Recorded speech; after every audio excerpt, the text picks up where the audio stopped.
Bleak House by Charles Dickens. Chapter 41. In Mr. Tulkinghorn's Room. Mr. Tulkinghorn arrives in his turret-room, a little breathed by the journey up, though leisurely performed.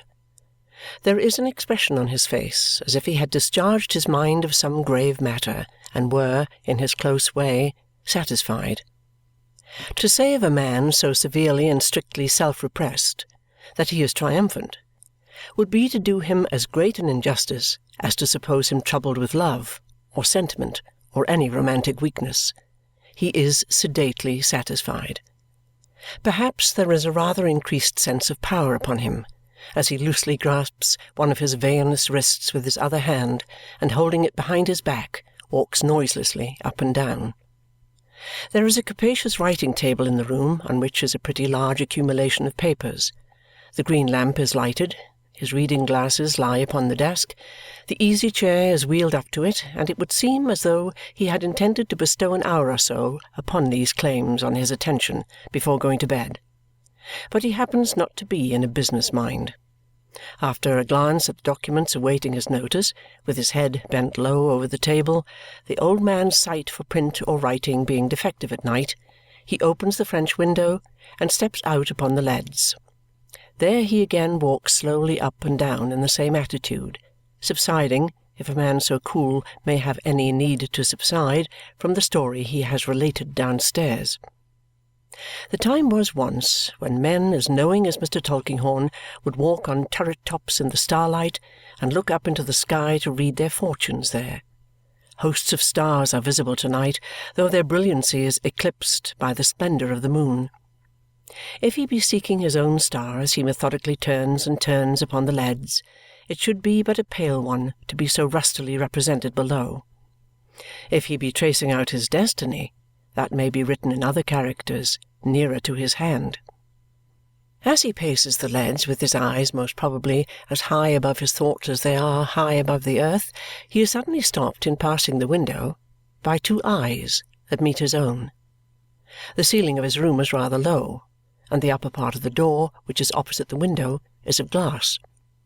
There is an inner baize door too, but the night being warm he did not close it when he came upstairs. These eyes that meet his own are looking in through the glass from the corridor outside. He knows them well. The blood has not flushed into his face so suddenly and redly for many a long year as when he recognizes Lady Dedlock. He steps into the room, and she comes in too, closing both the doors behind her. There is a wild disturbance, is it fear or anger, in her eyes, in her carriage and all else. She looks as she looked downstairs 2 hours ago. Is it fear or is it anger now? He cannot be sure. Both might be as pale, both as intent. "Lady Dedlock." She does not speak at first, nor even when she has slowly dropped into the easy-chair by the table. They look at each other like two pictures. "Why have you told my story to so many persons?"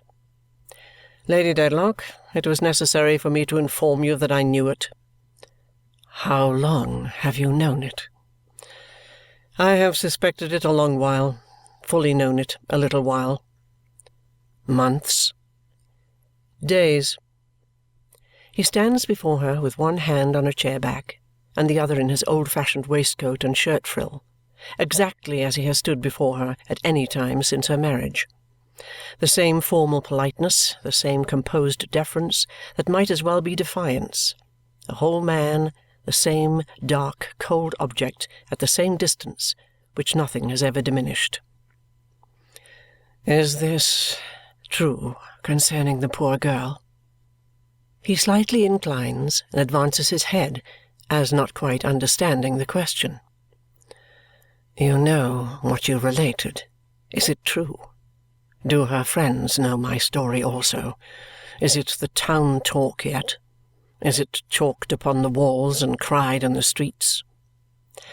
So, anger and fear and shame, all three contending. What power this woman has to keep these raging passions down! Mr. Tulkinghorn's thoughts take such form as he looks at her, with his ragged grey eyebrows a hair's breadth more contracted than usual under her gaze. No, Lady Dedlock, that was a hypothetical case arising out of Sir Leicester's unconsciously carrying the matter with so high a hand, but it would be a real case if they knew what we know.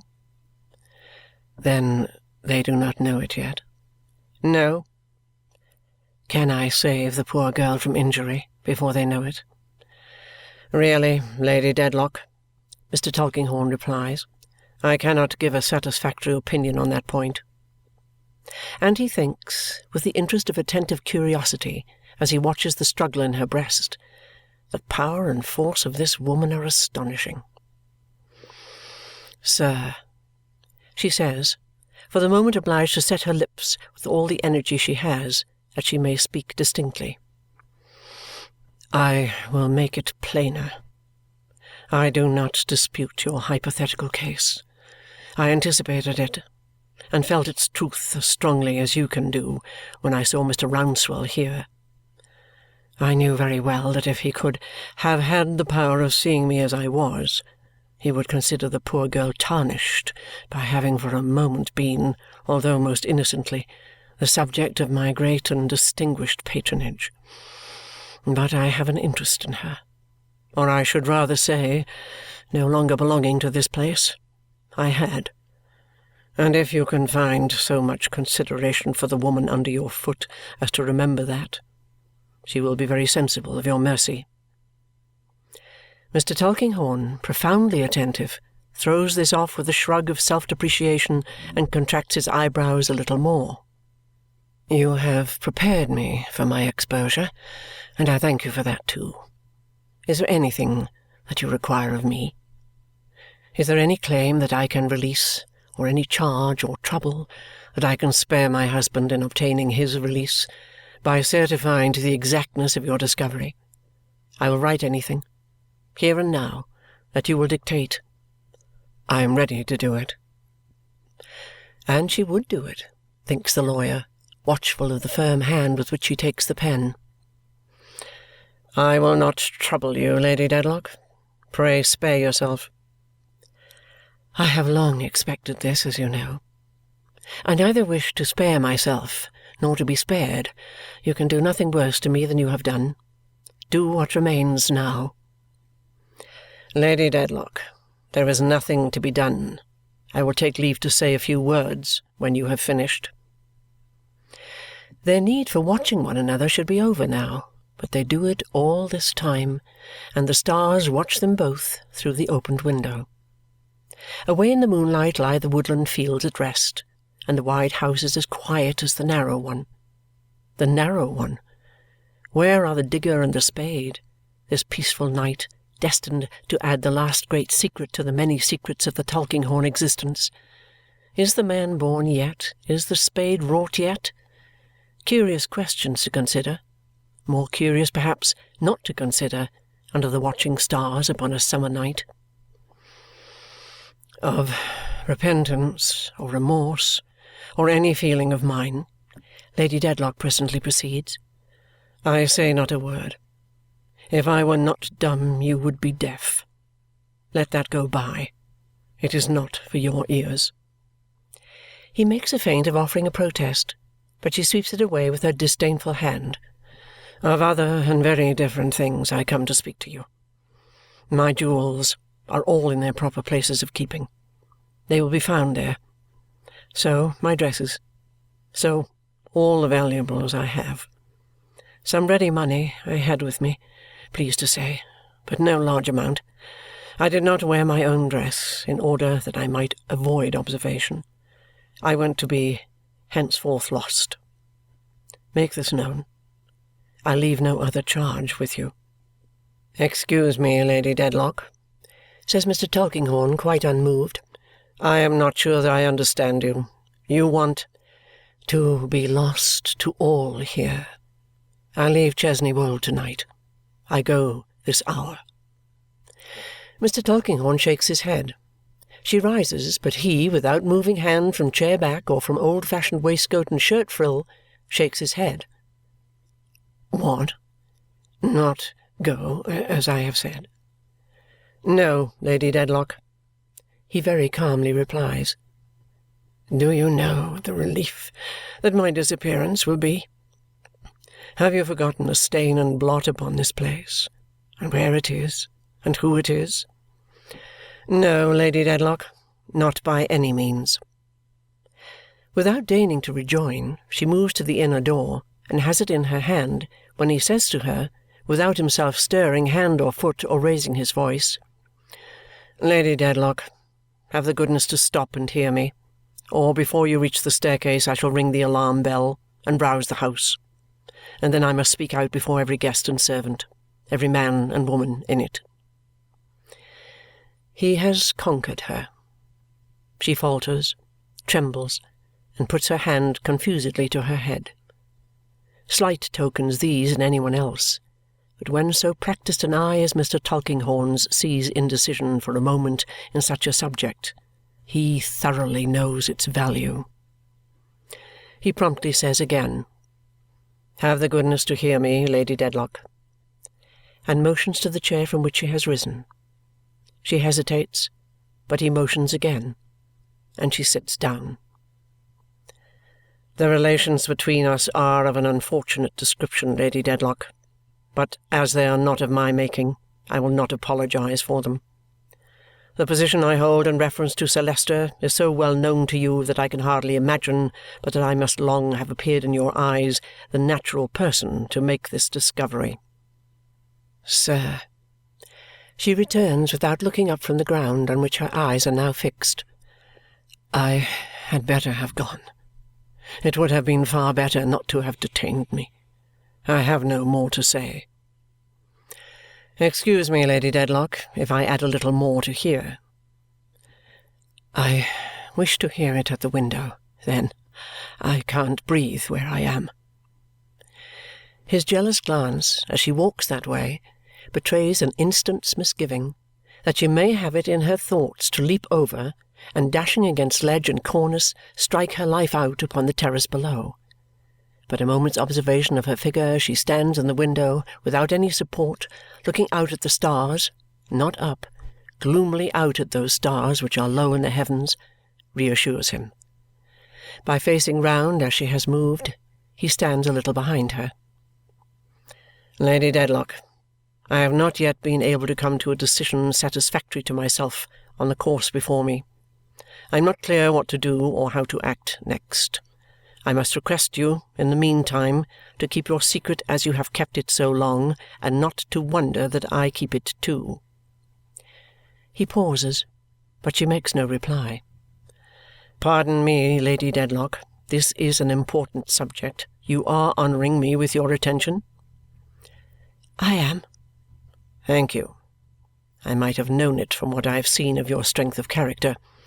I ought not to have asked the question, but I have the habit of making sure of my ground, step by step, as I go on. The sole consideration in this unhappy case is Sir Leicester." "Then why," she asks in a low voice, and without removing her gloomy look from those distant stars, "do you detain me in this house?" "Because he is the consideration, Lady Dedlock. I have no occasion to tell you that Sir Leicester is a very proud man, that his reliance upon you is implicit, that the fall of that moon out of the sky would not amaze him more than your fall from your high position as his wife." She breathes quickly and heavily, but she stands as unflinchingly as ever he has seen her in the midst of her grandest company.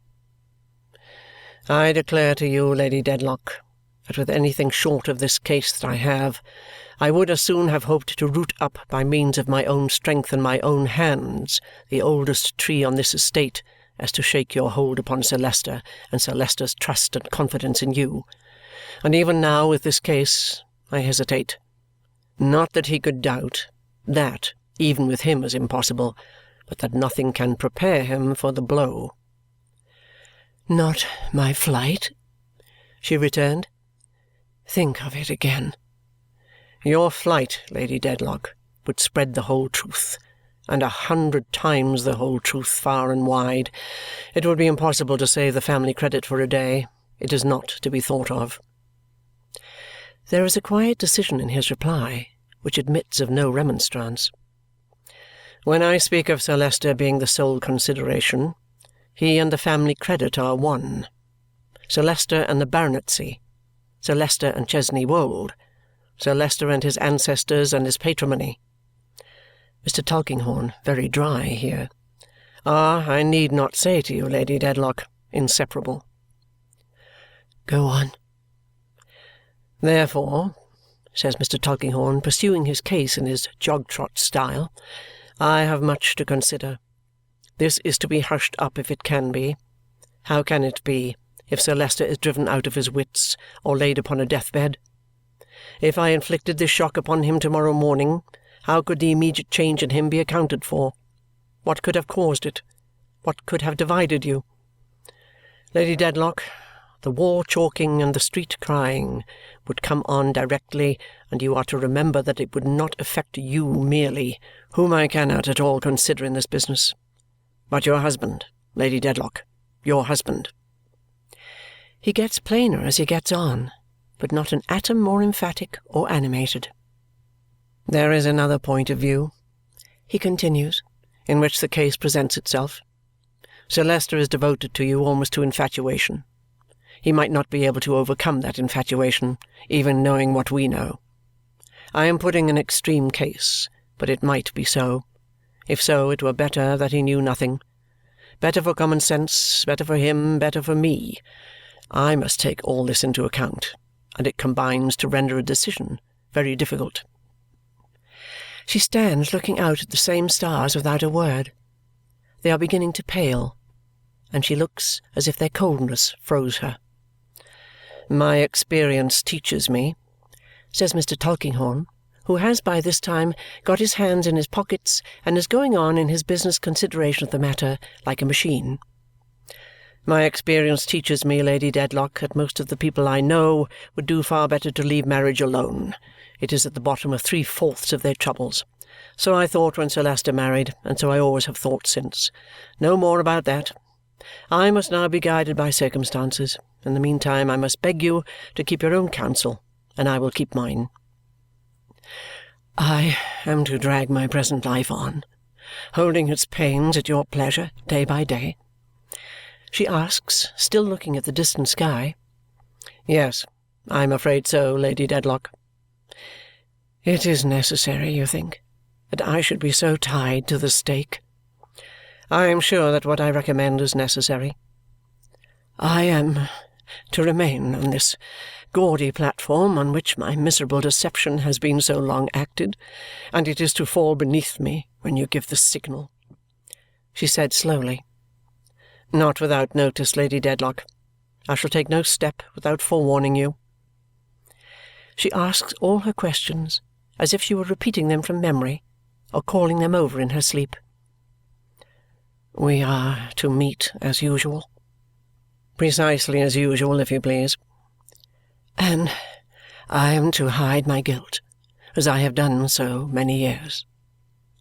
As you have done so many years. I should not have made that reference myself, Lady Dedlock, but I may now remind you that your secret can be no heavier to you than it was, and is no worse and no better than it was. I know it certainly, but I believe we have never wholly trusted each other. She stands absorbed in the same frozen way for some little time before asking, Is there anything more to be said to-night? Why, Mr. Tulkinghorn returns methodically as he softly rubs his hands, I should like to be assured of your acquiescence in my arrangements, Lady Dedlock. You may be assured of it. Good.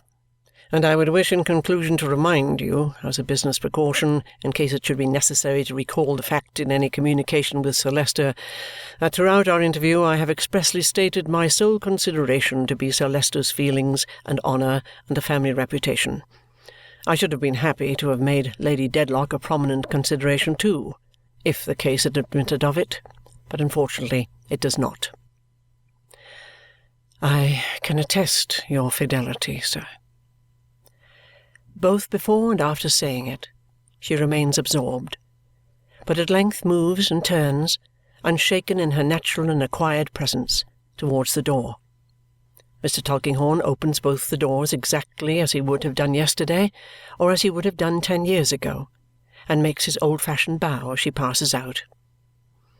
It is not an ordinary look that he receives from the handsome face as it goes into the darkness, and it is not an ordinary movement, though a very slight one, that acknowledges his courtesy. But as he reflects when he is left alone, the woman has been putting no common constraint upon herself. He would know it all the better if he saw the woman pacing her own rooms, with her hair wildly thrown from her flung-back face, her hands clasped behind her head, her figure twisted as if by pain. He would think so all the more if he saw the woman thus hurrying up and down for hours, without fatigue, without intermission, followed by the faithful step upon the Ghost's Walk. But he shuts out the now chilled air, draws the window curtain, goes to bed, and falls asleep. And truly, when the stars go out and the wan day peeps into the turret chamber, finding him at his oldest, he looks as if the digger and the spade were both commissioned and would soon be digging. The same wan day peeps in at Sir Leicester pardoning the repentant country in a majestically condescending dream, and at the cousins entering on various public employments, principally receipt of salary, and at the chaste Volumnia bestowing a dower of £50,000 upon a hideous old general with a mouth of false teeth like a pianoforte too full of keys, long the admiration of Bath and the terror of every other community. Also into rooms high in the roof, and into offices in courtyards, and over stables, where humble ambition dreams of bliss, in keepers' lodges, and in holy matrimony with Will or Sally.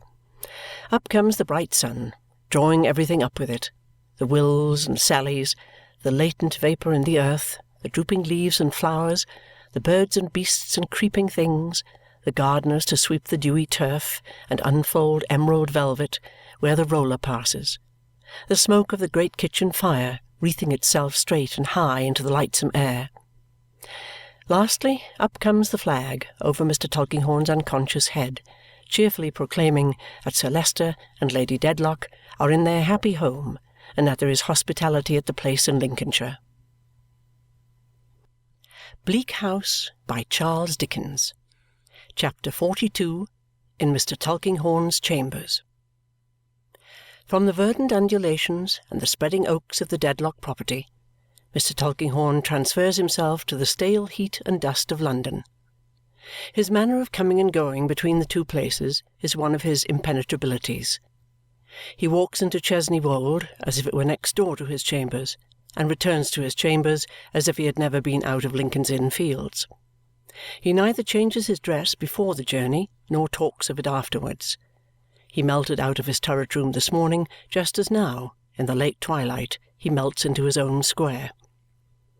Like a dingy London bird among the birds at roost in these pleasant fields, where the sheep are all made into parchment, the goats into wigs, and the pasture into chaff, the lawyer, smoke-dried and faded, dwelling among mankind but not consorting with them, aged without experience of genial youth, and so long used to make his cramped nest in holes and corners of human nature that he has forgotten its broader and better range, comes sauntering home. In the oven made by the hot pavements and hot buildings he has baked himself drier than usual, and he has in his thirsty mind his mellowed port wine, half a century old.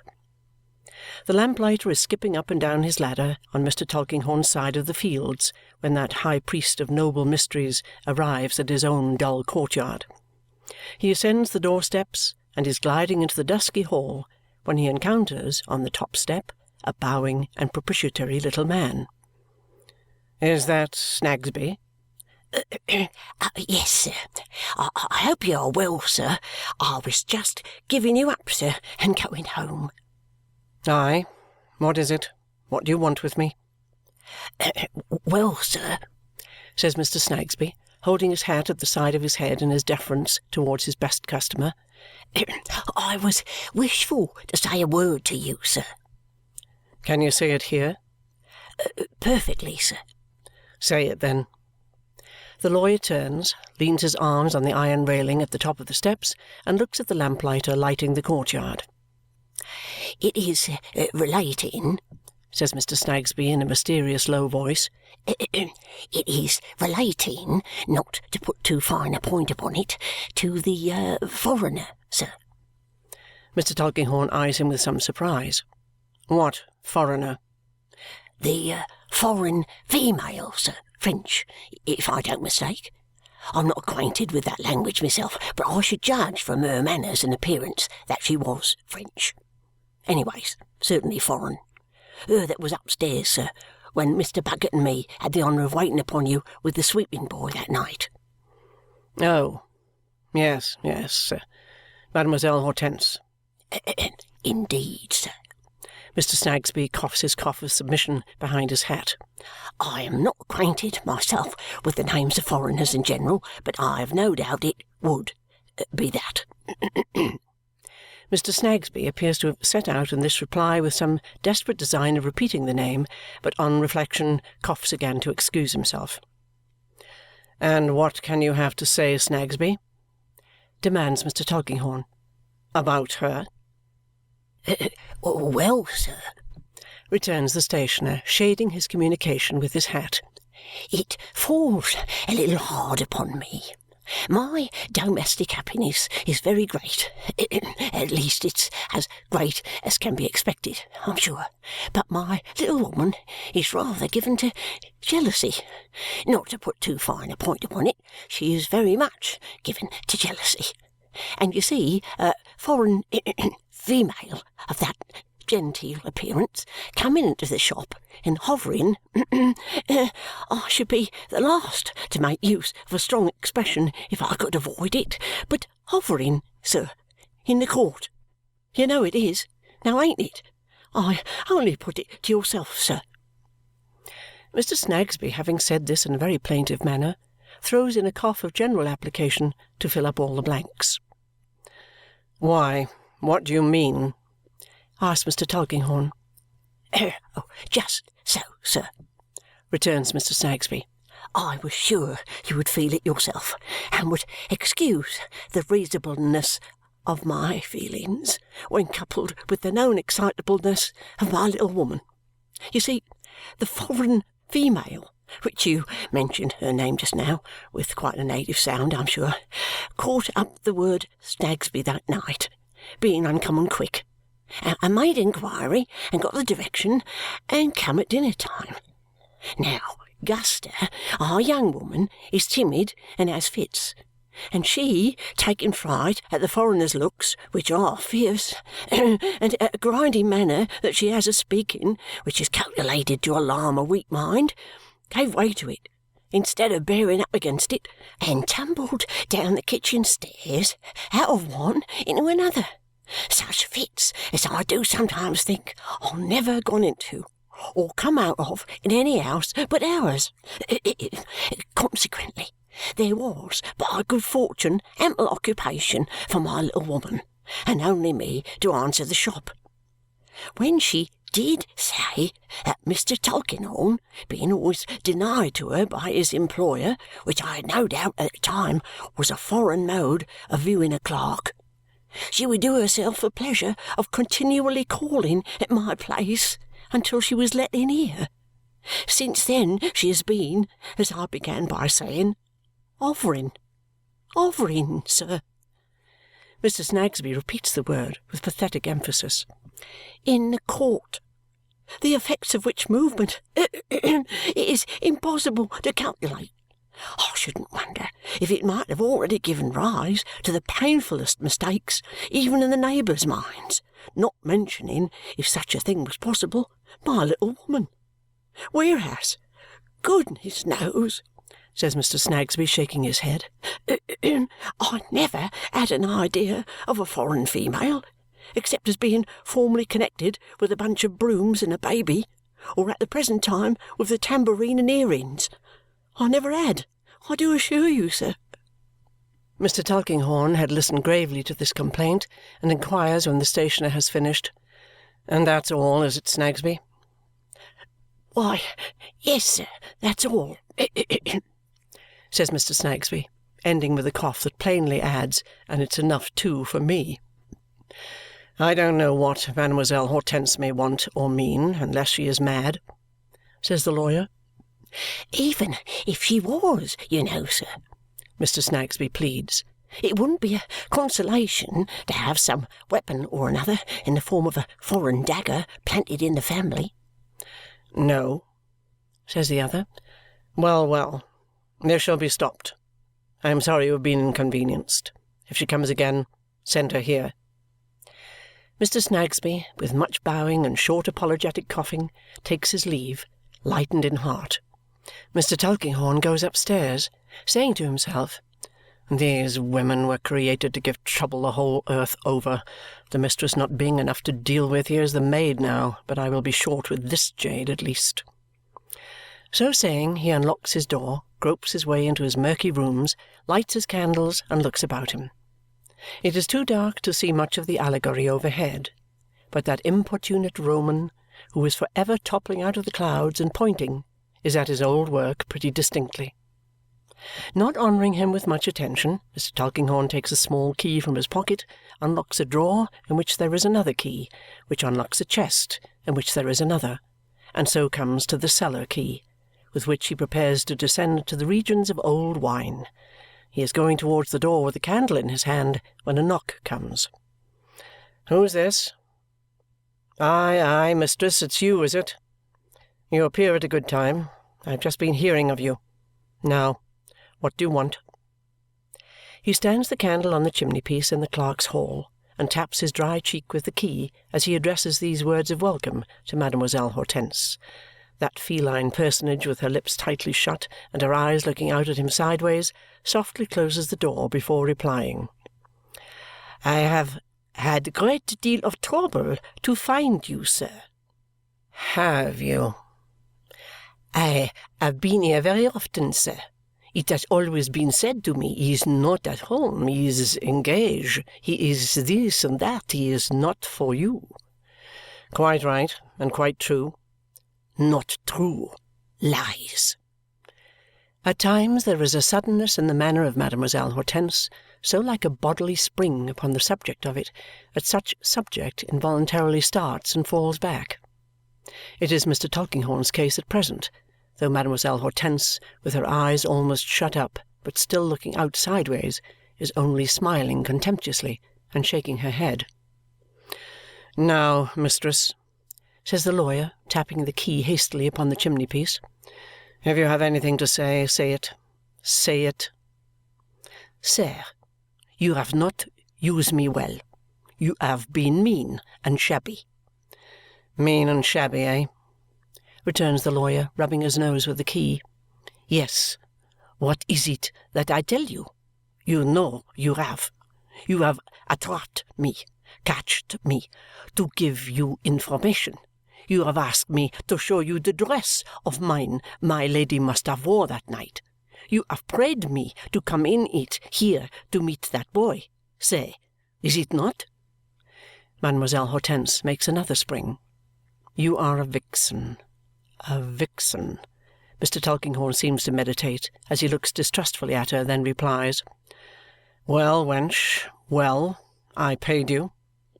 "You paid me," she repeats with fierce disdain.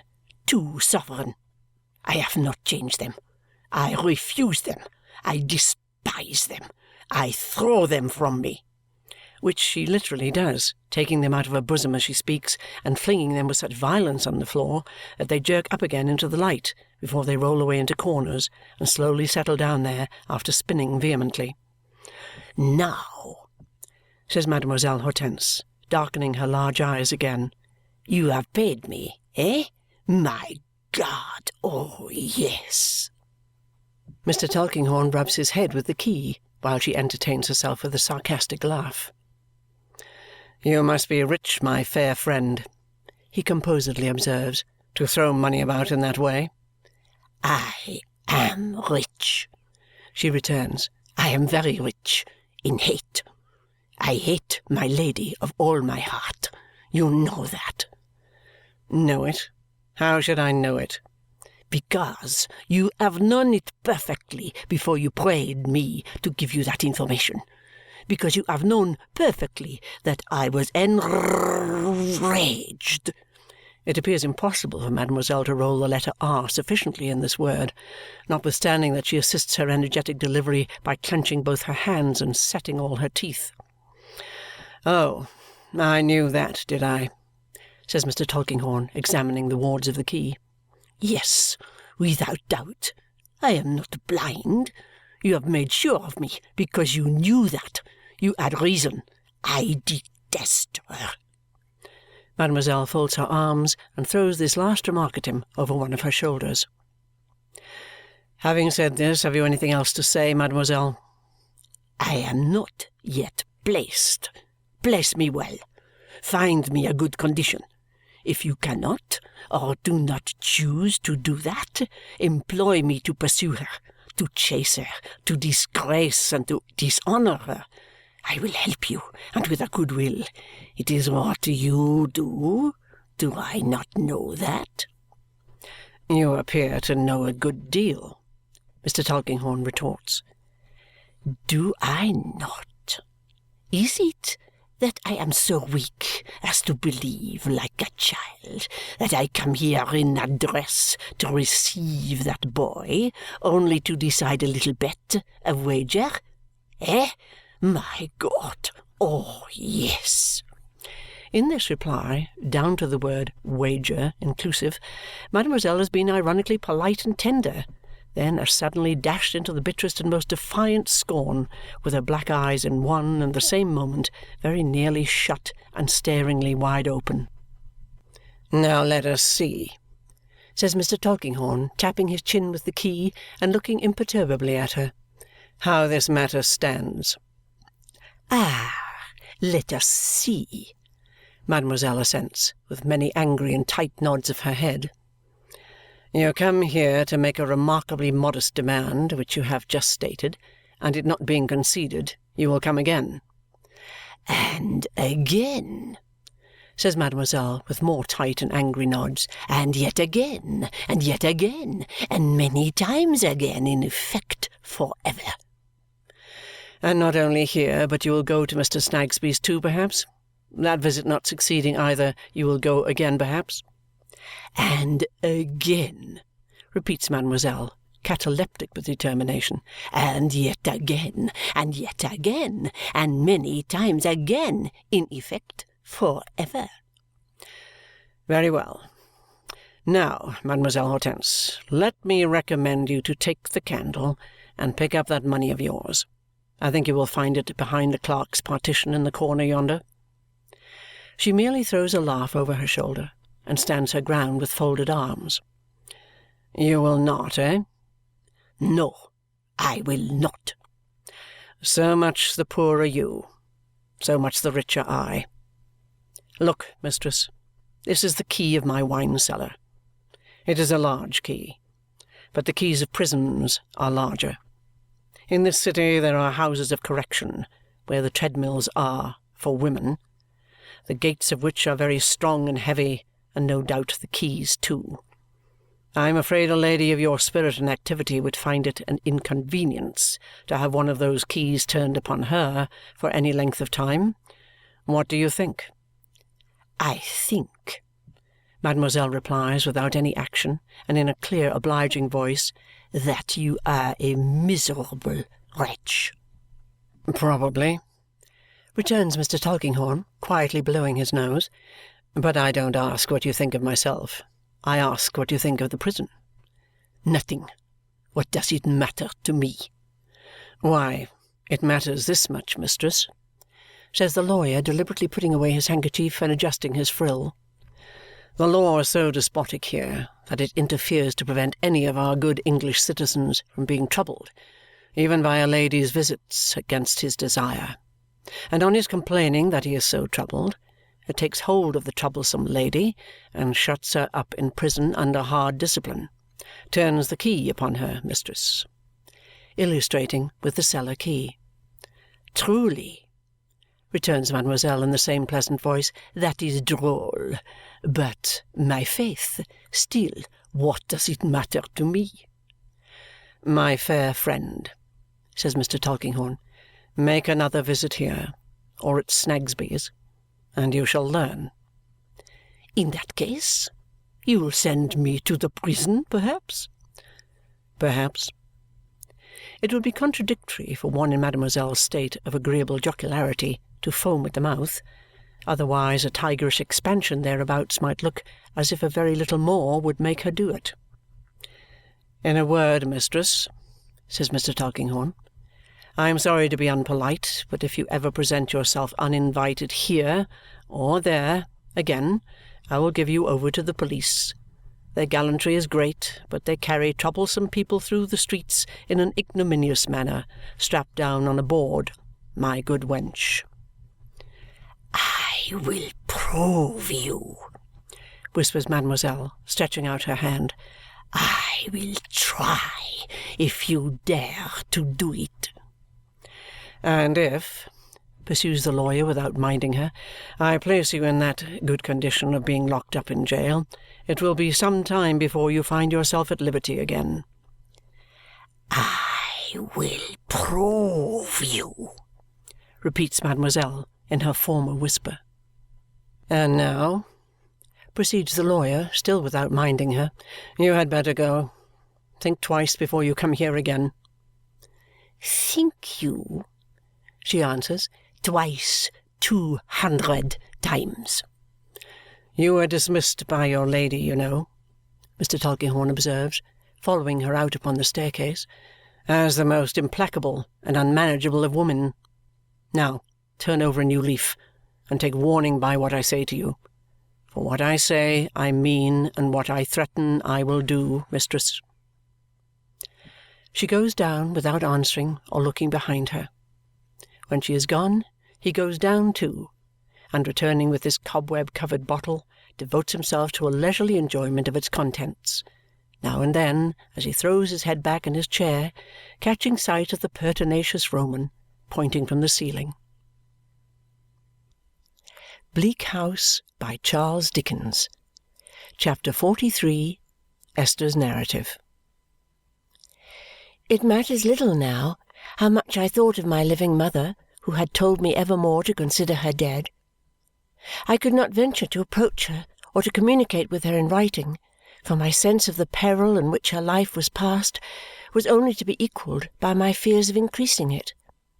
Knowing that my mere existence as a living creature was an unforeseen danger in her way, I could not always conquer that terror of myself which had seized me when I first knew the secret. At no time did I dare to utter her name. I felt as if I did not even dare to hear it. If the conversation anywhere, when I was present, took that direction, as it sometimes naturally did, I tried not to hear. I mentally counted, repeated something that I knew, or went out of the room. I am conscious now that I often did these things when there can have been no danger of her being spoken of, but I did them in the dread I had of hearing anything that might lead to her betrayal, and to her betrayal through me. It matters little now how often I recalled the tones of my mother's voice, wondered whether I should ever hear it again, as I so longed to do, and thought how strange and desolate it was that it should be so new to me.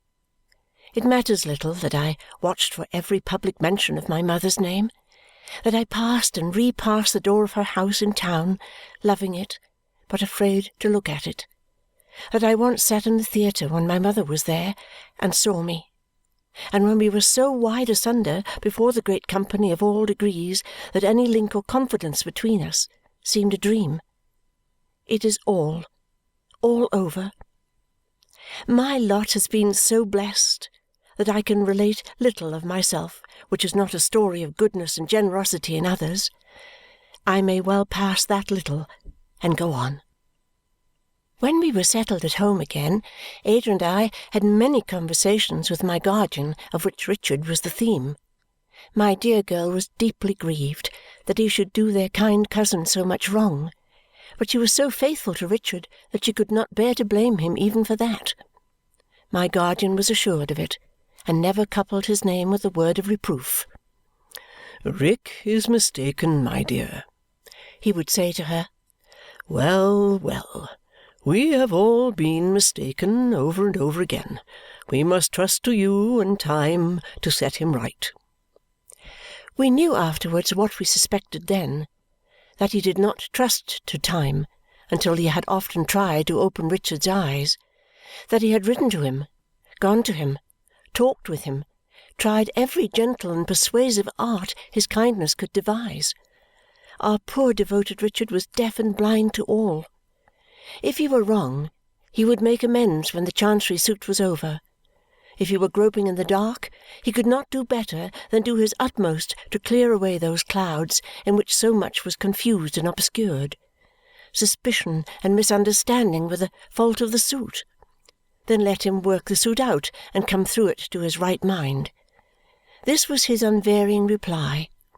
Jarndyce and Jarndyce had obtained such possession of his whole nature that it was impossible to place any consideration before him which he did not, with a distorted kind of reason, make a new argument in favour of his doing what he did. "So that it is even more mischievous," said my guardian once to me, "to remonstrate with the poor dear fellow than to leave him alone." I took one of these opportunities of mentioning my doubts of Mr. Skimpole as a good adviser for Richard. "Adviser?" returned my guardian, laughing. "My dear, who would advise with Skimpole?" "Encourager would perhaps have been a better word," said I. "Encourager?" returned my guardian again. "Who could be encouraged by Skimpole?" "Not Richard?" I asked. "No," he replied. "Such an unworldly, uncalculating, gossamer creature is a relief to him and an amusement, but as to advising or encouraging or occupying a serious station towards anybody or anything, it is simply not to be thought of in such a child as Skimpole." "Pray, cousin John," said Ada, who had just joined us and now looked over my shoulder, "what made him such a child?" "What made him such a child?" inquired my guardian, rubbing his head, a little at a loss.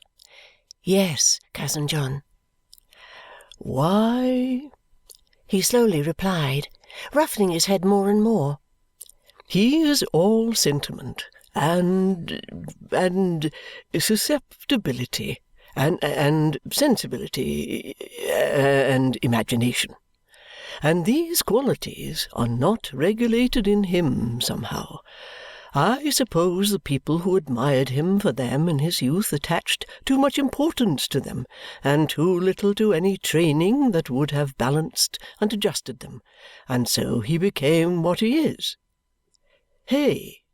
said my guardian, stopping short and looking at us hopefully. "What do you think, you two?" Ada, glancing at me, said she thought it was a pity she should be an expense to Richard. "So it is, so it is," returned my guardian hurriedly. "That must not be. We must arrange that. I must prevent it. That will never do." And I said I thought it was to be regretted that he had ever introduced Richard to Mr. Vholes for a present of £5. "Did he?" said my guardian, with a passing shade of vexation on his face. "But there you have the man. There you have the man. There is nothing mercenary in that with him. He has no idea of the value of money. He introduces Rick, and then he is good friends with Mr. Vholes and borrows £5 of him. He means nothing by it and thinks nothing of it. He told you himself, I'll be bound, my dear." "Oh, yes," said I. "Exactly!" cried my guardian, quite triumphant. "There you have the man. If he had meant any harm by it or was conscious of any harm in it, he wouldn't tell it. He tells it as he does it in mere simplicity. But you shall see him in his own home, and then you'll understand him better. We must pay a visit to Harold Skimpole and caution him on these points. Lord bless you, my dears, an infant. In pursuance of this plan, we went into London on an early day and presented ourselves at Mr. Skimpole's door.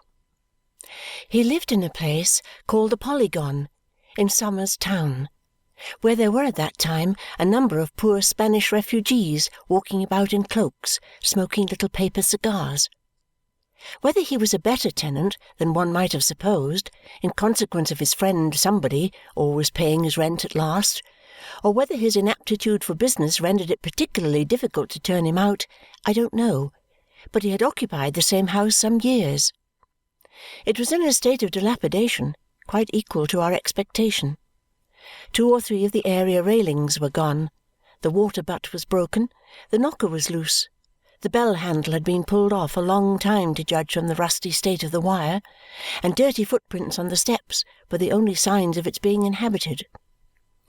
A slatternly, full-blown girl, who seemed to be bursting out at the rents in her gown and the cracks in her shoes like an over-ripe berry, answered our knock by opening the door a very little way and stopping up the gap with her figure. As she knew Mr. Jarndyce, indeed Ada and I both thought that she evidently associated him with the receipt of her wages, she immediately relented and allowed us to pass in. The lock of the door being in a disabled condition, she then applied herself to securing it with the chain, which was not in good action either, and said, would we go upstairs? We went upstairs to the first floor, still seeing no other furniture than the dirty footprints. Mr. Jarndyce, without further ceremony, entered a room there, and we followed. It was dingy enough and not at all clean, but furnished with an odd kind of shabby luxury, with a large footstool, a sofa, and plenty of cushions, an easy chair, and plenty of pillows, a piano, books, drawing materials, music, newspapers, and a few sketches and pictures. A broken pane of glass in one of the dirty windows was papered and wafered over, but there was a little plate of hothouse nectarines on the table, and there was another of grapes, and another of sponge cakes, and there was a bottle of light wine. Mr. Skimpole himself reclined upon the sofa in a dressing-gown, drinking some fragrant coffee from an old china cup. It was then about midday, and looking at a collection of wallflowers in the balcony. He was not in the least disconcerted by our appearance, but rose and received us in his usual airy manner. "Here I am, you see," he said when we were seated, not without some little difficulty, the greater part of the chairs being broken. "Here I am. This is my frugal breakfast. Some men want legs of beef and mutton for breakfast. I don't. Give me my peach, my cup of coffee, and my claret. I am content. I don't want them for themselves, but they remind me of the sun.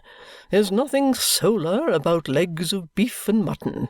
Mere animal satisfaction. This is our friend's consulting room, or would be if he ever prescribed, his sanctum, his studio," said my guardian to us. "Yes," said Mr. Skimpole, turning his bright face about. "This is the bird's cage. This is where the bird lives and sings. They pluck his feathers now and then and clip his wings, but he sings, he sings." He handed us the grapes, repeating in his radiant way, "He sings. Not an ambitious note, but still he sings." "These are very fine," said my guardian. "A present?" "No," he answered. "No, some amiable gardener sells them. His man wanted to know when he brought them last evening whether he should wait for the money. 'Really, my friend,' I said, 'I think not, if your time is of any value to you.' I suppose it was, for he went away."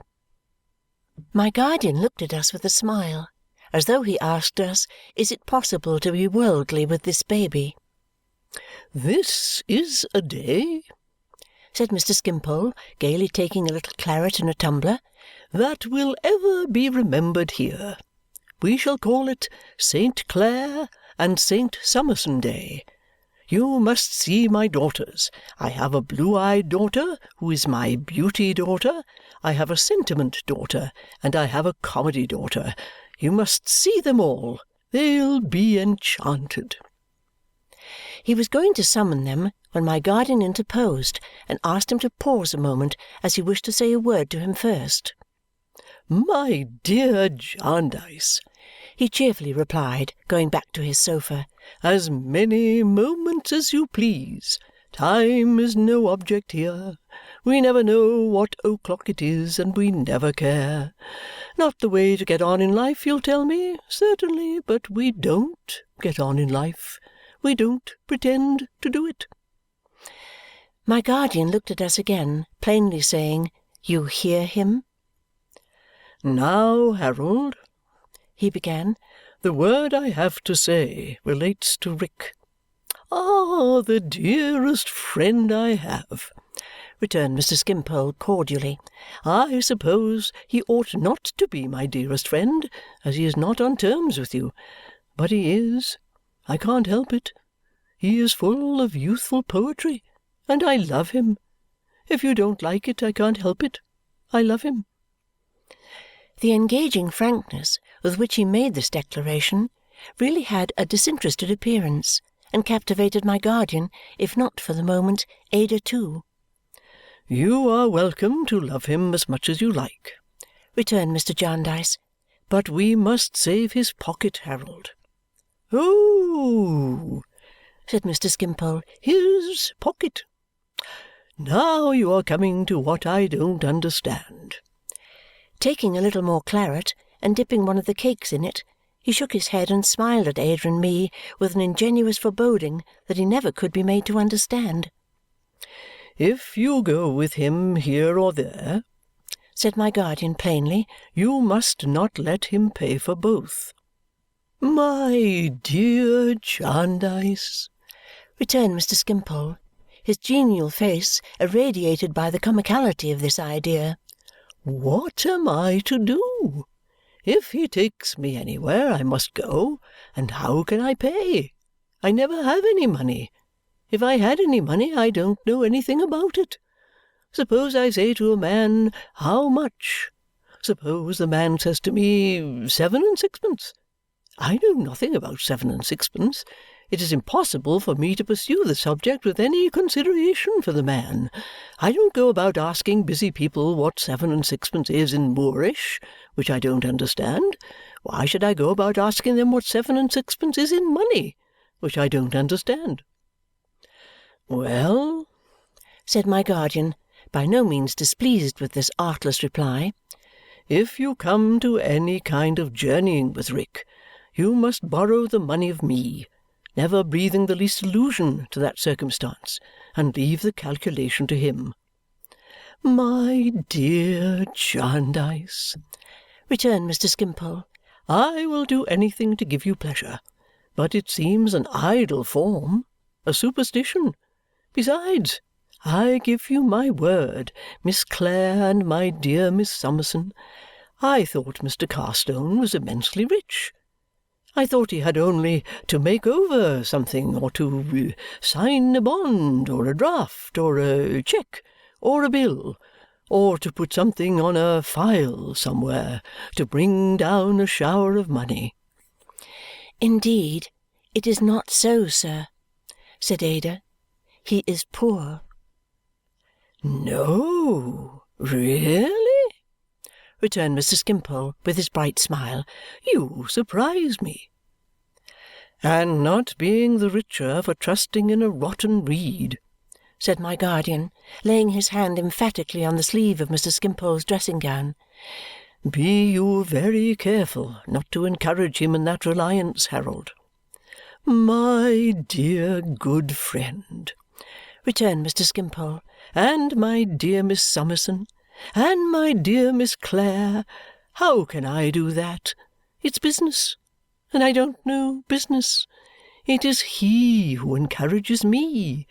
He emerges from great feats of business, presents the brightest prospects before me as their result, and calls upon me to admire them.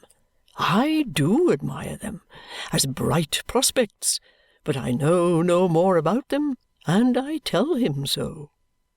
The helpless kind of candour with which he presented this before us, the light-hearted manner in which he was amused by his innocence, the fantastic way in which he took himself under his own protection and argued about that curious person, combined with the delightful ease of everything he said exactly to make out my guardian's case. The more I saw of him, the more unlikely it seemed to me, when he was present, that he could design, conceal, or influence anything, and yet the less likely that appeared when he was not present, and the less agreeable it was to think of his having anything to do with any one for whom I cared. Hearing that his examination, as he called it, was now over, Mr. Skimpole left the room with a radiant face to fetch his daughters. His sons had run away at various times. Leaving my guardian quite delighted by the manner in which he had vindicated his childish character. He soon came back, bringing with him the three young ladies and Mrs. Skimpole, who had once been a beauty, but was now a delicate high-nosed invalid suffering under a complication of disorders. "This," said Mr. Skimpole, "is my beauty daughter, Arethusa. Plays and sings odds and ends like her father. This is my sentiment daughter, Laura. Plays a little, but don't sing. This is my comedy daughter, Kitty. Sings a little, but don't play. We all draw a little and compose a little, and none of us have any idea of time or money." Mrs. Skimpole sighed, I thought, as if she would have been glad to strike out this item in the family attainments. I also thought that she rather impressed her sigh upon my guardian, and that she took every opportunity of throwing in another. "It is pleasant," said Mr. Skimpole, turning his sprightly eyes from one to the other of us, "and it is whimsically interesting to trace peculiarities in families. In this family we are all children, and I am the youngest." The daughters, who appeared to be very fond of him, were amused by this droll fact, particularly the comedy daughter. "My dears, it is true," said Mr. Skimpole. "Is it not? So it is, and so it must be, because, like the dogs in the hymn, it is our nature to. Now, here is Miss Summerson, with a fine administrative capacity and a knowledge of details perfectly surprising. It will sound very strange in Miss Summerson's ears, I dare say, that we know nothing about chops in this house. But we don't, not the least. We can't cook anything whatever. A needle and thread we don't know how to use. We admire the people who possess the practical wisdom we want, but we don't quarrel with them. Then why should they quarrel with us? Live and let live, we say to them. Live upon your practical wisdom, and let us live upon you." He laughed, but as usual seemed quite candid, and really to mean what he said. "We have sympathy, my roses," said Mr. Skimpole. "Sympathy for everything, have we not?" "Oh, yes, papa!" cried the three daughters. "In fact, that is our family department," said Mr. Skimpole. "In this hurly-burly of life, we are capable of looking on and of being interested, and we do look on, and we are interested. What more can we do? Here is my beauty daughter, married these 3 years. Now I dare say her marrying another child and having 2 more was all wrong in point of political economy, but it was very agreeable. We had our little festivities on those occasions and exchanged social ideas.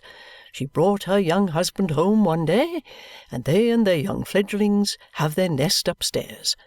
I dare say at some time or other sentiment and comedy will bring their husbands home and have their nests upstairs too. So we get on. We don't know how, but somehow." She looked very young indeed to be the mother of 2 children, and I could not help pitying both her and them. It was evident that the 3 daughters had grown up as they could, and had had just as little haphazard instruction as qualified them to be their father's playthings in his idlest hours. His pictorial tastes were consulted, I observed, in their respective styles of wearing their hair, the beauty daughter being in the classic manner, the sentiment daughter luxuriant and flowing, and the comedy daughter in the arch style, with a good deal of sprightly forehead and vivacious little curls dotted about the corners of her eyes. They were dressed to correspond, though in a most untidy and negligent way. Ada and I conversed with these young ladies and found them wonderfully like their father. In the meanwhile, Mr. Jarndyce, who had been rubbing his head to a great extent and hinted at a change in the wind, talked with Mrs. Skimpole in a corner where we could not help hearing the chink of money. Mr. Skimpole had previously volunteered to go home with us and had withdrawn to dress himself for the purpose. "My roses," he said when he came back, "take care of mamma. She is poorly to-day. By going home with Mr. Jarndyce for a day or two, I shall hear the larks sing and preserve my amiability. It has been tried, you know, and would be tried again if I remained at home."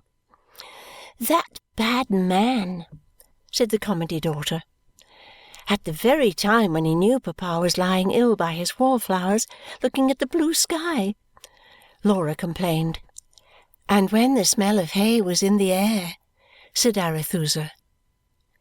"It showed a want of poetry in the man," Mr. Skimpole assented, but with perfect good humour. "It was coarse. There was an absence of the finer touches of humanity in it. My daughters have taken great offence," he explained to us, "at an honest man." "Not honest, papa, impossible!" they all three protested. "At a rough kind of fellow, a sort of human hedgehog rolled up," said Mr. Skimpole, "who is a baker in this neighbourhood and from whom we borrowed a couple of arm-chairs. We wanted a couple of arm-chairs, and we hadn't got them, and therefore, of course, we looked to a man who had got them to lend them. Well, this morose person lent them, and we wore them out. When they were worn out, he wanted them back. He had them back. He was contented, you will say. Not at all. He objected to their being worn. I reasoned with him and pointed out his mistake. I said, 'Can you, at your time of life, be so headstrong, my friend, as to persist that an arm-chair is a thing to put upon a shelf and look at? That it is an object to contemplate, to survey from a distance, to consider from a point of sight? Don't you know that these arm-chairs were borrowed to be sat upon?' He was unreasonable and unpersuadable, and used intemperate language. Being as patient as I am at this minute, I addressed another appeal to him. I said, 'Now, my good man, however our business capacities may vary, we are all children of one great mother, Nature. On this blooming summer morning, here you see me,' I was on the sofa, 'with flowers before me, fruit upon the table, the cloudless sky above me, the air full of fragrance, contemplating nature. I entreat you, by our common brotherhood, not to interpose between me and a subject so sublime, the absurd figure of an angry baker.' But he did," said Mr. Skimpole, raising his laughing eyes in playful astonishment. "He did interpose that ridiculous figure, and he does, and he will again. And therefore I am very glad to get out of his way and to go home with my friend Jarndyce." It seemed to escape his consideration that Mrs. Skimpole and the daughters remained behind to encounter the baker, but this was so old a story to all of them that it had become a matter of course. He took leave of his family with a tenderness as airy and graceful as any other aspect in which he showed himself, and rode away with us in perfect harmony of mind. We had an opportunity of seeing through some open doors as we went downstairs that his own apartment was a palace to the rest of the house. I could have no anticipation, and I had none, at something very startling to me at the moment, and ever memorable to me in what ensued from it, was to happen before this day was out. Our guest was in such spirits on the way home that I could do nothing but listen to him and wonder at him, nor was I alone in this, for Ada yielded to the same fascination. As to my guardian, the wind, which had threatened to become fixed in the east when we left Somers Town, veered completely round before we were a couple of miles from it. Whether of questionable childishness or not in any other matters, Mr. Skimpole had a child's enjoyment of change and bright weather. In no way wearied by his sallies on the road, he was in the drawing-room before any of us, and I heard him at the piano while I was yet looking after my housekeeping, singing refrains of barcarolles and drinking songs, Italian and German, by the score. We were all assembled shortly before dinner, and he was still at the piano, idly picking out in his luxurious way little strains of music, and talking between whiles of finishing some sketches of the ruined old Verulam wall to-morrow, which he had begun a year or two ago and had got tired of, when a card was brought in, and my guardian read aloud in a surprised voice, "Sir Leicester Dedlock." The visitor was in the room while it was yet turning round with me, and before I had the power to stir. If I had had it, I should have hurried away. I had not even the presence of mind in my giddiness to retire to Ada in the window, or to see the window, or to know where it was. I heard my name and found that my guardian was presenting me before I could move to a chair. "Pray be seated, Sir Leicester." "Mr. Jarndyce," said Sir Leicester in reply, as he bowed and seated himself, "I do myself the honour of calling here." "You do me the honour, Sir Leicester." "Thank you. Of calling here on my road from Lincolnshire to express my regret that any cause of complaint, however strong that I may have against a gentleman who is known to you and has been your host, and to whom, therefore, I will make no farther reference, should have prevented you, still more ladies under your escort and charge, from seeing whatever little there may be to gratify a polite and refined taste at my house, Chesney Wold. You are exceedingly obliging, Sir Leicester, and on behalf of those ladies who are present, and for myself, I thank you very much." "It is possible, Mr. Jarndyce, that the gentleman to whom, for the reasons I have mentioned, I refrained from making further allusion, it is possible, Mr. Jarndyce, that that gentleman may have done me the honour so far to misapprehend my character as to induce you to believe that you would not have been received by my local establishment in Lincolnshire with that urbanity, that courtesy, which its members are instructed to show to all ladies and gentlemen who present themselves at that house. I merely beg to observe, sir, that the fact is the reverse." My guardian delicately dismissed this remark without making any verbal answer. "It has given me pain, Mr. Jarndyce," Sir Leicester weightily proceeded. "I assure you, sir, it has given me pain to learn from the housekeeper at Chesney Wold that a gentleman who was in your company at that part of the county and who would appear to possess a cultivated taste for the fine arts was likewise deterred by some such cause from examining the family pictures with that leisure, that attention, that care which he might have desired to bestow upon them, and which some of them might possibly have repaid." Here he produced a card and read, with much gravity and a little trouble, through his eye-glass, "Mr. Harold Scampling. I beg your pardon. Skimpole." "This is Mr. Harold Skimpole," said my guardian, evidently surprised. "Oh!" exclaimed Sir Leicester. "I am happy to meet Mr. Skimpole and to have the opportunity of tendering my personal regrets. I hope, sir, that when you again find yourself in my part of the county, you will be under no similar sense of restraint. You are very obliging, Sir Leicester Dedlock. So encouraged, I shall certainly give myself the pleasure and advantage of another visit to your beautiful house. The owners of such a place as Chesney Wold," said Mr. Skimpole with his usual happy and easy air, "are public benefactors. They are good enough to maintain a number of delightful objects for the admiration and pleasure of us poor men, and not to reap all the admiration and pleasure that they yield is to be ungrateful to our benefactors." Sir Leicester seemed to approve of this sentiment highly. "An artist, sir?" "No," returned Mr. Skimpole. "A perfectly idle man. A mere amateur." Sir Leicester seemed to approve of this even more. He hoped he might have the good fortune to be at Chesney Wold when Mr. Skimpole next came down into Lincolnshire. Mr. Skimpole professed himself much flattered and honoured.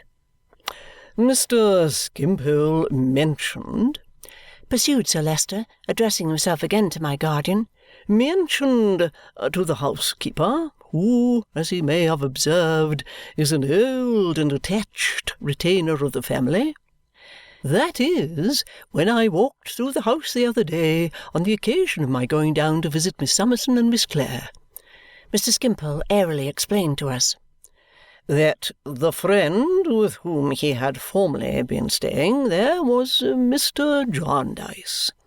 Sir Leicester bowed to the bearer of that name. "And hence I became aware of the circumstances for which I have professed my regret.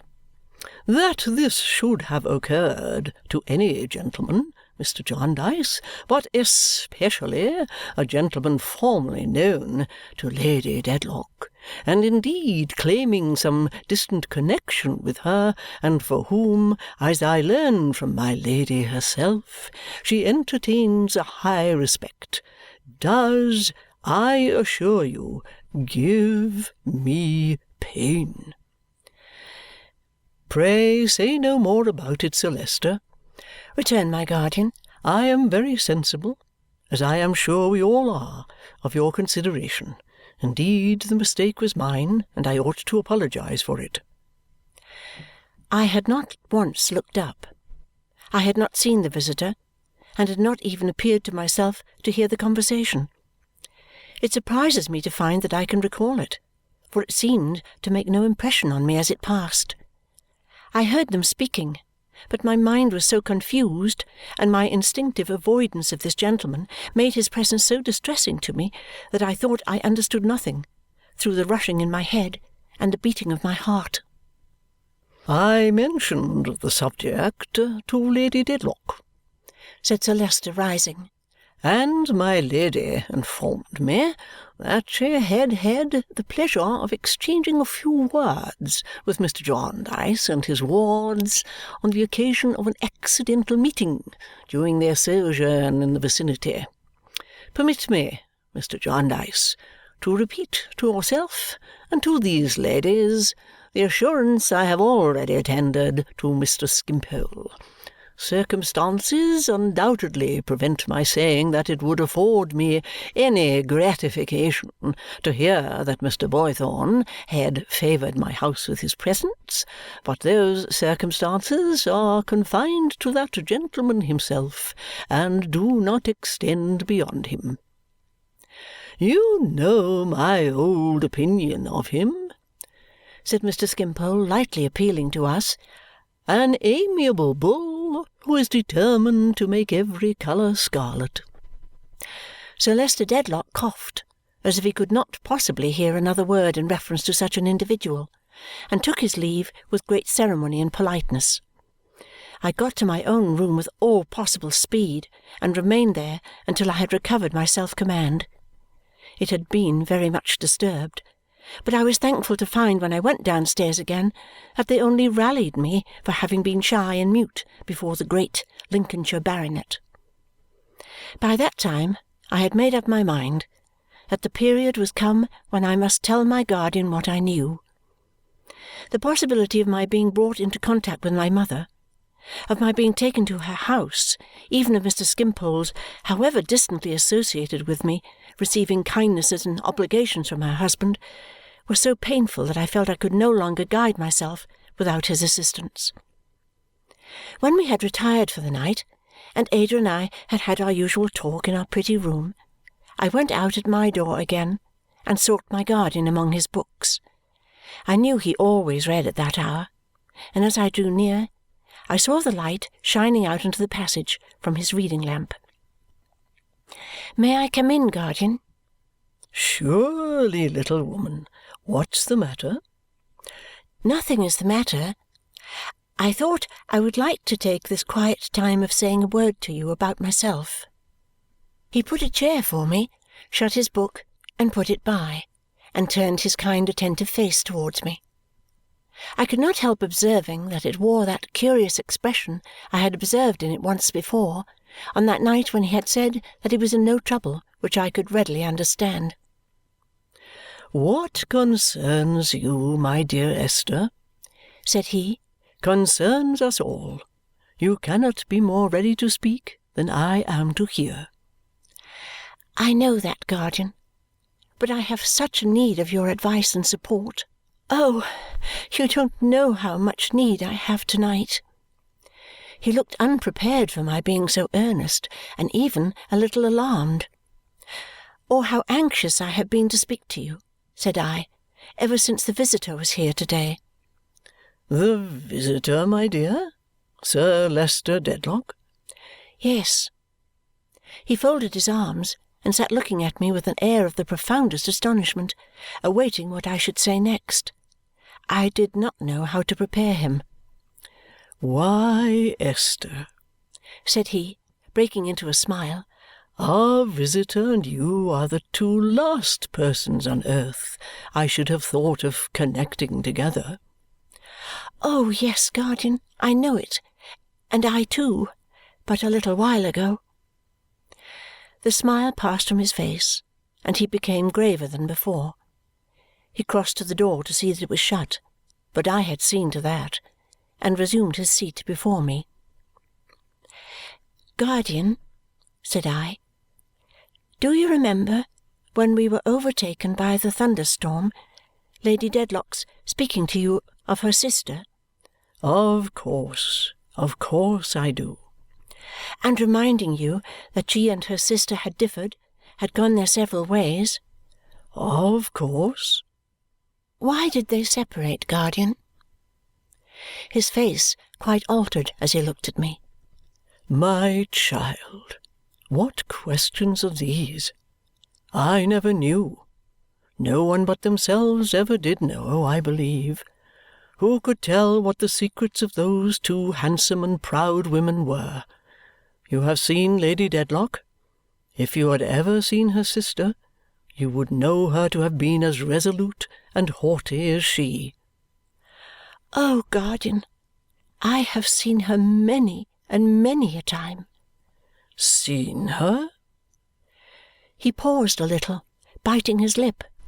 "Then, Esther, when you spoke to me long ago of Boythorn, and when I told you that he was all but married once, and that the lady did not die, but died to him, and at that time had had its influence on his later life, did you know it all, and know who the lady was?"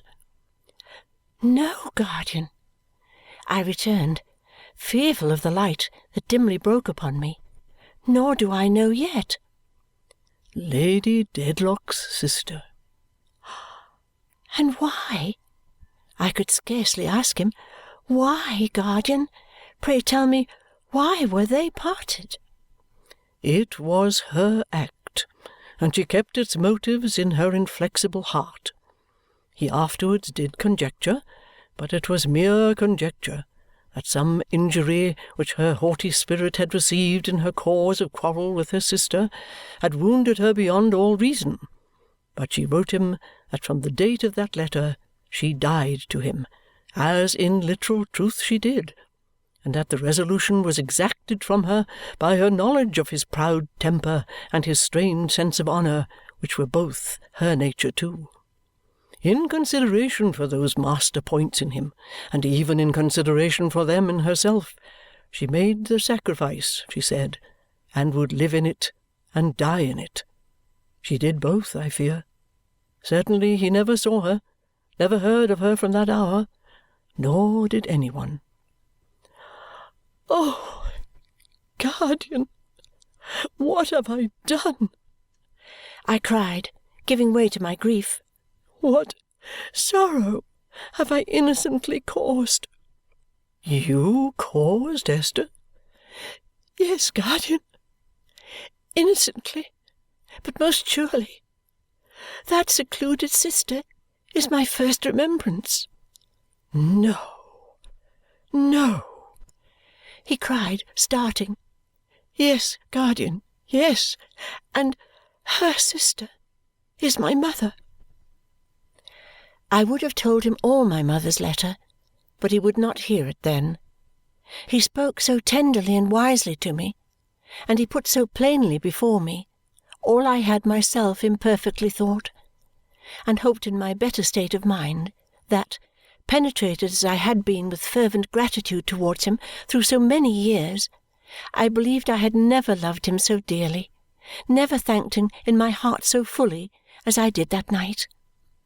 And when he had taken me to my room and kissed me at the door, and when at last I lay down to sleep, my thought was, how could I ever be busy enough, how could I ever be good enough, how in my little way could I ever hope to be forgetful enough of myself, devoted enough to him, and useful enough to others to show him how I blessed and honoured him. Bleak House by Charles Dickens. Chapter 44. The Letter and the Answer. My guardian called me into his room next morning, and then I told him what had been left untold on the previous night. There was nothing to be done, he said, but to keep the secret and to avoid another such encounter as that of yesterday. He understood my feeling and entirely shared it. He charged himself even with restraining Mr. Skimpole from improving his opportunity. One person whom he need not name to me it was not now possible for him to advise or help. He wished it were, but no such thing could be. If her mistrust of the lawyer whom she had mentioned were well founded, which he scarcely doubted, he dreaded discovery. He knew something of him, both by sight and by reputation, and it was certain that he was a dangerous man. Whatever happened, he repeatedly impressed upon me with anxious affection and kindness, I was as innocent of as himself, and as unable to influence. Nor do I understand, said he, that any doubts tend towards you, my dear. Much suspicion may exist without that connexion. With the lawyer, I returned, but two other persons have come into my mind since I have been anxious. Then I told him all about Mr. Guppy, who I feared might have had his vague surmises when I little understood his meaning, but in whose silence after our last interview I expressed perfect confidence. Well, said my guardian, then we may dismiss him for the present. Who is the other? I called to his recollection the French maid and the eager offer of herself she had made to me. Ha! He returned thoughtfully. That is a more alarming person than the clerk. But after all, my dear, it was but seeking for a new service. She had seen you and Ada a little while before, and it was natural that you should come into her head. She merely proposed herself for your maid, you know. She did nothing more. Her manner was strange, said I. Yes, and her manner was strange when she took her shoes off and showed that cool relish for a walk that might have ended in her deathbed, said my guardian. It would be useless, self-distress, and torment to reckon up such chances and possibilities. There are very few harmless circumstances that would not seem full of perilous meaning, so considered. Be hopeful, little woman. You can be nothing better than yourself. Be that, through this knowledge, as you were before you had it. It is the best you can do for everybody's sake. I sharing the secret with you. "And lightening it, guardian, so much," said I. "Will be attentive to what passes in that family, so far as I can observe it from my distance. And if the time should come when I can stretch out a hand to render the least service to one whom it is better not to name even here, I will not fail to do it for her dear daughter's sake." I thanked him with my whole heart. What could I ever do but thank him? I was going out at the door when he asked me to stay a moment. Quickly turning round, I saw that same expression on his face again, and all at once, I don't know how, it flashed upon me as a new and far-off possibility that I understood it. "My dear Esther," said my guardian, "I have long had something in my thoughts that I have wished to say to you." "Indeed?" "I have had some difficulty in approaching it, and I still have. I should wish it to be so deliberately said and so deliberately considered. Would you object to my writing it?" "Dear guardian, how could I object to your writing anything for me to read?" "Then see, my love," said he with his cheery smile, "am I at this moment quite as plain and easy? Do I seem as open, as honest and old-fashioned as I am at any other time?" I answered in all earnestness, "Quite," with the strictest truth, for his momentary hesitation was gone (it had not lasted a minute), and his fine, sensible, cordial, sterling manner was restored. "Do I look as if I suppressed anything? Meant anything but what I said? Had any reservation at all, no matter what?" said he with his bright clear eyes on mine. I answered most assuredly he did not. "Can you fully trust me and thoroughly rely on what I profess, Esther?" "Most thoroughly," said I with my whole heart. "My dear girl," returned my guardian, "give me your hand." He took it in his, holding me lightly with his arm, and looking down into my face with the same genuine freshness and faithfulness of manner, the old protecting manner which had made that house my home in a moment, said, "You have wrought changes in me, little woman, since the winter day in the stagecoach.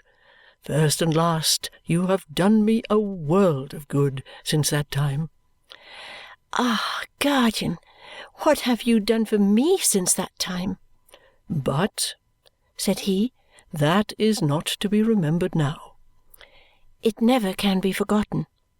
"Yes, Esther," said he with a gentle seriousness, "it is to be forgotten now, to be forgotten for a while. You are only to remember now that nothing can change me as you know me. Can you feel quite assured of that, my dear?" "I can, and I do," I said. "That's much," he answered. "That's everything. But I must not take that at a word. I will not write this something in my thoughts until you have quite resolved within yourself that nothing can change me as you know me. If you doubt that in the least degree, I will never write it. If you are sure of that, on good consideration, send Charley to me this night week for the letter. But if you are not quite certain, never send. Mind, I trust to your truth in this thing as in everything. If you are not quite certain on that one point, never send." "Guardian," said I am certain already. I can no more be changed in that conviction than you can be changed towards me. I shall send Charley for the letter." He shook my hand and said no more. Nor was any more said in reference to this conversation, either by him or me, through the whole week. When the appointed night came, I said to Charley as soon as I was alone, "Go and knock at Mr. Jarndyce's door, Charley, and say you have come from me for the letter." Charley went up the stairs and down the stairs and along the passages. The zigzag way about the old-fashioned house seemed very long in my listening ears that night.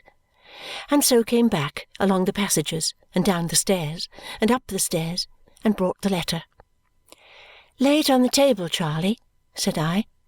So Charley laid it on the table and went to bed, and I sat looking at it without taking it up, thinking of many things. I began with my overshadowed childhood and passed through those timid days to the heavy time when my aunt lay dead, with her resolute face so cold and set, and when I was more solitary with Mrs. Rachael than if I had had no one in the world to speak to or to look at. I passed to the altered days when I was so blessed as to find friends in all around me, and to be beloved. I came to the time when I first saw my dear girl, and was received into that sisterly affection which was the grace and beauty of my life. I recalled the first bright gleam of welcome which had shone out of those very windows upon our expectant faces on that cold bright night, and which had never paled. I lived my happy life there over again. I went through my illness and recovery. I thought of myself so altered, and of those around me so unchanged, and all this happiness shone like a light from one central figure, represented before me by the letter on the table. I opened it and read it. It was so impressive in its love for me, and in the unselfish caution it gave me, and the consideration it showed for me in every word, that my eyes were too often blinded to read much at a time. But I read it through 3 times before I laid it down. I had thought beforehand that I knew its purport, and I did. It asked me, would I be the mistress of Bleak House? It was not a love letter, though it expressed so much love, but was written just as he would at any time have spoken to me.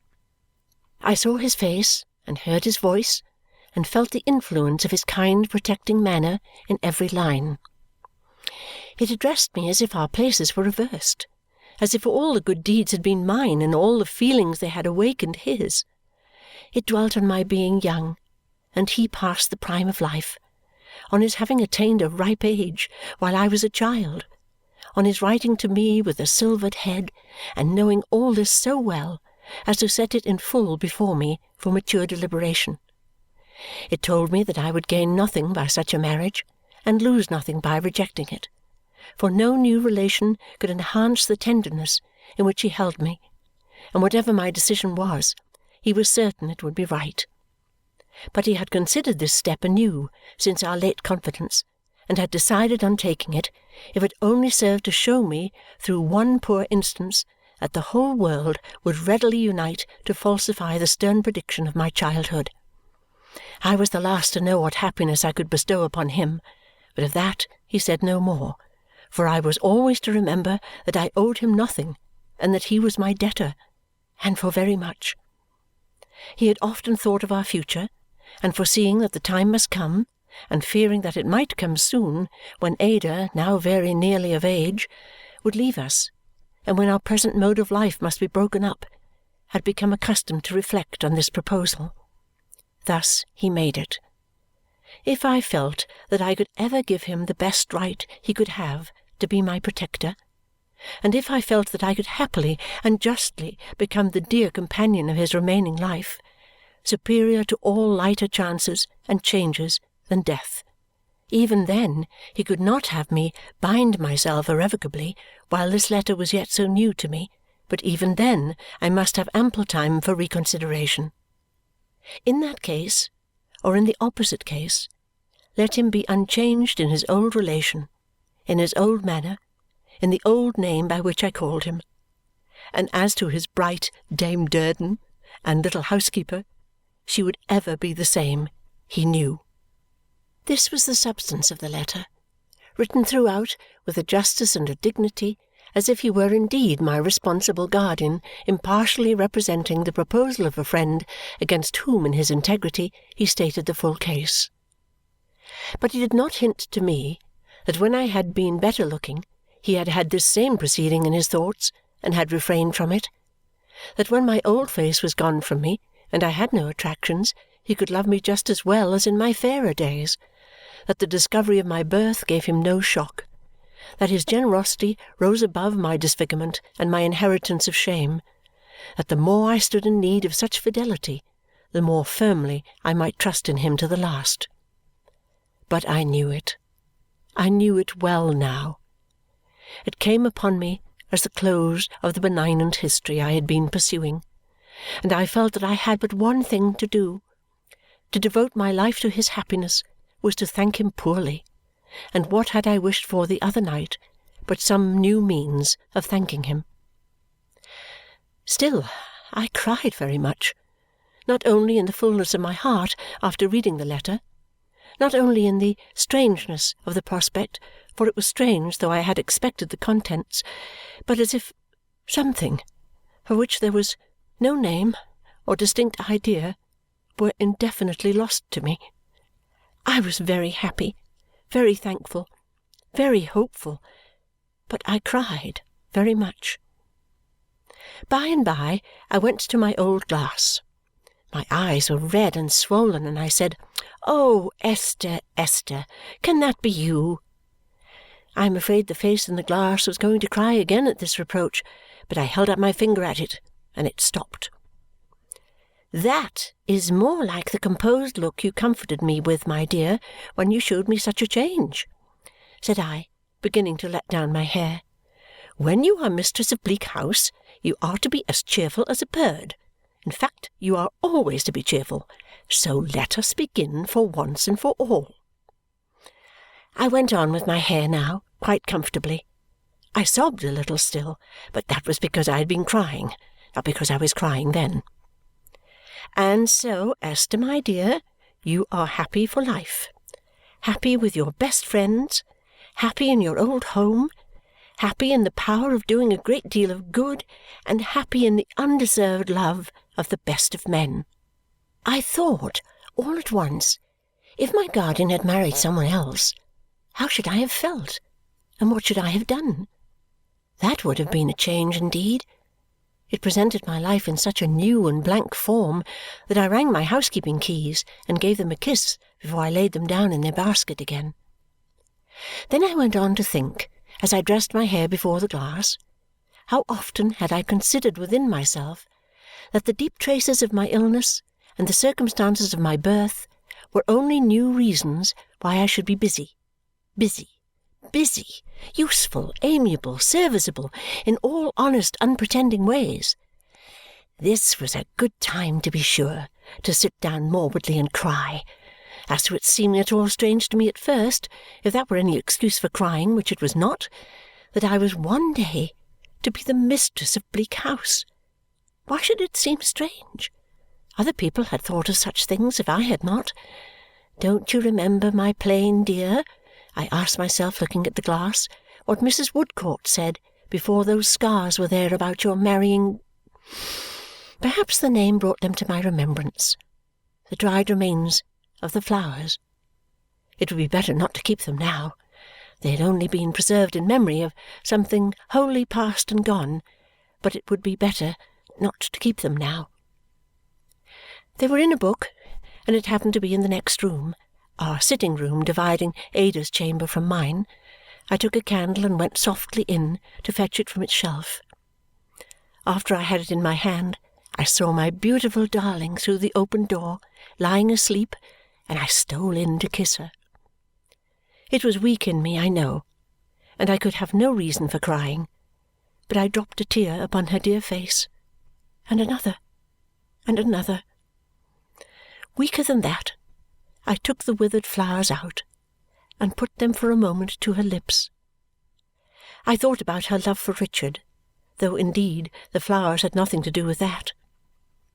Then I took them into my own room and burnt them at the candle, and they were dust in an instant. On entering the breakfast-room next morning, I found my guardian just as usual, quite as frank, as open, and free. There being not the least constraint in his manner, there was none, or I think there was none, in mine. I was with him several times in the course of the morning, in and out, when there was no one there, and I thought it not unlikely that he might speak to me about the letter, but he did not say a word. So on the next morning, and the next, and for at least a week, over which time Mr. Skimpole prolonged his stay, I expected every day that my guardian might speak to me about the letter, but he never did. I thought then, growing uneasy, that I ought to write an answer. I tried over and over again in my own room at night, but I could not write an answer that at all began like a good answer, so I thought each night I would wait one more day. And I waited 7 more days, and he never said a word. At last, Mr. Skimpole having departed, we 3 were one afternoon going out for a ride, and I, being dressed before Ada and going down, came upon my guardian with his back towards me, standing at the drawing-room window looking out. He turned on my coming in and said, smiling, "Aye, it's you, little woman, is it?" and looked out again. I had made up my mind to speak to him now. In short, I had come down on purpose. "Guardian," I said, rather hesitating and trembling, "when would you like to have the answer to the letter Charley came for?" "When it's ready, my dear," he replied. "I think it is ready," said I. "Is Charley to bring it?" he asked pleasantly. "No, I have brought it myself, guardian," I returned. I put my 2 arms round his neck and kissed him, and he said, was this the mistress of Bleak House? And I said, yes, and it made no difference presently, and we all went out together, and I said nothing to my precious pet about it. Bleak House by Charles Dickens. Chapter 45. In Trust. One morning, when I had done jingling about with my basket of keys, as my Beauty and I were walking round and round the garden, I happened to turn my eyes towards the house and saw a long thin shadow going in which looked like Mr. Vholes. Ada had been telling me only that morning of her hopes that Richard might exhaust his ardour in the Chancery suit by being so very earnest in it, and therefore, not to damp my dear girl's spirits, I said nothing about Mr. Vholes's shadow. Presently came Charley, lightly winding among the bushes and tripping along the paths, as rosy and pretty as one of Flora's attendants instead of my maid, saying, "Oh, if you please, miss, would you step and speak to Mr. Jarndyce?" It was one of Charley's peculiarities that whenever she was charged with a message, she always began to deliver it as soon as she beheld, at any distance, the person for whom it was intended. Therefore I saw Charley asking me in her usual form of words to step and speak to Mr. Jarndyce long before I heard her, and when I did hear her she had said it so often that she was out of breath. I told Ada I would make haste back and inquired of Charley, as we went in, whether there was not a gentleman with Mr. Jarndyce, to which Charley, whose grammar, I confess to my shame, never did any credit to my educational powers, replied, "Yes, miss, him has come down in the country with Mr. Richard." A more complete contrast than my guardian and Mr. Vholes I suppose there could not be.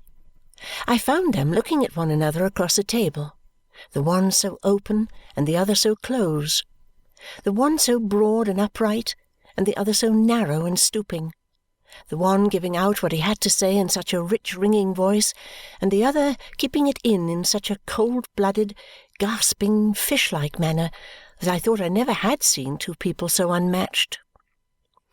"You know Mr. Vholes, my dear?" said my guardian, not with the greatest urbanity, I must say. Mr. Vholes rose, gloved and buttoned up as usual, and seated himself again just as he had seated himself beside Richard in the gig. Not having Richard to look at, he looked straight before him. "Mr. Vholes," said my guardian, eyeing his black figure as if he were a bird of ill omen, "has brought an ugly report of our most unfortunate Rick."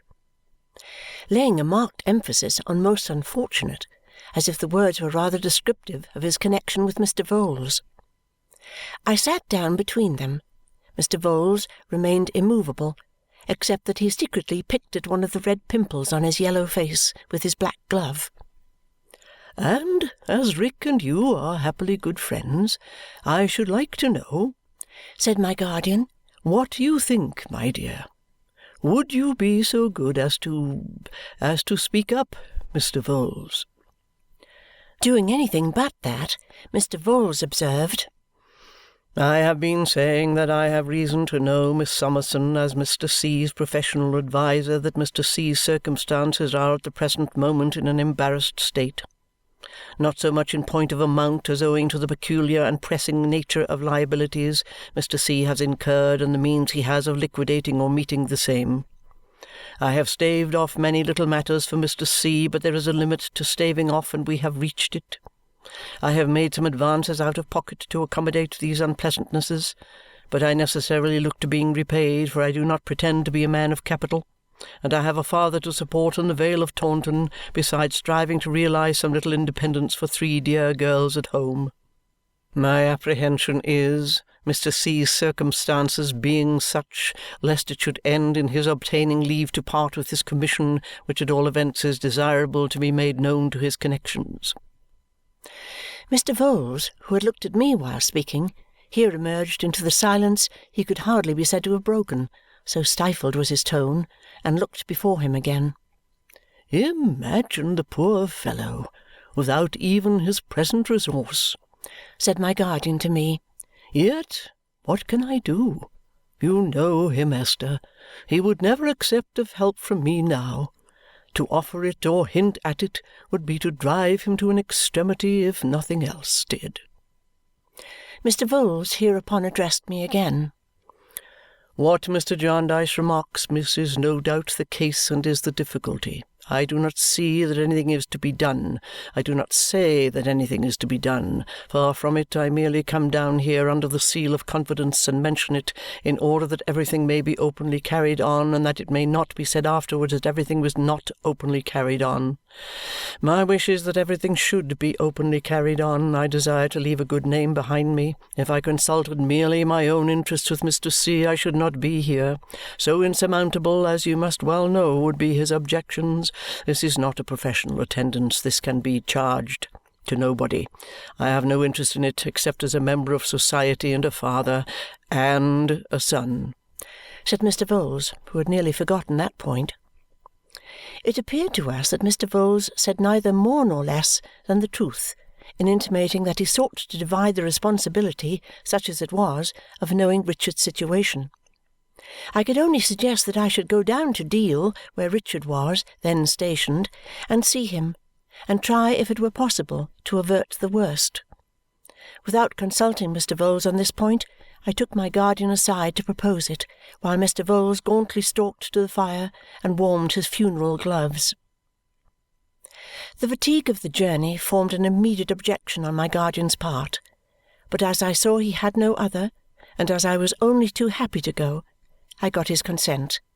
We had then merely to dispose of Mr. Vholes. "Well, sir," said Mr. Jarndyce, "Miss Summerson will communicate with Mr. Carstone, and you can only hope that his position may be yet retrievable. You will allow me to order you lunch after your journey, sir?" "I thank you, Mr. Jarndyce," said Mr. Vholes, putting out his long black sleeve to check the ringing of the bell. "Not any, I thank you, no, not a morsel. My digestion is much impaired, and I am but a poor knife and fork at any time. If I was to partake of solid food at this period of the day, I don't know what the consequences might be. Everything having been openly carried on, sir, I will now, with your permission, take my leave." "And I would that you could take your leave, and we could all take our leave, Mr. Vholes," returned my guardian bitterly, "of a cause you know of." Mr. Vholes, whose black dye was so deep from head to foot that it had quite steamed before the fire, diffusing a very unpleasant perfume, made a short one-sided inclination of his head from the neck and slowly shook it. "We whose ambition it is to be looked upon in the light of respectable practitioners, sir, can but put our shoulders to the wheel. We do it, sir, at least I do it myself, and I wish to think well of my professional brethren, one and all. You are sensible of an obligation not to refer to me, miss, in communicating with Mr. C." I said I would be careful not to do it. "Just so, miss. Good morning, Mr. Jarndyce. Good morning, sir." Mr. Vholes put his dead glove, which scarcely seemed to have any hand in it, on my fingers, and then on my guardian's fingers, and took his long thin shadow away. I thought of it on the outside of the coach, passing over all the sunny landscape between us and London, chilling the seed in the ground as it glided along. Of course it became necessary to tell Ada where I was going and why I was going, and of course she was anxious and distressed. But she was too true to Richard to say anything but words of pity and words of excuse, and in a more loving spirit still, my dear devoted girl, she wrote him a long letter, of which I took charge. Charley was to be my travelling companion, though I am sure I wanted none and would willingly have left her at home. We all went to London that afternoon, and finding 2 places in the mail, secured them. At our usual bedtime, Charley and I were rolling away seaward with the Kentish letters. It was a night's journey in those coach times, but we had the mail to ourselves and did not find the night very tedious. It passed with me as I suppose it would with most people under such circumstances. At one while my journey looked hopeful, and at another hopeless. Now I thought I should do some good, and now I wondered how I could ever have supposed so. Now it seemed one of the most reasonable things in the world that I should have come, and now one of the most unreasonable. In what state I should find Richard, what I should say to him, and what he would say to me, occupied my mind by turns with these 2 states of feeling, and the wheels seemed to play one tune, to which the burden of my guardian's letter set itself, over and over again all night. At last we came into the narrow streets of Deal, and very gloomy they were upon a raw misty morning. The long flat beach, with its little irregular houses, wooden and brick, and its litter of capstans and great boats and sheds, and bare upright poles with tackle and blocks, and loose gravelly waste places overgrown with grass and weeds, wore as dull an appearance as any place I ever saw. The sea was heaving under a thick white fog, and nothing else was moving but a few early rope-makers, who, with the yarn twisted round their bodies, looked as if, tired of their present state of existence, they were spinning themselves into cordage. But when we got into a warm room in an excellent hotel and sat down, comfortably washed and dressed, to an early breakfast, for it was too late to think of going to bed, Deal began to look more cheerful.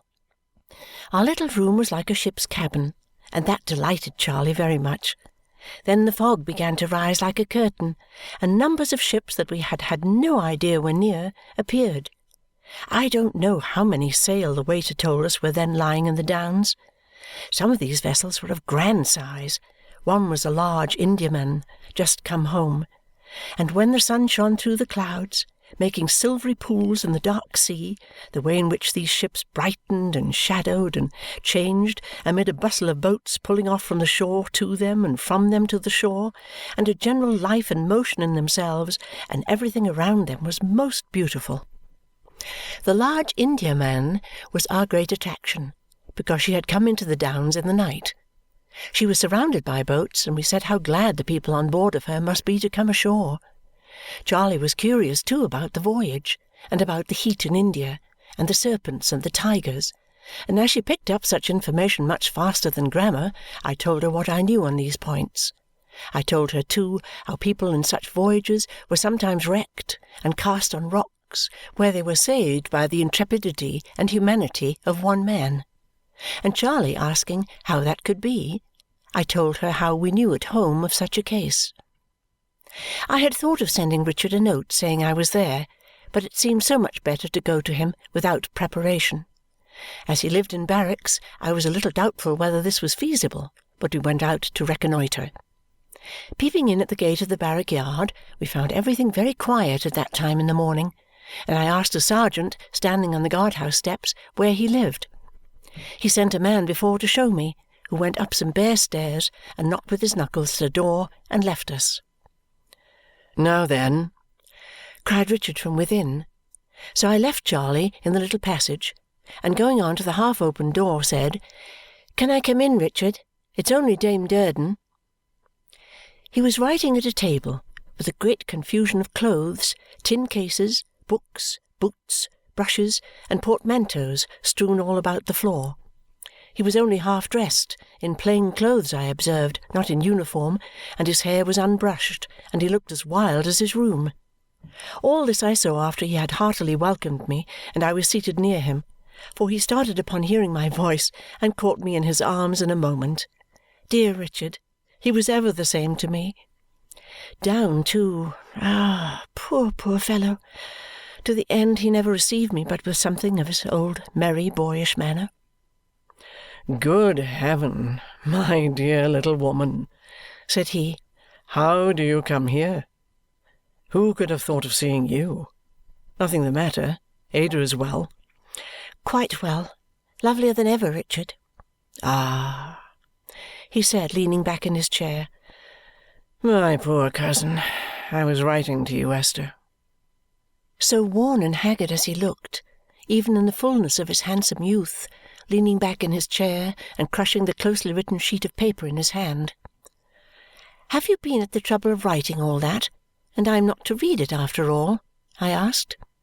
"Oh, my dear," he returned with a hopeless gesture, "you may read it in the whole room. It is all over here."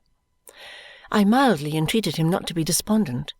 I told him that I had heard by chance of his being in difficulty and had come to consult with him what could best be done.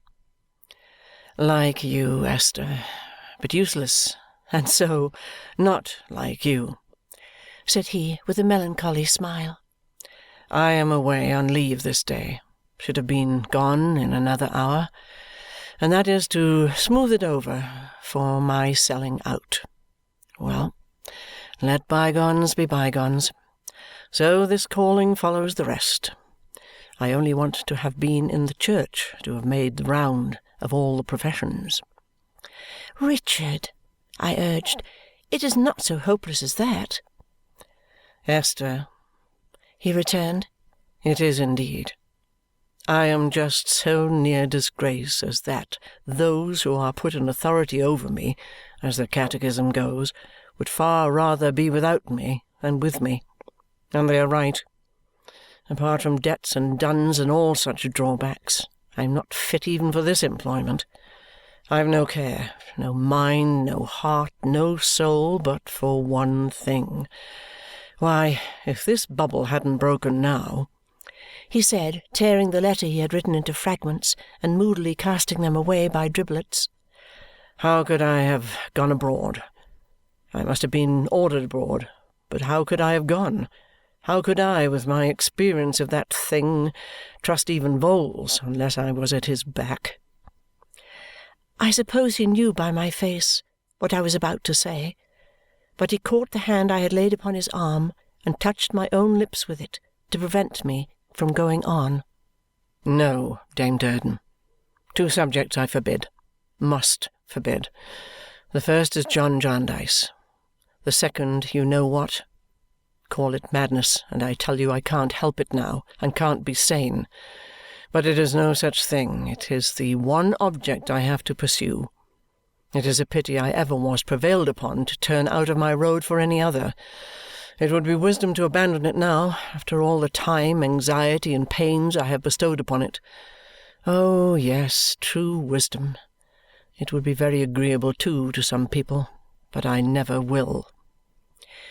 He was in that mood in which I thought it best not to increase his determination, if anything could increase it, by opposing him. I took out Ada's letter and put it in his hand. "Am I to read it now?" he asked. As I told him yes, he laid it on the table, and resting his head upon his hand, began. He had not read far when he rested his head upon his 2 hands to hide his face from me. In a little while he rose as if the light were bad and went to the window. He finished reading it there with his back towards me, and after he had finished and had folded it up, stood there for some minutes with the letter in his hand. When he came back to his chair, I saw tears in his eyes. "Of course, Esther, you know what she says here." He spoke in a softened voice and kissed the letter as he asked me, "Yes, Richard." "Offers me," he went on, tapping his foot upon the floor, "the little inheritance she is certain of so soon. Just as little and as much as I have wasted. and begs and prays me to take it, set myself right with it, and remain in the service. I know your welfare to be the dearest wish of her heart, said I, and oh, my dear Richard, Ada's is a noble heart. I am sure it is. I wish I was dead. He went back to the window, and laying his arm across it, leaned his head down on his arm. It greatly affected me to see him so, but I hoped he might become more yielding, and I remained silent. My experience was very limited. I was not at all prepared for his rousing himself out of this emotion to a new sense of injury. And this is the heart that the same John Jarndyce, who is not otherwise to be mentioned between us, stepped in to estrange from me, said he indignantly. And the dear girl makes me this generous offer from under the same John Jarndyce's roof, and with the same John Jarndyce's gracious consent and connivance, I dare say is a new means of buying me off. Richard! I cried out, rising hastily. I will not hear you say such shameful words. I was very angry with him indeed for the first time in my life, but it only lasted a moment. When I saw his worn young face looking at me as if he were sorry, I put my hand on his shoulder and said, If you please, my dear Richard, do not speak in such a tone to me. Consider. He blamed himself exceedingly, and told me in the most generous manner that he had been very wrong, and that he begged my pardon 1,000 times. At that I laughed, but trembled a little too, for I was rather fluttered after being so fiery. To accept this offer, my dear Esther, said he, sitting down beside me and resuming our conversation, once more, pray, forgive me. I am deeply grieved. To accept my dearest cousin's offer is, I need not say, impossible. Besides, I have letters and papers that I could show you which would convince you it is all over here. I have done with the red coat, believe me. But it is some satisfaction in the midst of my troubles and perplexities to know that I am pressing Ada's interests in pressing my own. Bowles has his shoulder to the wheel, and he cannot help urging it on as much for her as for me, thank God. His sanguine hopes were rising within him and lighting up his features, but they made his face more sad to me than it had been before. No, no, cried Richard exultingly. If every farthing of Ada's little fortune were mine, no part of it should be spent in retaining me in what I am not fit for, can take no interest in, and am weary of. It should be devoted to what promises a better return, and should be used where she has a larger stake. Don't be uneasy for me. I shall now have only one thing on my mind, and Vholes and I will work it. I shall not be without means. Free of my commission, I shall be able to compound with some small usurers who will hear of nothing but their bond now. Vholes says so. I should have a balance in my favour anyway, but that would swell it. Come, come, you shall carry a letter to Ada from me, Esther, and you must both of you be more hopeful of me and not believe that I am quite cast away just yet, my dear. I will not repeat what I said to Richard. I know it was tiresome, and nobody is to suppose for a moment that it was at all wise. It only came from my heart. He heard it patiently and feelingly, but I saw that on the two subjects he had reserved, it was at present hopeless to make any representation to him. I saw, too, and had experienced in this very interview, the sense of my guardian's remark that it was even more mischievous to use persuasion with him than to leave him as he was. Therefore I was driven at last to asking Richard if he would mind convincing me that it really was all over there, as he had said, and that it was not his mere impression. He showed me without hesitation a correspondence, making it quite plain that his retirement was arranged. I found from what he told me that Mr. Vholes had copies of these papers and had been in consultation with him throughout. Beyond ascertaining this, and having been the bearer of Ada's letter, and being, as I was going to be, Richard's companion back to London, I had done no good by coming down. Admitting this to myself with a reluctant heart, I said I would return to the hotel and wait until he joined me there. So he threw a cloak over his shoulders and saw me to the gate, and Charley and I went back along the beach. There was a concourse of people in one spot, surrounding some naval officers who were landing from a boat, and pressing about them with unusual interest. I said to Charley this would be one of the great Indian man's boats now, and we stopped to look. The gentlemen came slowly up from the waterside, speaking good-humouredly to each other and to the people around, and glancing about them as if they were glad to be in England again. "Charley, Charley," said I, "come away." And I hurried on so swiftly that my little maid was surprised. It was not until we were shut up in our cabin room, and I had had time to take breath, that I began to think why I had made such haste. In one of the sunburnt faces I had recognized Mr. Allan Woodcourt, and I had been afraid of his recognizing me. I had been unwilling that he should see my altered looks. I had been taken by surprise, and my courage had quite failed me. But I knew this would not do, and I now said to myself, "My dear, there is no reason, there is and there can be no reason at all, why it should be worse for you now than it ever has been. What you were last month, you are to-day. You are no worse, you are no better. This is not your resolution. Call it up, Esther, call it up."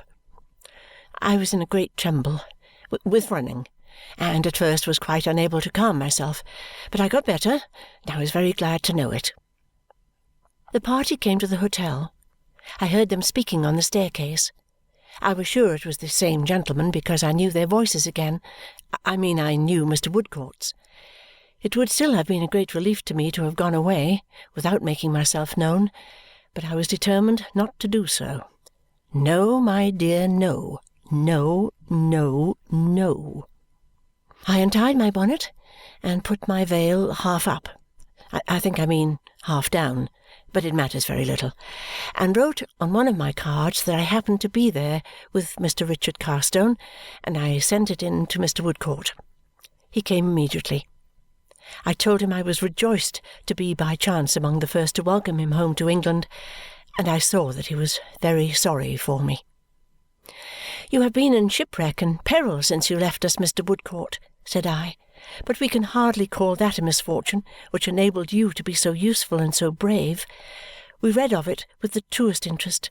It first came to my knowledge through your old patient, poor Miss Flite, when I was recovering from my severe illness." "Ah, little Miss Flite," he said. "She lives the same life yet?" "Just the same." I was so comfortable with myself now as not to mind the veil and to be able to put it aside. "Her gratitude to you, Mr. Woodcourt, is delightful. She is a most affectionate creature, as I have reason to say."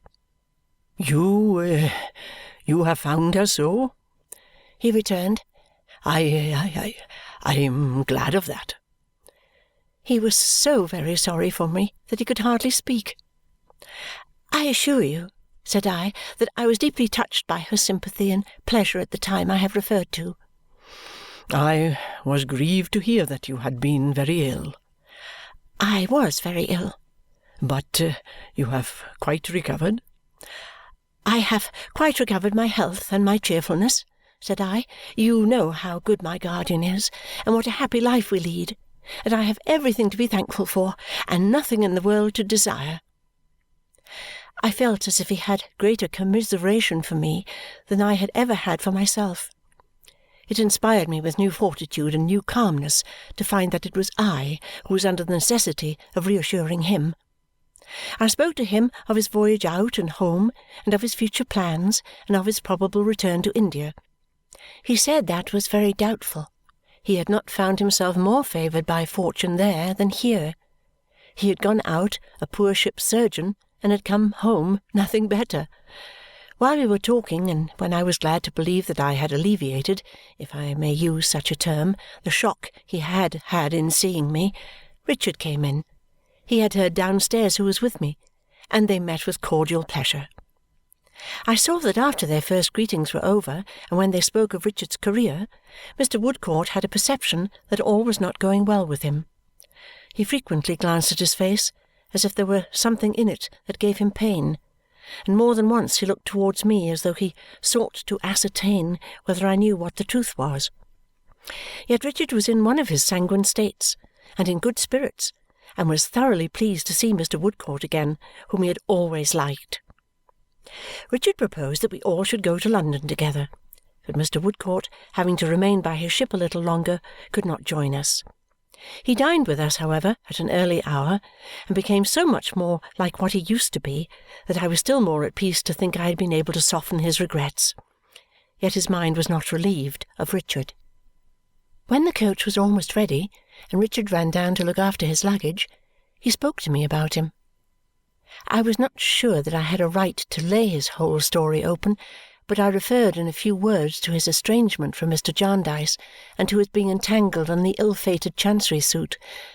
Mr. Woodcourt listened with interest and expressed his regret.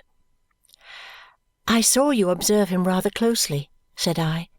"Do you think him so changed?" "He is changed," he returned, shaking his head. I felt the blood rush into my face for the first time, but it was only an instantaneous emotion. I turned my head aside, and it was gone. "It is not," said Mr. Woodcourt, "his being so much younger or older or thinner or fatter or paler or ruddier as there being upon his face such a singular expression. I never saw so remarkable a look in a young person. One cannot say that it is all anxiety or all weariness, yet it is both, and like ungrown despair." "You do not think he is ill?" said I. "No, he looked robust in body." "That he cannot be at peace in mind, we have too much reason to know," I proceeded. "Mr. Woodcourt, you are going to London?" "To-morrow or the next day." "There is nothing Richard wants so much as a friend. He always liked you. Pray see him when you get there. Pray help him sometimes with your companionship if you can. You do not know of what service it might be. You cannot think how Ada and Mr. Jarndyce and even I, how we should all thank you, Mr. Woodcourt." "Miss Summerson," he said, more moved than he had been from the first, "before heaven, I will be a true friend to him. I will accept him as a trust, and it shall be a sacred one." "God bless you," said I, with my eyes filling fast, but I thought they might when it was not for myself. "Ada loves him. We all love him, but Ada loves him as we cannot. I will tell her what you say. Thank you, and God bless you in her name." Richard came back as we finished exchanging these hurried words and gave me his arm to take me to the coach. "Woodcourt," he said, unconscious with what application, "pray let us meet in London." "Meet?" returned the other. "I have scarcely a friend there now but you. Where shall I find you?" "Why, I must get a lodging of some sort," said Richard, pondering. "Say at Vholes's Simon's Inn." "Good. Without loss of time." They shook hands heartily. When I was seated in the coach and Richard was yet standing in the street, Mr. Woodcourt laid his friendly hand on Richard's shoulder and looked at me.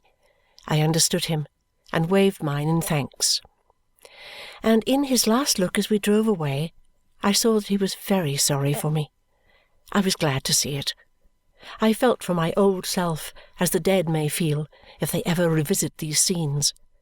I was glad to be tenderly remembered, to be gently pitied, not to be quite forgotten. Bleak House by Charles Dickens. Chapter 46. Stop Him. Darkness rests upon Tom all Alone's. Dilating and dilating since the sun went down last night, it has gradually swelled until it fills every void in the place. For a time there were some dungeon lights burning, as the lamp of life hums in Tom all Alone's, heavily, heavily in the nauseous air, and winking, as that lamp too winks in Tom all Alone's, at many horrible things. But they are blotted out. The moon has eyed Tom with a dull cold stare, as admitting some puny emulation of herself in his desert region, unfit for life and blasted by volcanic fires, but she has passed on and is gone. The blackest nightmare in the infernal stables grazes on Tom all-Alone's, and Tom is fast asleep. Much mighty speech-making there has been, both in and out of Parliament, concerning Tom, and much wrathful disputation how Tom should be got right, whether he shall be put into the main road by constables, or by beadles, or by bell-ringing, or by force of figures, or by correct principles of taste, or by high church, or by low church, or by no church, whether he shall be set to splitting trusses of polemical straws with the crooked knife of his mind, or whether he shall be put to stone-breaking instead. In the midst of which dust and noise there is but one thing perfectly clear, to wit, that Tom only may and can, or shall and will, be reclaimed according to somebody's theory but nobody's practice, and in the hopeful meantime Tom goes to perdition head foremost in his old determined spirit. But he has his revenge. Even the winds are his messengers, and they serve him in these hours of darkness. There is not a drop of Tom's corrupted blood but propagates infection and contagion somewhere. It shall pollute, this very night, the choice stream in which chemists on analysis would find the genuine nobility of a Norman house, and his Grace shall not be able to say nay to the infamous alliance. There is not an atom of Tom's slime, not a cubic inch of any pestilential gas in which he lives, not one obscenity or degradation about him, not an ignorance, not a wickedness, not a brutality of his committing, but shall work its retribution through every order of society, up to the proudest of the proud and to the highest of the high. Verily, what with tainting, plundering, and spoiling, Tom has his revenge. It is a moot point whether Tom all-Alone's be uglier by day or by night, but on the argument that the more that is seen of it, the more shocking it must be, and that no part of it left to the imagination is at all likely to be made so bad as the reality, day carries it. The day begins to break now, and in truth it might be better for the national glory even that the sun should sometimes set upon the British dominions than that it should ever rise upon so vile a wonder as Tom. A brown sunburnt gentleman, who appears in some inaptitude for sleep to be wandering abroad rather than counting the hours on a restless pillow, strolls hitherward at this quiet time. Attracted by curiosity, he often pauses and looks about him, up and down the miserable byways. Nor is he merely curious, for in his bright dark eye there is compassionate interest, and as he looks here and there, he seems to understand such wretchedness and to have studied it before. On the banks of the stagnant channel of mud which is the main street of Tom all-Alone's, nothing is to be seen but the crazy houses, shut up and silent. No waking creature, save himself, appears except in one direction, where he sees the solitary figure of a woman sitting on a doorstep. He walks that way. Approaching, he observes that she has journeyed a long distance and is footsore and travel-stained. She sits on the doorstep in the manner of one who is waiting, with her elbow on her knee and her head upon her hand. Beside her is a canvas bag or bundle she has carried. She is dozing probably, for she gives no heed to his steps as he comes towards her. The broken footway is so narrow that when Allan Woodcourt comes to where the woman sits, he has to turn into the road to pass her. Looking down at her face, his eye meets hers, and he stops. "What is the matter?" "Nothing, sir." "Can't you make them hear? Do you want to be let in?" "I'm waiting till they get up at another house, a lodging-house, not here." The woman patiently returns. "I'm waiting here because there will be sun here presently to warm me." "I'm afraid you are tired. I'm sorry to see you sitting in the street." "Thank you, sir. It don't matter." A habit in him of speaking to the poor, and of avoiding patronage or condescension or childishness, which is the favourite device many people deem it quite a subtlety to talk to them like little spelling-books, has put him on good terms with the woman easily. "Let me look at your forehead," he says, bending down. "I am a doctor. Don't be afraid. I wouldn't hurt you for the world." He knows that by touching her with his skilful and accustomed hand, he can soothe her yet more readily. She makes a slight objection, saying, "It's nothing." But he has scarcely laid his fingers on the wounded place when she lifts it up to the light. Aye, a bad bruise and the skin sadly broken. This must be very sore. "It do ache a little, sir," returns the woman with a started tear upon her cheek. "Let me try to make it more comfortable. My handkerchief won't hurt you." "Oh, dear no, sir, I'm sure of that." He cleanses the injured place and dries it, and having carefully examined it and gently pressed it with the palm of his hand, takes a small case from his pocket, dresses it, and binds it up. While he is thus employed, he says, after laughing at his establishing a surgery in the street, "And so your husband is a brickmaker?" "How do you know that, sir?" asks the woman, astonished. "Why, I suppose so, from the colour of the clay upon your bag and on your dress.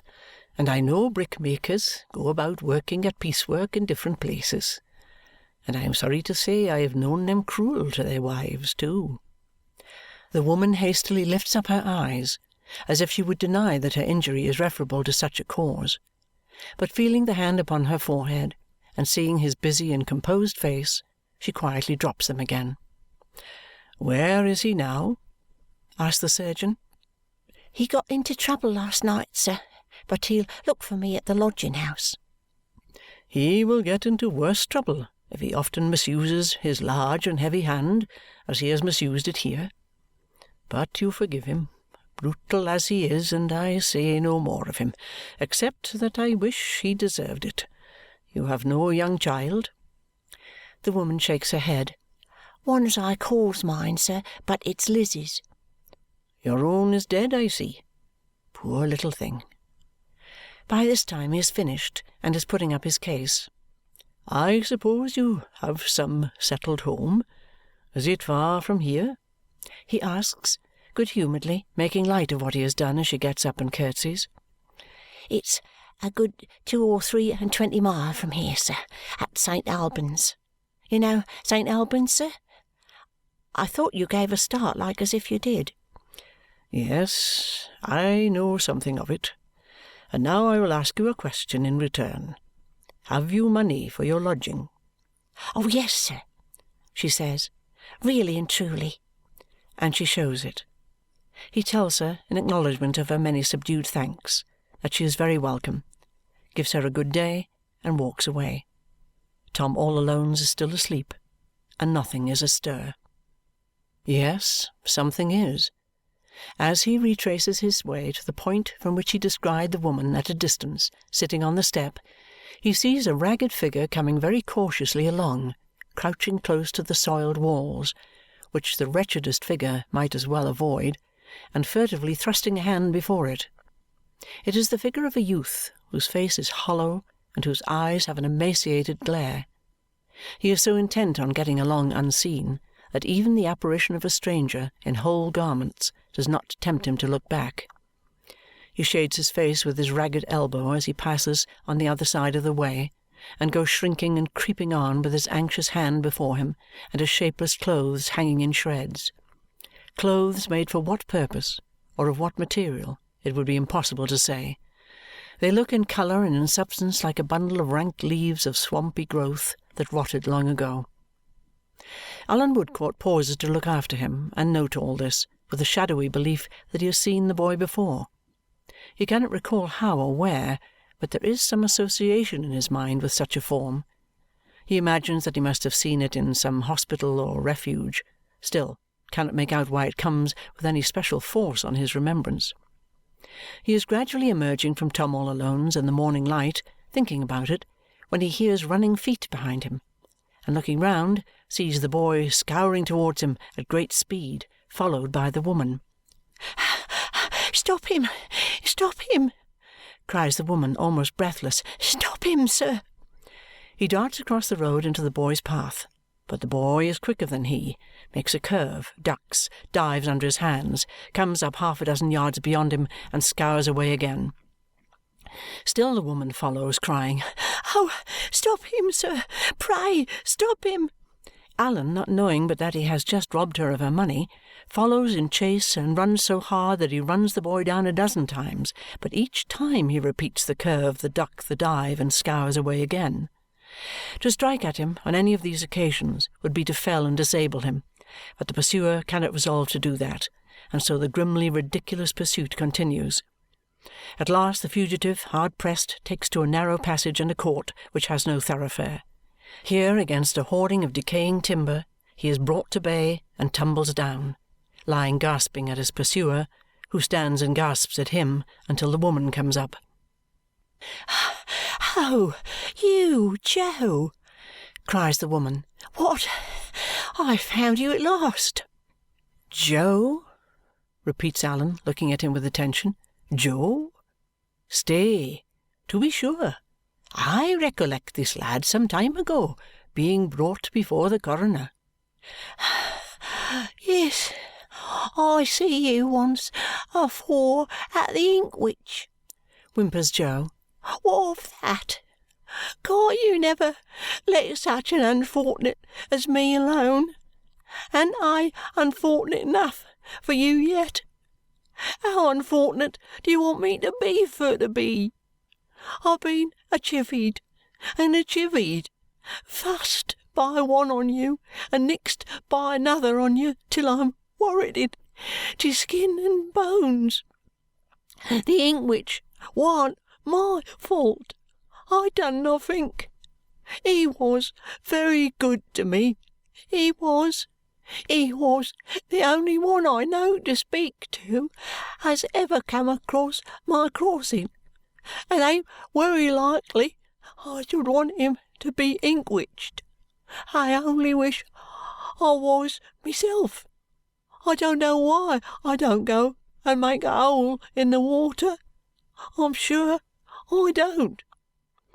He says it with such a pitiable air, and his grimy tears appear so real, and he lies in the corner up against the hoarding so like a growth of fungus or any unwholesome excrescence produced there in neglect and impurity, that Allan Woodcourt is softened towards him.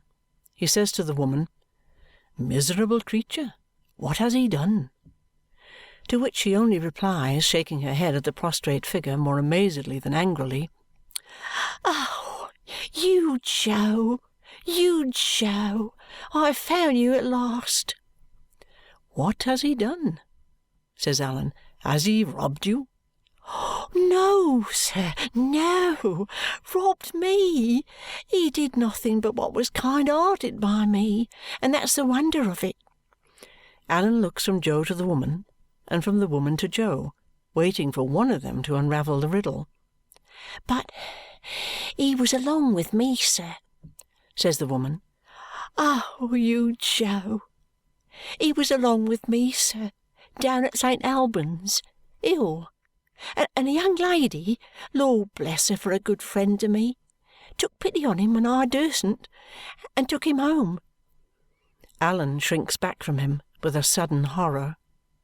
"Yes, sir, yes, took him home and made him comfortable, and like a thankless monster he ran away in the night and never has been seen or heard of since, till I set eyes on him just now. And that young lady that was such a pretty dear caught his illness, lost her beautiful looks, and wouldn't hardly be known for the same young lady now if it wasn't for her angel temper and her pretty shape and her sweet voice. Do you know it? You ungrateful wretch, do you know that this is all along of you and of her goodness to you?" demands the woman, beginning to rage at him as she recalls it and breaking into passionate tears. The boy, in rough sort, stunned by what he hears, falls to smearing his dirty forehead with his dirty palm, and to staring at the ground, and to shaking from head to foot until the crazy hoarding against which he leans rattles. Allan restrains the woman merely by a quiet gesture, but effectually. "Richard told me," he falters. "I mean, I have heard of this. Don't mind me for a moment. I will speak presently." He turns away and stands for a while looking out at the covered passage. When he comes back, he has recovered his composure, except that he contends against an avoidance of the boy which is so very remarkable that it absorbs the woman's attention. You hear what she says, but get up, get up. Jo, shaking and chattering, slowly rises and stands, after the manner of his tribe in a difficulty, sideways against the hoarding, resting one of his high shoulders against it, and covertly rubbing his right hand over his left and his left foot over his right. You hear what she says, and I know it's true. Have you been here ever since? Wish I may die if I see Tom all alones till this blessed morning, replies Jo hoarsely. Why have you come here now? Jo looks all around the confined court, looks at his questioner no higher than the knees, and finally answers, I don't know how to do nothink, and I can't get nothink to do. I'm wery poor and ill, and I thought I'd come back here when there warn't nobody about, and lay down and hide somewheres, as I knows on, till arter dark, and then go and beg a trifle of Mr. Snagsby. He was allus willing for to give me somethink, he was, though Mrs. Snagsby she was allus a chivying on me, like everybody, everywheres. Where have you come from? Jo looks all round the court again, looks at his questioner's knees again, and concludes by laying his profile against the hoarding in a sort of resignation. Did you hear me ask you where you have come from? Tramp, then, says Jo. Now tell me, proceeds Allan, making a strong effort to overcome his repugnance, going very near to him, and leaning over him with an expression of confidence. Tell me how it came about that you left that house when the good young lady had been so unfortunate as to pity you and take you home. Jo suddenly comes out of his resignation and excitedly declares, addressing the woman, that he never known about the young lady, that he never hearn about it, that he never went fur to hurt her, that he would sooner have hurt his own self, that he'd sooner have had his unfortunate head chopped off than ever gone anigh her, and that she was wery good to him, she was, conducting himself throughout as if in his poor fashion he really meant it, and winding up with some very miserable sobs. Allan Woodcourt sees that this is not a sham. He constrains himself to touch him. Come, Jo, tell me. No, I dasn't, says Jo, relapsing to the profile state. I dasn't, or I would. But I must know, returns the other. all the same. Come, Jo.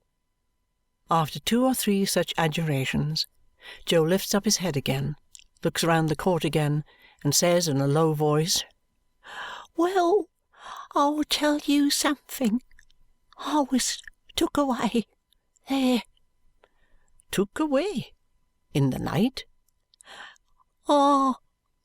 Very apprehensive of being overheard, Jo looks about him and even glances up some 10 feet at the top of the hoarding and through the cracks in it, lest the object of his distrust should be looking over or hidden on the other side.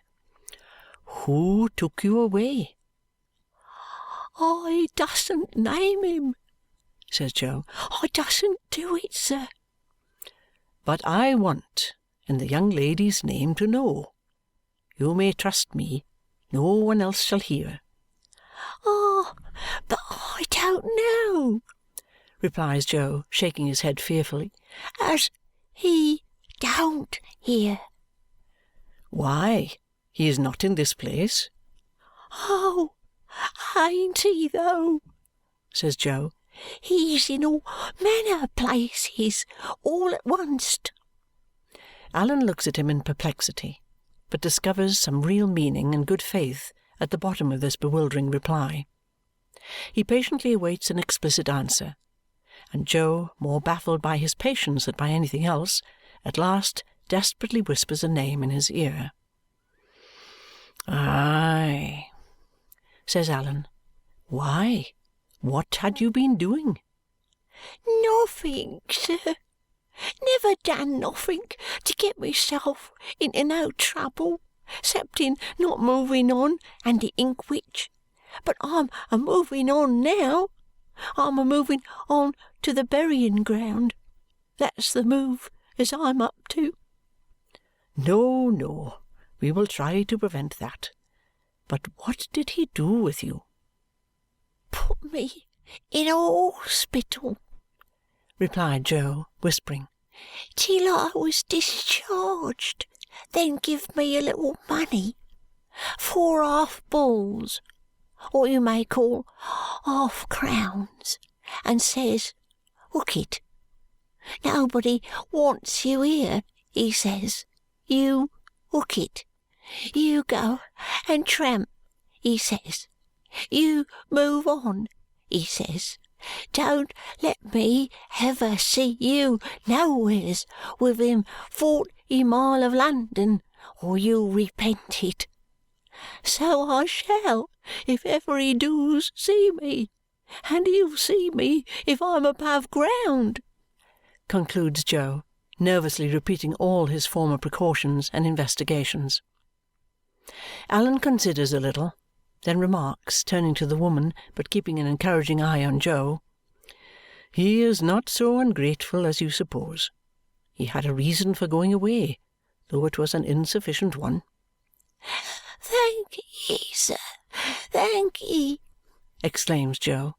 "There now, see how hard you was upon me. But only you tell the young lady what the gentleman says, and it's all right, for you was very good to me, and I knows it." "Now, Jo," says Allan, keeping his eye upon him, "come with me, and I will find you a better place than this to lie down and hide in. If I take one side of the way, and you the other to avoid observation, you will not run away, I know very well, if you make me a promise." "I won't. Not unless I was to see him a coming, sir." "Very well. I take your word. Half the town is getting up by this time, and the whole town will be broad awake in another hour. Come along. Good day again, my good woman." "Good day again, sir, and I thank you kindly, many times again." She has been sitting on her bag, deeply attentive, and now rises and takes it up, Jo repeating, "Only you tell the young lady as I never went for to hurt her, and what the gentleman says." Nods and shambles and shivers and smears and blinks and half laughs and half cries a farewell to her, and takes his creeping way along after Allan Woodcourt, close to the houses on the opposite side of the street. In this order the two come up out of Tom all Alone's into the broad rays of the sunlight and the purer air. Bleak House by Charles Dickens. Chapter 47. Jo's Will. As Allan Woodcourt and Jo proceed along the streets where the high church spires and the distances are so near and clear in the morning light that the city itself seems renewed by rest, Allan revolves in his mind how and where he shall bestow his companion. It surely is a strange fact, he considers, that in the heart of a civilized world this creature in human form should be more difficult to dispose of than an unowned dog. But it is none the less a fact because of its strangeness, and the difficulty remains. At first he looks behind him often to assure himself that Jo is still really following.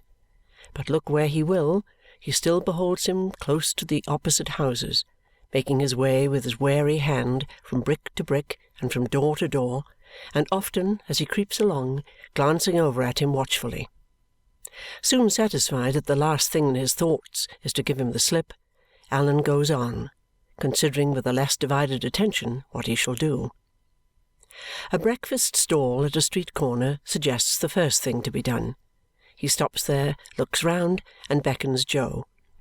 Jo crosses and comes halting and shuffling up, slowly scooping the knuckles of his right hand round and round in the hollowed palm of his left, kneading dirt with a natural pestle and mortar.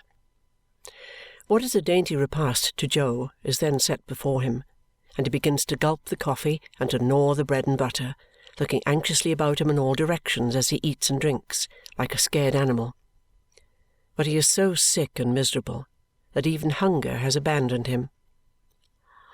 "I thought I was a'most a-starving, sir," says Joe, soon putting down his food. "But I don't know nothink, not even that. I don't care for eating wittles, nor yet for drinking on 'em." And Joe stands shivering and looking at the breakfast wonderingly. Allan Woodcourt lays his hand upon his pulse and on his chest. "Draw breath, Joe."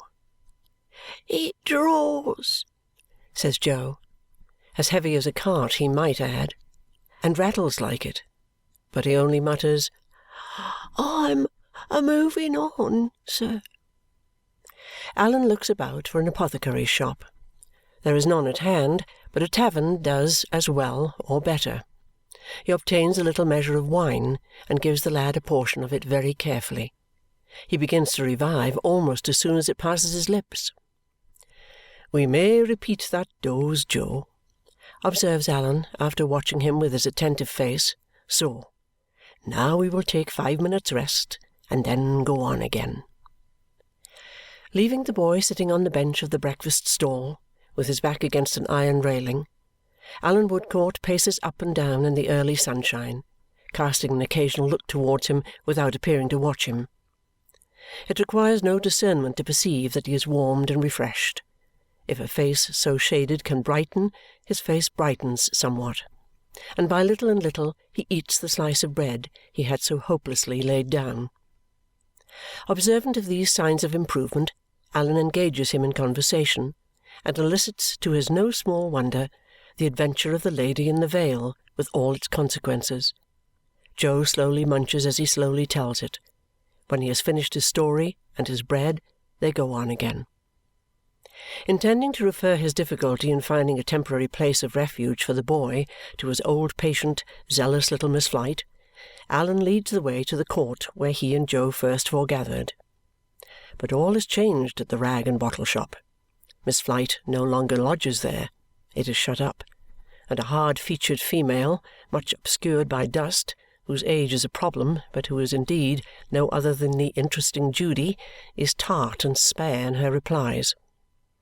These sufficing, however, to inform the visitor that Miss Flite and her birds are domiciled with a Mrs. Blinder in Bell Yard, he repairs to that neighbouring place, where Miss Flite, who rises early that she may be punctual at the divan of justice held by her excellent friend the Chancellor, comes running downstairs with tears of welcome and with open arms. "My dear physician," cries Miss Flite, "my meritorious, distinguished, honourable officer." She uses some odd expressions, but is as cordial and full of heart as sanity itself can be, more so than it often is. Allan, very patient with her, waits until she has no more raptures to express, then points out Joe, trembling in a doorway, and tells her how he comes there. "Where can I lodge him hereabouts for the present? Now, you have a fund of knowledge and good sense and can advise me." Miss Flite, mighty proud of the compliment, sets herself to consider, but it is long before a bright thought occurs to her. Mrs. Blinder is entirely let, and she herself occupies poor Gridley's room. "Gridley!" exclaims Miss Flite, clapping her hands after 20th repetition of this remark. "Gridley! Oh, to be sure, of course, my dear physician. General George will help us out." It is hopeless to ask for any information about General George, and would be, though Miss Flite had not already run upstairs to put on her pinched bonnet and her poor little shawl, and to arm herself with a reticule of documents. But as she informs her physician in her disjointed manner on coming down in full array that General George, whom she often calls upon, knows her dear Fitz Jarndyce and takes a great interest in all connected with her, Allan is induced to think that they may be in the right way. So he tells Joe, for his encouragement, that this walking about will soon be over now, and they repair to the general's. Fortunately, it is not far. From the exterior of George's shooting gallery and the long entry and the bare perspective beyond it, Allan Woodcourt augurs well. He also descries promise in the figure of Mr. George himself, striding towards them in his morning exercise with his pipe in his mouth, no stock on, and his muscular arms, developed by broadsword and dumbbell, weightily asserting themselves through his light shirt sleeves. "Your servant, sir," says Mr. George with a military salute. Good-humouredly smiling all over his broad forehead up into his crisp hair, he then defers to Miss Flite, as, with great stateliness and at some length, she performs the courtly ceremony of presentation. He winds it up with another "Your servant, sir," and another salute. "Excuse me, sir. A sailor, I believe," says Mr. George. "I am proud to find I have the air of one," returns Allan, "but I am only a sea-going doctor." "Indeed, sir. I should have thought you was a regular blue jacket myself." Allan hopes Mr. George will forgive his intrusion the more readily on that account, and particularly that he will not lay aside his pipe, which, in his politeness, he has testified some intention of doing. "You're very good, sir," returns the trooper.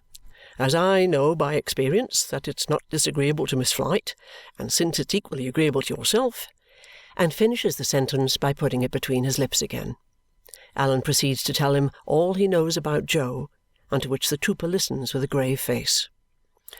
"And that's the lad, sir, is it?" he inquires, looking along the entry to where Jo stands, staring up at the great letters on the whitewashed front, which have no meaning in his eyes. "That's he," says Allan. "And Mr. George, I am in this difficulty about him.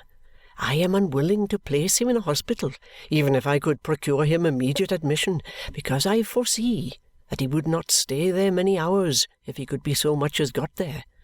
The same objection applies to a workhouse. Supposing I had the patience to be evaded and shirked, and handed about from post to pillar in trying to get him into one, which is a system that I don't take kindly to." "No man does, sir," returns Mr. George. "I am convinced that he would not remain in either place, because he is possessed by an extraordinary terror of this person who ordered him to keep out of the way. In his ignorance he believes this person to be everywhere and cognizant of everything." "I ask your pardon, sir," says Mr. George, "but you have not mentioned that party's name. Is it a secret, sir?" "The boy makes it one, but his name is Bucket." "Bucket, the detective, sir?" "The same man." "The man is known to me, sir," returns the trooper, after blowing out a cloud of smoke and squaring his chest, "and the boy is so far correct that he undoubtedly is a rum customer." Mr. George smokes with a profound meaning after this and surveys Miss Flite in silence. "Now I wish Mr. Jarndyce and Miss Summerson at least to know that this Jo, who tells so strange a story, has reappeared, and to have it in their power to speak with him if they should desire to do so. Therefore I want to get him, for the present moment, into any poor lodging kept by decent people, where he would be admitted. Decent people and Jo, Mr. George," says Allan, following the direction of the trooper's eyes along the entry, "have not been much acquainted, as you see. Hence the difficulty. Do you happen to know any one in this neighbourhood who would receive him for a while on my paying for him beforehand?" As he puts the question, he becomes aware of a dirty-faced little man standing at the trooper's elbow and looking up, with an oddly twisted figure and countenance, into the trooper's face. After a few more puffs at his pipe, the trooper looks down askant at the little man, and the little man winks up at the trooper. "Well, sir," says Mr. George, "I can assure you that I would willingly be knocked on the head at any time if it would be at all agreeable to Miss Summerson, and consequently I esteem it a privilege to do that young lady any service, however small. We are naturally in the vagabond way here, sir, both myself and Phil. You see what the place is. You're welcome to a quiet corner of it for the boy if the same would meet your views. No charge made, except for rations, We are not in a flourishing state of circumstances here, sir. We are liable to be tumbled out, neck and crop, at a moment's notice. However, sir, such as the place is, and so long as it lasts, here it is at your service." With a comprehensive wave of his pipe, Mr. George places the whole building at his visitor's disposal. "I take it for granted, sir," he adds, "you being one of the medical staff, that there is no present infection about this unfortunate subject." Allan is quite sure of it. "Because, sir," says Mr. George, shaking his head sorrowfully, "we have had enough of that." His tone is no less sorrowfully echoed by his new acquaintance. "Still, I am bound to tell you," observes Allan, after repeating his former assurance, "that the boy is deplorably low and reduced, and that he may be, I do not say that he is, too far gone to recover." "Do you consider him in present danger, sir?" inquires the trooper. "Yes, I fear so." "Then, sir," returns the trooper in a decisive manner, "it appears to me, being naturally in the vagabond way myself, that the sooner he comes out of the street the better.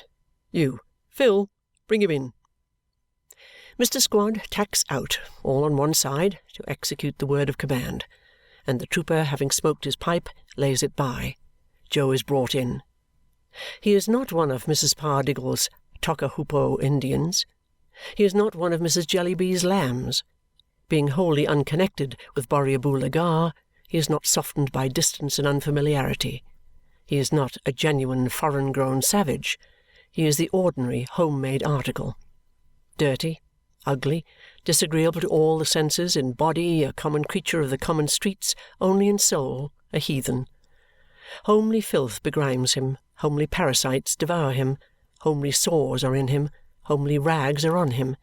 Native ignorance, the growth of English soil and climate, sinks his immortal nature lower than the beasts that perish. Stand forth, Joe, in uncompromising colours. From the sole of thy foot to the crown of thy head, there is nothing interesting about thee. He shuffles slowly into Mr. George's gallery and stands, huddled together in a bundle, looking all about the floor. He seems to know that they have an inclination to shrink from him, partly for what he is and partly for what he has caused. He, too, shrinks from them. He is not of the same order of things, not of the same place in creation.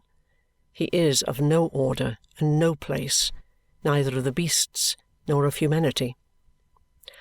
"Look here, Joe," says Allan. "This is Mr. George." Joe searches the floor for some time longer. Then he looks up for a moment, and then down again. "He is a kind friend to you, for he is going to give you lodging-room here." Joe makes a scoop with one hand, which is supposed to be a bow. After a little more consideration and some backing and changing of the foot on which he rests, he mutters that he is "wery thankful." "You are quite safe here. All you have to do at present is to be obedient and to get strong. And mind you tell us the truth here, whatever you do, Joe." "Wish I may die if I don't, sir," says Joe, reverting to his favourite declaration. "I never done nothink yet but what you knows on to get myself into no trouble. I never was in no other trouble at all, sir, 'cept not knowing nothink and starwation." "I believe it. Now attend to Mr. George. I see he is going to speak to you." "My intention merely was, sir," observes Mr. George, amazingly broad and upright, "to point out to him where he can lie down and get a thorough good doze of sleep. Now, look here." As the trooper speaks, he conducts them to the other end of the gallery and opens one of the little cabins. "There you are, you see. Here is a mattress, and here you may rest, on good behaviour, as long as I ask your pardon, sir." He refers apologetically to the card Allan has given him. "Mr. Woodcourt pleases. Don't you be alarmed if you hear shots. They'll be aimed at the target and not at you. Now, there's another thing I would recommend, sir," says the trooper, turning to his visitor. "Phil, come here." Phil bears down upon them according to his usual tactics. Here is a man, sir, who was found, when a baby, in the gutter. Consequently, it is to be expected that he takes a natural interest in this poor creature. You do, don't you, Phil?" "Certainly and surely I do, governor," is Phil's reply. "Now, I was thinking, sir," says Mr. George in a martial sort of confidence, as if he were giving his opinion in a council of war at a drumhead, "that if this man was to take him to a bath and was to lay out a few shillings to get him one or two coarse articles—" "Mr. George, my considerate friend," returns Allan, taking out his purse, "it is the very favour I would have asked." Phil's squad and Joe are sent out immediately on this work of improvement. Miss Flite, quite enraptured by her success, makes the best of her way to court, having great fears that otherwise her friend the Chancellor may be uneasy about her, or may give the judgment she has so long expected in her absence, and observing, "Which, you know, my dear physician and general, after so many years would be too absurdly unfortunate."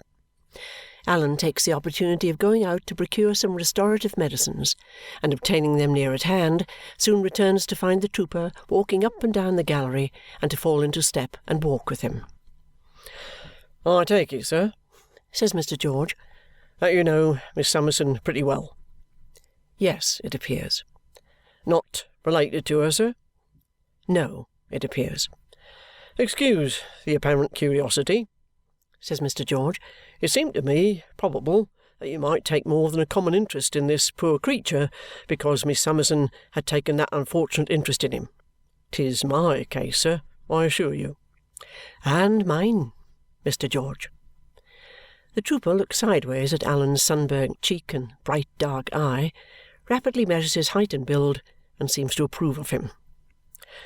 "Since you've been out, sir, I've been thinking that I unquestionably know the rooms in Lincoln's Inn Fields where Bucket took the lad, according to his account. Though he is not acquainted with the name, I can help you to it. It's Tulkinghorn. That's what it is." Allan looks at him inquiringly, repeating the name. "Tulkinghorn. That's the name, sir. I know the man, and know him to have been in communication with Bucket before, respecting a deceased person who had given him offence. I know the man, sir, to my sorrow." Allan naturally asks what kind of man he is. "What kind of man? You mean to look at?" "I think I know that much of him. I mean to deal with. Generally, what kind of a man?" "Why, then, I'll tell you, sir," returns the trooper, stopping short and folding his arms on his square chest so angrily that his face fires and flushes all over. "He is a confoundedly bad kind of man. He is a slow, torturing kind of man. He is no more like flesh and blood than a rusty old carbine is. He is a kind of man, by George, that has caused me more restlessness and more uneasiness and more dissatisfaction with myself than all other men put together. That's the kind of man Mr. Tulkinghorn is." "I am sorry," says Allan, "to have touched so sore a place." "Sore?" The trooper plants his legs wider apart, wets the palm of his broad right hand, and lays it on the imaginary moustache. "It's no fault of yours, sir, but you shall judge. He has got a power over me. He is the man I spoke of just now, as being able to tumble me out of this place neck and crop. He keeps me on a constant see-saw. He won't hold off, and he won't come on. If I have a payment to make him, or time to ask him for, or anything to go to him about, he don't see me, don't hear me, passes me on to Melchizedek's in Clifford's Inn. Melchizedek's in Clifford's Inn passes me back again to him. He keeps me prowling and dangling about him as if I was made of the same stone as himself. Why, I spend half my life now pretty well loitering and dodging about his door. What does he care? Nothing. Just as much as the rusty old carbine I have compared him to. He chafes and goads me till... nonsense. I'm forgetting myself, Mr. Woodcourt." The trooper resumes his march. All I can say is, he is an old man, but I am glad I shall never have the chance of setting spurs to my horse and riding at him in a fair field, for if I had that chance, in one of the humours he drives me into, he'd go down, sir." Mr. George has been so excited that he finds it necessary to wipe his forehead on his shirt-sleeve. Even while he whistles his impetuosity away with the national anthem, some involuntary shakings of his head and heavings of his chest still linger behind, not to mention an occasional hasty adjustment with both hands of his open shirt collar, as if it were scarcely open enough to prevent his being troubled by a choking sensation. In short, Allan Woodcourt has not much doubt about the going down of Mr. Tulkinghorn on the field referred to. Jo and his conductor presently return, and Jo is assisted to his mattress by the careful Phil, to whom, after due administration of medicine by his own hands, Allan confides all needful means and instructions. The morning is by this time getting on apace. He repairs to his lodgings to dress and breakfast, and then, without seeking rest, goes away to Mr. Jarndyce to communicate his discovery. With him Mr. Jarndyce returns alone, confidentially telling him that there are reasons for keeping this matter very quiet indeed and showing a serious interest in it. To Mr. Jarndyce, Jo repeats in substance what he said in the morning, without any material variation. Only that cart of his is heavier to draw, and draws with a hollower sound. Let me lay here quiet and not be chivied no more," falters Jo, "and be so kind any person as is a passing nigh where I used fur to sleep, as just to say to Mr. Sangsby that Jo, what he known once, is a moving on right for'ards with his duty, and I'll be wery thankful. I'd be more thankful than I am already if it was anyways possible for an unfortunate to be it."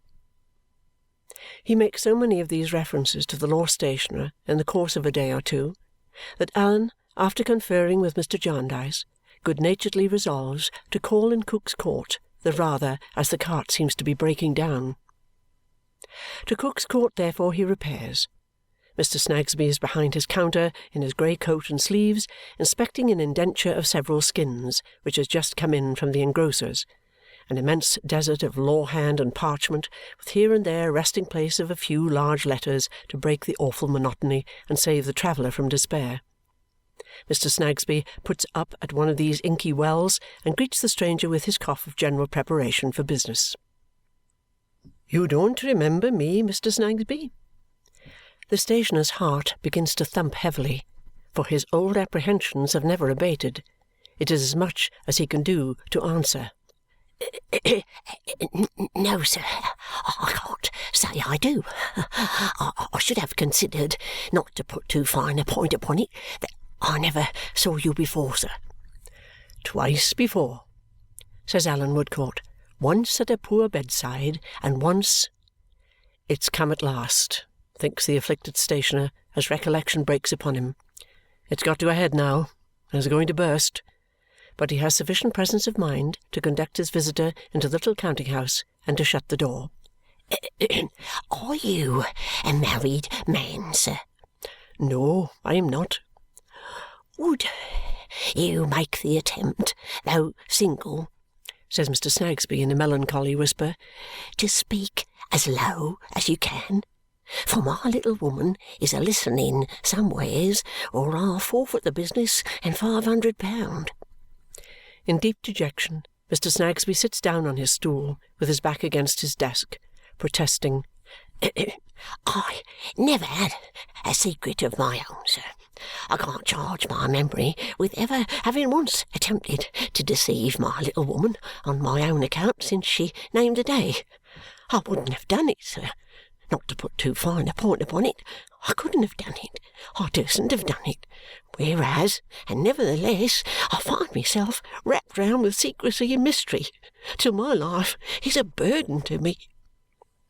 His visitor professes his regret to hear it and asks him does he remember Jo. Mr. Snagsby answers with a suppressed groan, "Oh, don't he!"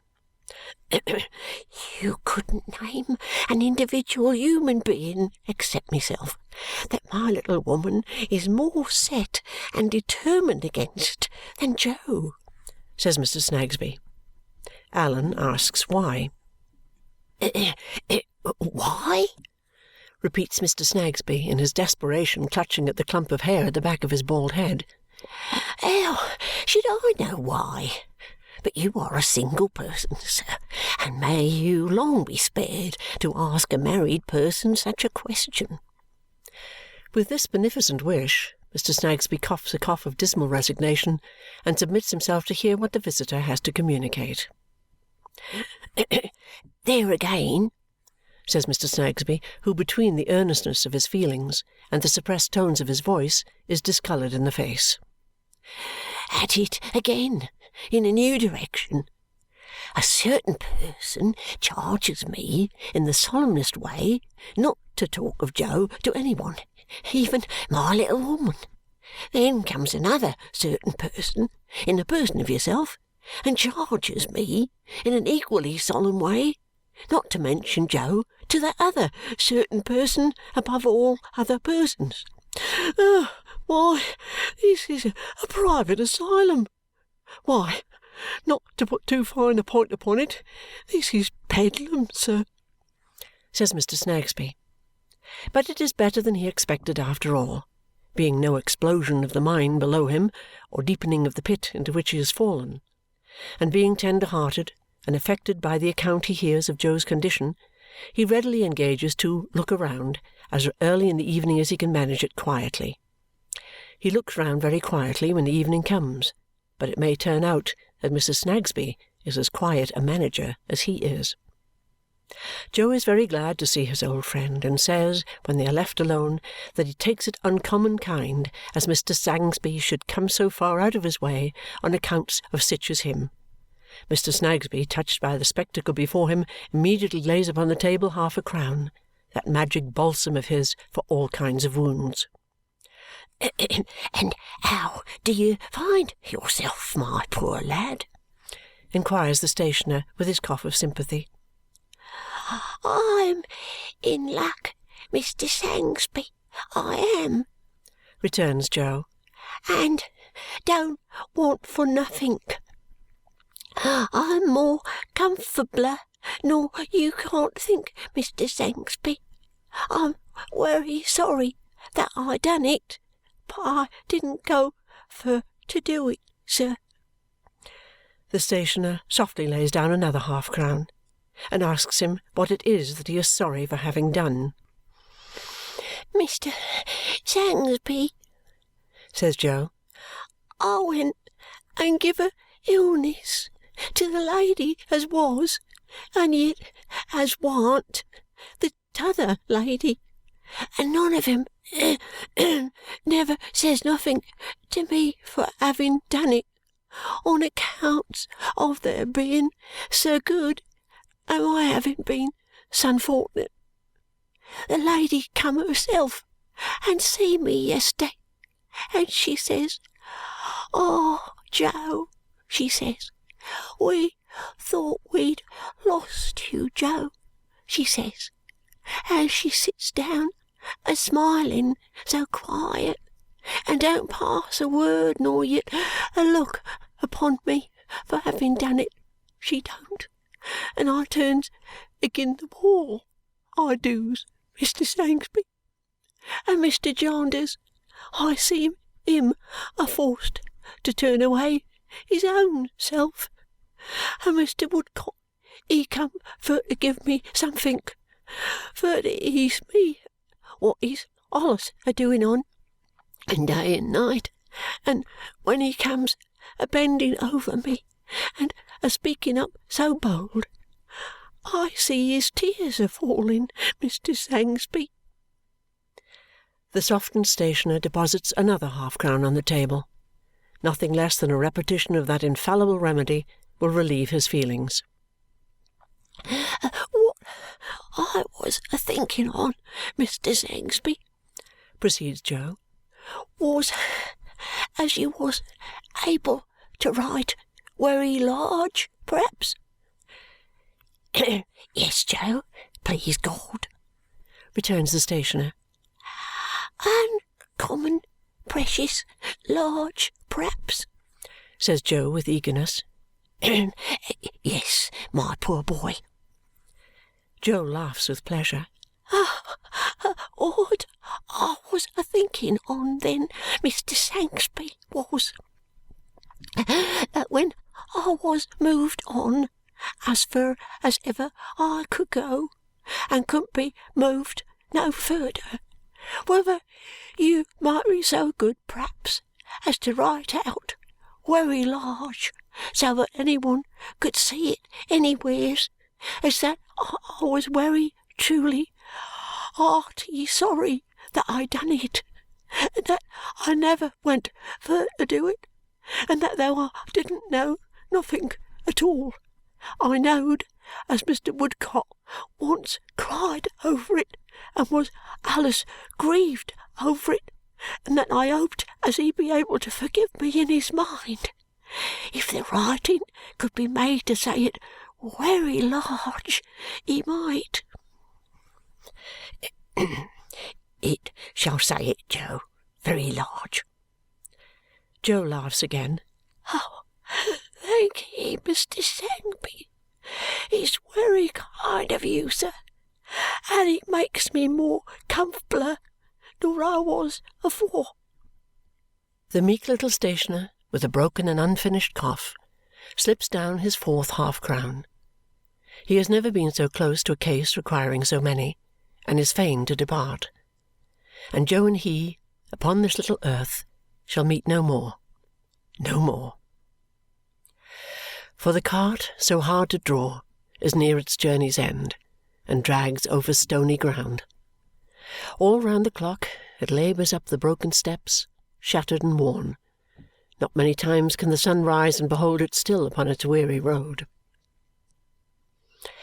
Phil Squod, with his smoky gunpowder visage, at once acts as nurse and works as armourer at his little table in a corner, often looking round and saying with a nod of his green baize cap and an encouraging elevation of his one eyebrow, "Hold up, my boy, hold up!" There too is Mr. Jarndyce many a time, and Allan Woodcourt almost always, both thinking much how strangely fate has entangled this rough outcast in the web of very different lives. There too the trooper is a frequent visitor, filling the doorway with his athletic figure, and, from his superfluity of life and strength, seeming to shed down temporary vigour upon Jo, who never fails to speak more robustly in answer to his cheerful words. Jo is in a sleep or in a stupor to-day, and Allan Woodcourt, newly arrived, stands by him looking down upon his wasted form. After a while he softly seats himself upon the bedside with his face towards him, just as he sat in the law-writer's room, and touches his chest and heart. The cart had very nearly given up, but labours on a little more. The trooper stands in the doorway, still and silent. Phil has stopped in a low clinking noise with his little hammer in his hand. Mr. Woodcourt looks round with that grave professional interest and attention on his face, and glancing significantly at the trooper, signs to Phil to carry his table out. When the little hammer is next used, there will be a speck of rust upon it. "Well, Jo, what is the matter? Don't be frightened." "I thought," says Jo, who has started and is looking round, "I thought I was in Tom all Alone's again. Ain't there nobody here but you, Mr. Woodcott?" "Nobody." "And I ain't took back to Tom all Alone's, am I, sir?" "No." Jo closes his eyes, muttering, "I'm wery thankful." After watching him closely a little while, Allan puts his mouth very near his ear and says to him in a low, distinct voice, "Jo, did you ever know a prayer?" "Never knowed nothink, sir." "Not so much as one short prayer?" No, sir, nothing at all. Mr. Chadbands, he was a praying once at Mr. Sangsby's, and I heard him, but he sounded as if he was a speaking to hisself and not to me. He prayed a lot, but I couldn't make out nothing on it. Different times there was another gentleman come down Tom all Alone's a praying, but they all mostly said as the t'other ones prayed wrong, and all mostly sounding to be a-talking to theirselves, or a-passing blame on the t'others, and not a-talking to us. We never knowed nothink. I never knowed what it was all about." It takes him a long time to say this, and few but an experienced and attentive listener could hear, or, hearing, understand him. After a short relapse into sleep or stupor, he makes, of a sudden, a strong effort to get out of bed. "Stay, Joe. What now?" "It's time for me to go to that there burying ground, sir," he returns with a wild look. "Lie down and tell me. What burying ground, Joe?" "Where they laid him as was wery good to me. Very good to me indeed he was. It's time for me to go down to that there burying ground, sir, and ask to be put along with him. I wants to go there and be buried. He used for to say to me, 'I am as poor as you to-day, Joe,' he says. I wants to tell him that I am as poor as him now, and have come there to be laid along with him." "By and by, Joe. By and by." "Ah, perhaps they wouldn't do it if I was to go myself. But will you promise to have me took there, sir, and laid along with him?" "I will, indeed." "Thankye, sir, thankye, sir. They'll have to get the key of the gate afore they can take me in, for it's allus locked, and there's a step there as I used for to clean with me broom. It's turned very dark, sir. Is there any light a-coming?" "It is coming fast, Joe. Fast. The cart is shaken all to pieces, and the rugged road is very near its end. Joe, my poor fellow." "I hear you, sir, in the dark, but I'm a-groping, a-groping. Let me catch hold of your hand." "Joe, can you say what I say?"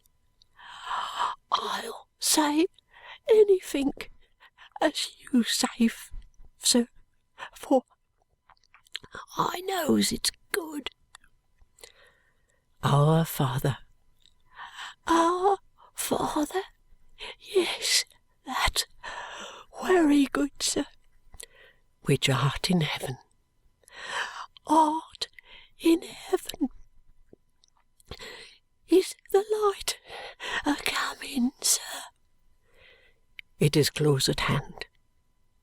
Hallowed be thy name." "Hallowed be thy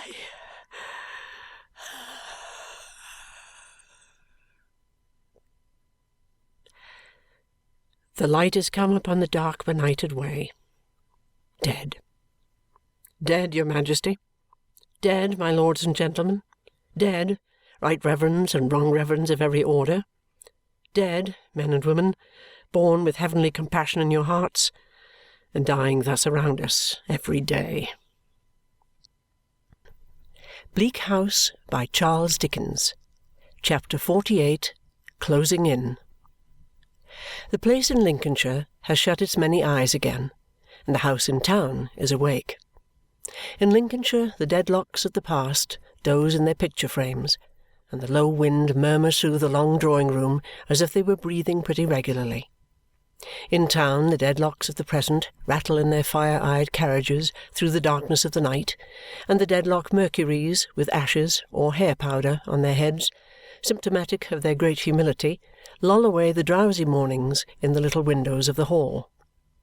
The fashionable world, a tremendous orb, nearly 5 miles round, is in full swing, and the solar system works respectfully at its appointed distances. Where the throng is thickest, where the lights are brightest, where all the senses are ministered to with the greatest delicacy and refinement, Lady Dedlock is. From the shining heights she has scaled and taken, she is never absent. Though the belief she of old reposed in herself, as one able to reserve whatsoever she would under her mantle of pride, is beaten down, though she has no assurance that what she is to those around her she will remain another day, it is not in her nature, when envious eyes are looking on, to yield or to droop. They say of her that she has lately grown more handsome and more haughty. The debilitated cousins say of her that she's beauty no, to set shop of women, but rather larming kind, reminding man fact, inconvenient woman, who will get out of bed and borst establishment. Shakespeare. Mr. Tulkinghorn says nothing, looks at nothing. Now, as heretofore, he is to be found in doorways of rooms, with his limp white cravat loosely twisted into its old-fashioned tie, receiving patronage from the peerage and making no sign. Of all men, he is still the last who might be supposed to have any influence upon my Lady. Of all women, she is still the last who might be supposed to have any dread of him. One thing has been much on her mind since their late interview in his turret room at Chesney Wold. She is now decided and prepared to throw it off. It is morning in the great world, afternoon according to the little sun. The Mercuries, exhausted by looking out of window, are reposing in the hall and hang their heavy heads, the gorgeous creatures, like overblown sunflowers. Like them, too, they seem to run a deal of seed in their tags and trimmings. Sir Leicester in the library has fallen asleep for the good of the country over the report of a parliamentary committee. My Lady sits in the room in which she gave audience to the young man of the name of Guppy. Rosa is with her, and has been writing for her and reading to her. Rosa is now at work upon embroidery, or some such pretty thing, and as she bends her head over it, my Lady watches her in silence, not for the first time to-day. "Rosa." The pretty village face looks brightly up, then, seeing how serious my Lady is, looks puzzled and surprised. "See to the door. Is it shut?" Yes. She goes to it and returns, and looks yet more surprised. "I am about to place confidence in you, child, for I know I may trust your attachment, if not your judgment. In what I am going to do, I will not disguise myself to you at least, but I confide in you. Say nothing to any one of what passes between us." The timid little beauty promises in all earnestness to be trustworthy. "Do you know," Lady Dedlock asks her, signing to her to bring her chair nearer, "do you know, Rosa, that I am different to you from what I am to any one?" "Yes, my Lady, much kinder. But then I often think I know you as you really are." "You often think you know me as I really am. Poor child, poor child." She says it with a kind of scorn, though not of Rosa, and sits brooding, looking dreamily at her. "Do you think, Rosa, you are any relief or comfort to me?" Do you suppose your being young and natural and fond of me and grateful to me makes it any pleasure to me to have you near me?" "I don't know, my Lady. I can scarcely hope so. But with all my heart I wish it was so." "It is so, little one." The pretty face is checked in its flush of pleasure by the dark expression on the handsome face before it. It looks timidly for an explanation. "And if I were to say to-day, 'Go, leave me,' I should say what would give me great pain and disquiet, child, and what would leave me very solitary." "Oh, my Lady, have I offended you?" "In nothing. Come here." Rosa bends down on the footstool at my Lady's feet. My Lady, with that motherly touch of the famous ironmaster knight, lays her hand upon her dark hair and gently keeps it there. "I told you, Rosa, that I wished you to be happy, and that I would make you so if I could make anybody happy on this earth. I cannot.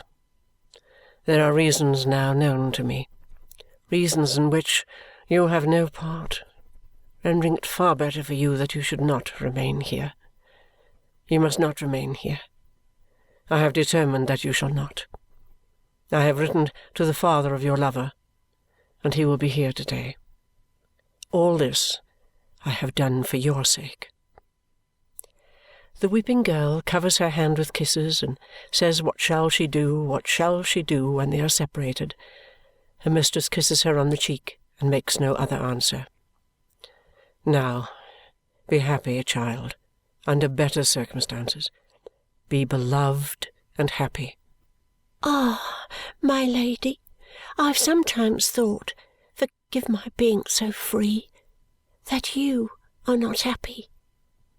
"I?" "Will you be more so when you have sent me away? Pray think again. Let me stay a little while." "I have said, my child, that what I do for your sake, not my own. It is done. What I am towards you, Rosa, is what I am now, not what I shall be a little while hence. Remember this, and keep my confidence. Do so much for my sake, and thus all ends between us." She detaches herself from her simple-hearted companion and leaves the room. Late in the afternoon, when she next appears upon the staircase, she is in her haughtiest and coldest state, as indifferent as if all passion, feeling, and interest had been worn out in the earlier ages of the world and had perished from its surface with its other departed monsters. Mercury has announced Mr. Rouncewell, which is the cause of her appearance. Mr. Rouncewell is not in the library, but she repairs to the library. Sir Leicester is there, and she wishes to speak to him first. "Sir Leicester, I am desirous, but you are engaged." "No, dear, no, not at all. Only Mr. Tulkinghorn." "Always at hand, haunting every place. No relief or security from him for a moment." "I beg your pardon, Lady Dedlock. Will you allow me to retire?" With a look that plainly says, "You know you have the power to remain if you will," she tells him it is not necessary and moves towards a chair. Mr. Tulkinghorn brings it a little forward for her with his clumsy bow and retires into a window opposite. Interposed between her and the fading light of day in the now quiet street, his shadow falls upon her, and he darkens all before her. Even so does he darken her life. It is a dull street under the best conditions, where the two long rows of houses stare at each other with that severity that half a dozen of its greatest mansions seem to have been slowly stared into stone rather than originally built in that material. It is a street of such dismal grandeur, so determined not to condescend to liveliness, that the doors and windows hold a gloomy state of their own in black paint and dust, and the echoing mews behind have a dry and massive appearance, as if they were reserved to stable the stone chargers of noble statues. Complicated garnish of ironwork entwines itself over the flights of steps in this awful street, and from these petrified bowers extinguishers for obsolete flambeaux gasp at the upstart gas. Here and there a weak little iron hoop, through which bold boys aspire to throw their friends' caps, its only present use, retains its place among the rusty foliage, sacred to the memory of departed oil. Nay, even oil itself, yet lingering at long intervals in a little absurd glass pot with a knob in the bottom like an oyster, blinks and sulks at newer lights every night, like its high and dry master in the House of Lords.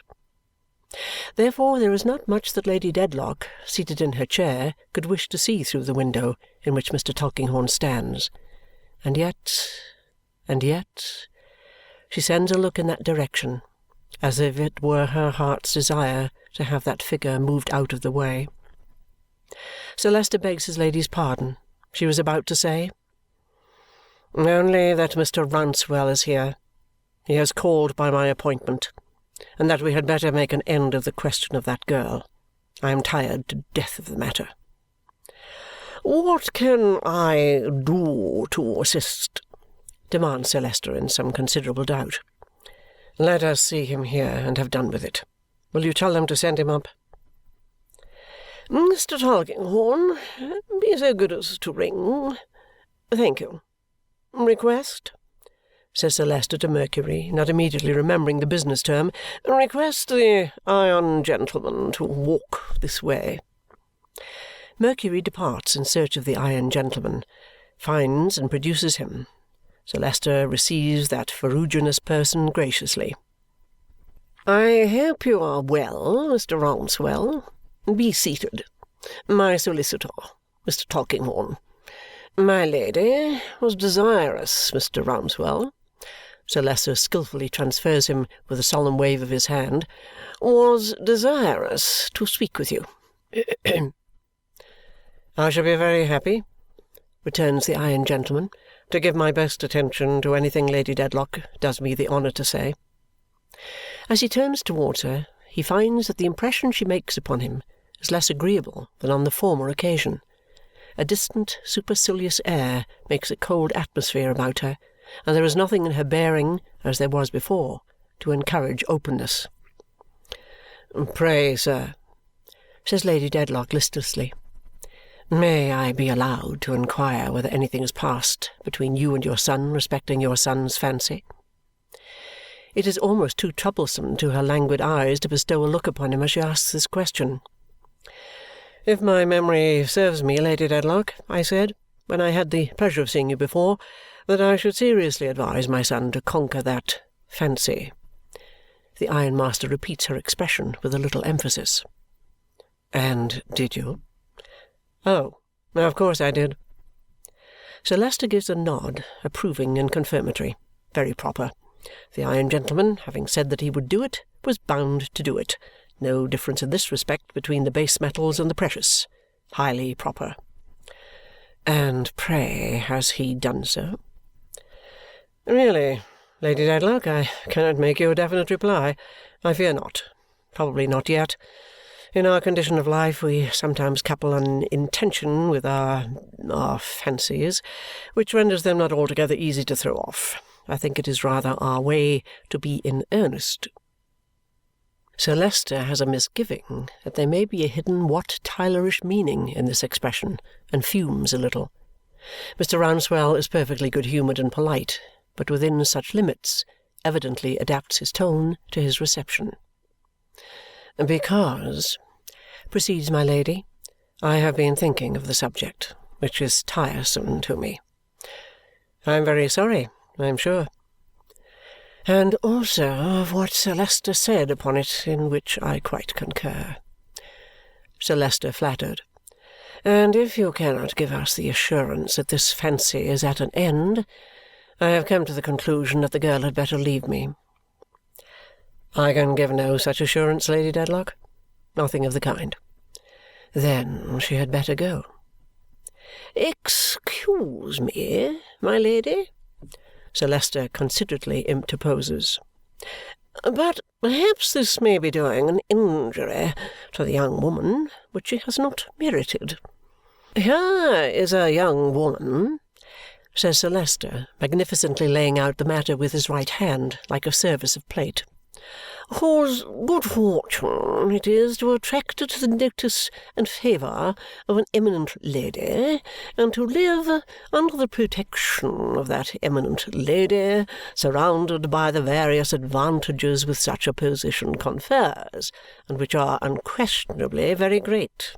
I believe unquestionably very great, sir, for a young woman in that station of life.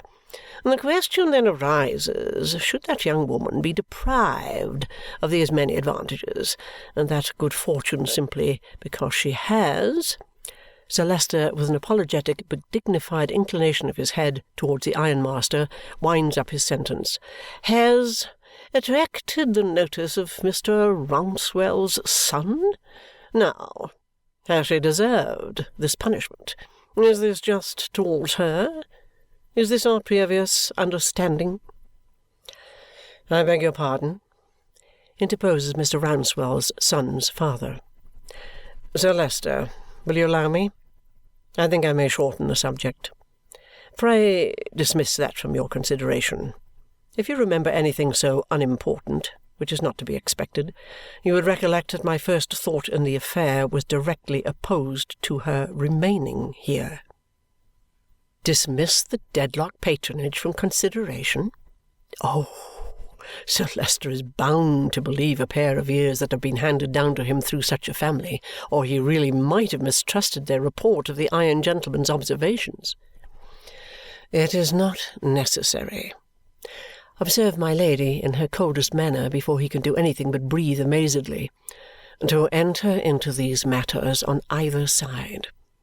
The girl is a very good girl. I have nothing whatever to say against her. But she is so far insensible to her many advantages and her good fortune that she is in love, or supposes she is, poor little fool, and unable to appreciate them." Sir Leicester begs to observe that wholly alters the case. He might have been sure that my Lady had the best grounds and reasons in support of her view. He entirely agrees with my Lady. The young woman had better go. "As Sir Leicester observed, Mr. Rouncewell, on the last occasion when we were fatigued by this business," Lady Dedlock languidly proceeds, "we cannot make conditions with you. Without conditions, and under present circumstances, the girl is quite misplaced here and had better go. I have told her so. Would you wish to have her sent back to the village, or would you like to take her with you, or what would you prefer?" "Lady Dedlock, if I may speak plainly—" "By all means." "I should prefer the course which will the soonest relieve you of the encumbrance and remove her from her present position. And to speak as plainly," she returns with the same studied carelessness, "so should I. Do I understand that you will take her with you?" The iron gentleman makes an iron bow. "Sir Leicester, will you ring?" Mr. Tulkinghorn steps forward from his window and pulls the bell. "I had forgotten you. Thank you." He makes his usual bow and goes quietly back again. Mercury, swift responsive, appears, receives instructions whom to produce, skims away, produces the aforesaid, and departs. Rosa has been crying and is yet in distress. On her coming in, the ironmaster leaves his chair, takes her arm in his, and remains with her near the door, ready to depart. "You are taken charge of, you see," says my Lady in her weary manner, "and are going away well protected. I have mentioned that you are a very good girl, and you have nothing to cry for." "She seems, after all," observes Mr. Tulkinghorn, loitering a little forward with his hands behind him, "as if she were crying at going away." "Why, she is not well bred, you see," returns Mr. Rouncewell with some quickness in his manner, as if he were glad to have the lawyer to retort upon, "and she is an inexperienced little thing and knows no better. If she had remained here, sir, she would have improved, no doubt." "No doubt," is Mr. Tulkinghorn's composed reply. Rosa sobs out that she is very sorry to leave my Lady, and that she was happy at Chesney Wold, and has been happy with my Lady, and that she thanks my Lady over and over again. "Out, you silly little puss!" says the ironmaster, checking her in a low voice, though not angrily. "Have a spirit if you're fond of what." My Lady merely waves her off with indifference, saying, "There, there, child. You're a good girl. Go away." Sir Leicester has magnificently disengaged himself from the subject and retired into the sanctuary of his blue coat. Mr. Tulkinghorn, an indistinct form against the dark street, now dotted with lamps, looms in my Lady's view, bigger and blacker than before. "Sir Leicester and Lady Dedlock," says Mr. Rouncewell after a pause of a few moments, "I beg to take my leave, with an apology for having again troubled you, though not of my own act, on this tiresome subject. I can very well understand, I assure you, how tiresome so small a matter must have become to Lady Dedlock. If I am doubtful of my dealing with it, it is only because I did not at first quietly exert my influence to take my young friend here away without troubling you at all. But it appeared to me, I dare say magnifying the importance of the thing, that it was respectful to explain to you how the matter stood, and candid to consult your wishes and convenience. I hope you'll excuse my want of acquaintance with the polite world." Sir Leicester considers himself evoked out of the sanctuary by these remarks. "Mr. Rouncewell," he returns, "do not mention it. Justifications are unnecessary, I hope, on either side." "I am glad to hear it, Sir Leicester. And if I may, by way of a last word, revert to what I said before of my mother's long connexion with the family and the worth it bespeaks on both sides, I would point out this little instance here on my arm, who shows herself so affectionate and faithful in parting, and in whom my mother, I dare say, has done something to awaken such feelings, though of course Lady Dedlock, by her heartfelt interest and her genial condescension, has done much more. If he mean this ironically, it may be truer than he thinks. He points it, however, by no deviation from his straightforward manner of speech, though in saying it he turns towards that part of the dim room where my Lady sits. Sir Leicester stands to return his parting salutation. Mr. Tulkinghorn again rings. Mercury takes another flight, and Mr. Rouncewell and Rosa leave the house. Then lights are brought in, discovering Mr. Tulkinghorn still standing in his window, with his hands behind him, and my Lady still sitting with his figure before her, closing up her view of the night as well as of the day. She is very pale, Mr. Tulkinghorn, observing it as she arises to retire, thinks, well she may be. The power of this woman is astonishing. She has been acting a part the whole time. But he can act a part too, his one unchanging character, and as he holds the door open for this woman, 50 pairs of eyes, each 50 times sharper than Sir Leicester's pair, should find no flaw in him. Lady Dedlock dines alone in her own room to-day. Sir Leicester is whipped in to the rescue of the Doodle party and the discomfiture of the Coodle faction. Lady Dedlock asks on sitting down to dinner, still deadly pale, and quite an illustration of the debilitated cousin's text, whether he is gone out. Yes. Whether Mr. Tulkinghorn is gone yet? No. Presently she asks again, is he gone yet? No. What is he doing? Mercury thinks he is writing letters in the library. Would my Lady wish to see him? Anything but that. But he wishes to see my Lady. Within a few more minutes he is reported as sending his respects, and could my Lady please to receive him for a word or two after her dinner? My Lady will receive him now. He comes now, apologizing for intruding even by her permission while she is at table. When they are alone, my Lady waves her hand to dispense with such mockeries. "What do you want, sir?" "Why, Lady Dedlock," says the lawyer, taking a chair at a little distance from her and slowly rubbing his rusty legs up and down, up and down, up and down, "I am rather surprised at the course you have taken." "Indeed?" "Yes, decidedly. I was not prepared for it. I consider it a departure from our agreement and your promise. It puts us in a new position, Lady Dedlock. I feel myself under the necessity of saying that I don't approve of it." He stops in his rubbing and looks at her, with his hands on his knees. Imperturbable and unchangeable as he is, there is still an indefinable freedom in his manner which is new and which does not escape this woman's observation. "I do not quite understand you." "Oh, yes, you do, I think. I think you do. Come, come, Lady Dedlock, we must not fence and parry now. You know you like this girl." "Well, sir?" "And you know, and I know, that you have not sent her away for the reasons you have assigned, but for the purpose of separating her as much as possible from, excuse my mentioning it as a matter of business, any reproach and exposure that impend over yourself." "Well, sir?" "Well, Lady Dedlock," returns the lawyer, crossing his legs and nursing the uppermost knee, "I object to that. I consider that a dangerous proceeding. I know it's to be unnecessary and calculated to awake speculation, doubt, rumour, I don't know what, in the house. Besides, it is a violation of our agreement. You were to be exactly what you were before, whereas it must be evident to yourself, as it is to me, that you have been this evening very different from what you were before. Why, bless my soul, Lady Dedlock, transparently so." "If, sir," she begins, "in my knowledge of my secret," but he interrupts her.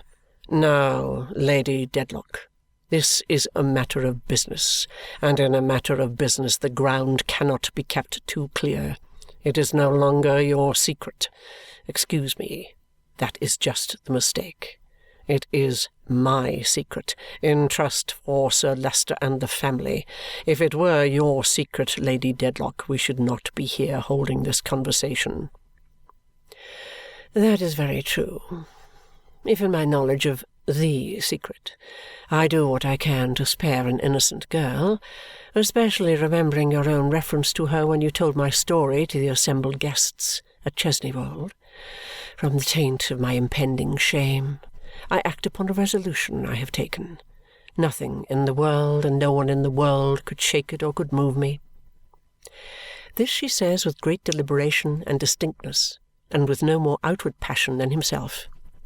As for him, he methodically discusses his matter of business as if she were any insensible instrument used in business. "Really, then you see, Lady Dedlock," he returns, "you are not to be trusted. You have put the case in a perfectly plain way, and according to the literal fact, and that being the case, you are not to be trusted. Perhaps you may remember that I expressed some anxiety on this same point when we spoke at night at Chesney Wold." "Yes," says Mr. Tulkinghorn, coolly getting up and standing on the hearth. "Yes, I recollect, Lady Dedlock, that you certainly referred to the girl, but that was before we came to our arrangement, and both the letter and the spirit of our arrangement altogether precluded any action on your part founded upon my discovery. There can be no doubt about that. As to sparing the girl, of what importance or value is she? Spare? Lady Dedlock, here is a family name compromised. One might have supposed that the course was straight on, over everything, neither to the right nor to the left, regardless of all considerations in the way, sparing nothing, treading everything under foot." She has been looking at the table. She lifts up her eyes and looks at him. There is a stern expression on her face, and a part of her lower lip is compressed under her teeth. This woman understands me, Mr. Tulkinghorn thinks, as she lets her glance fall again. She cannot be spared. Why should she spare others? For a little while they are silent. Lady Dedlock has eaten no dinner, but has twice or thrice poured out water with a steady hand and drunk it. She rises from the table, takes a lounging chair, and reclines in it, shading her face. There is nothing in her manner to express weakness or excite compassion. It is thoughtful, gloomy, concentrated. This woman, thinks Mr. Tulkinghorn, standing on the hearth, again a dark object closing up her view, is a study. He studies her at his leisure, not speaking for a time. She too studies something at her leisure. She is not the first to speak, appearing indeed so unlikely to be so, though he stood there until midnight, that even he is driven upon breaking silence. "Lady Dedlock, the most disagreeable part of this business interview remains, but it is business. Our agreement is broken. A lady of your sense and strength of character will be prepared for my now declaring it void and taking my own course." "I am quite prepared." Mr. Tulkinghorn inclines his head.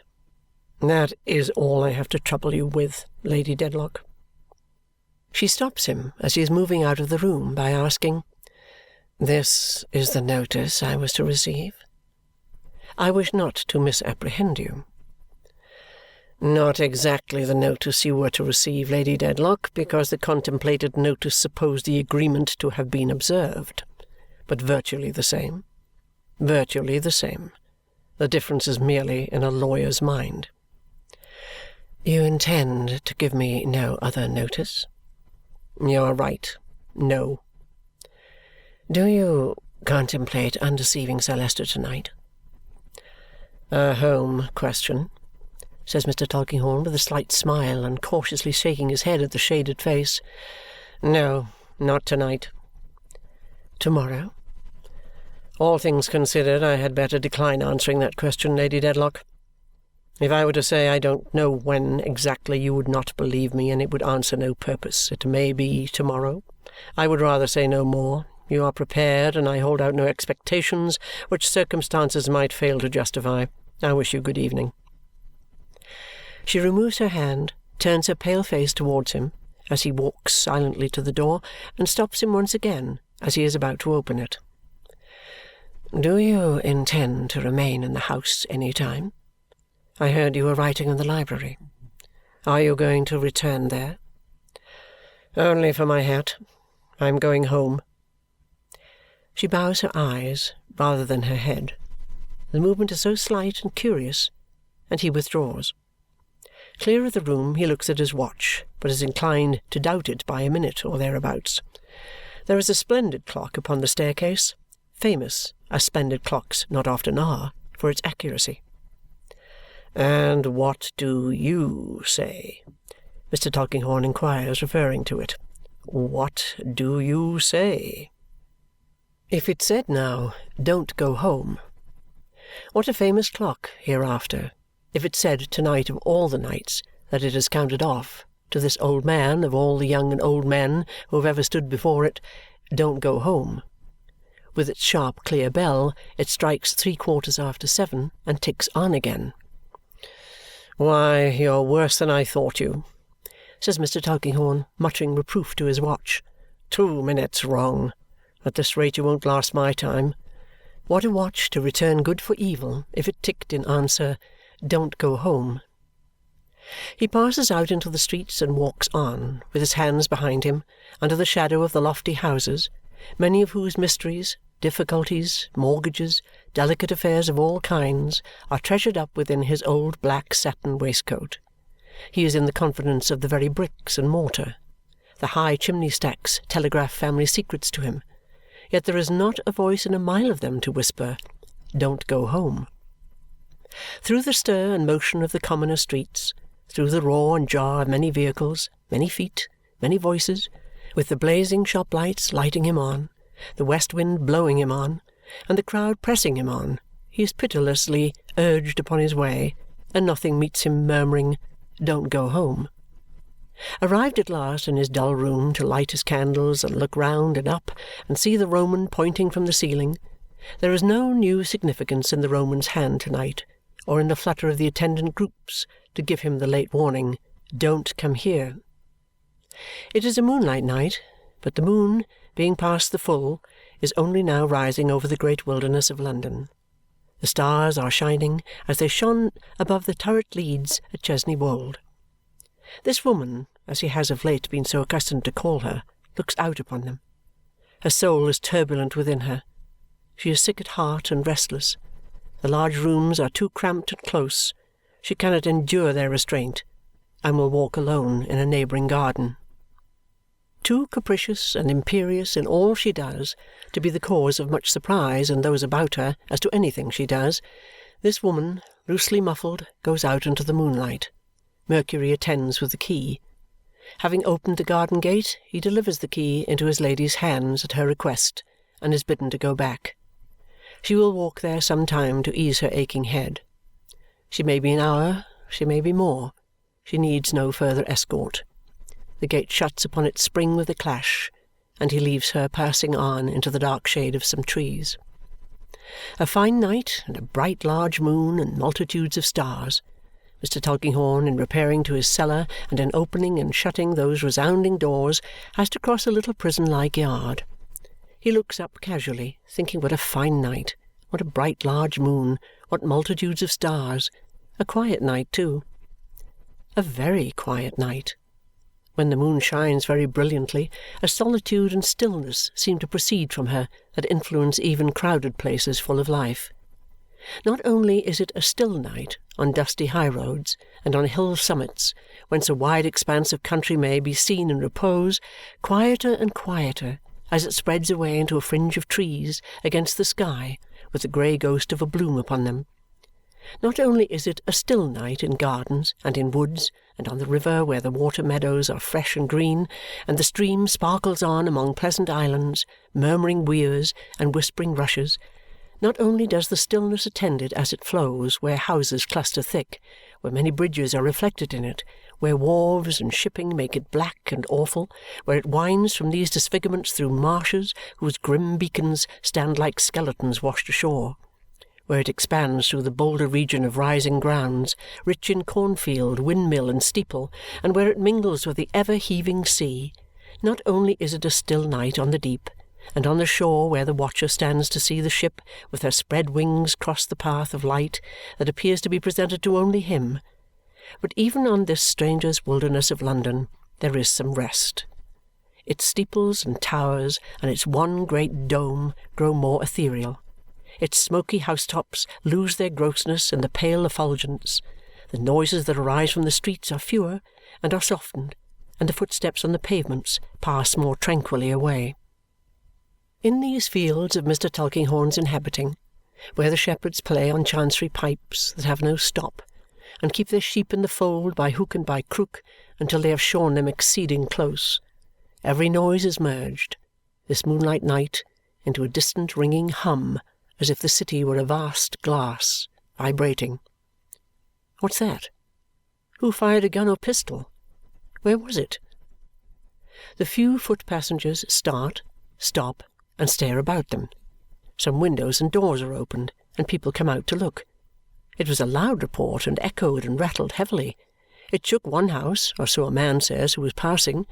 It has aroused all the dogs in that neighbourhood, who bark vehemently. Terrified cats scamper across the road.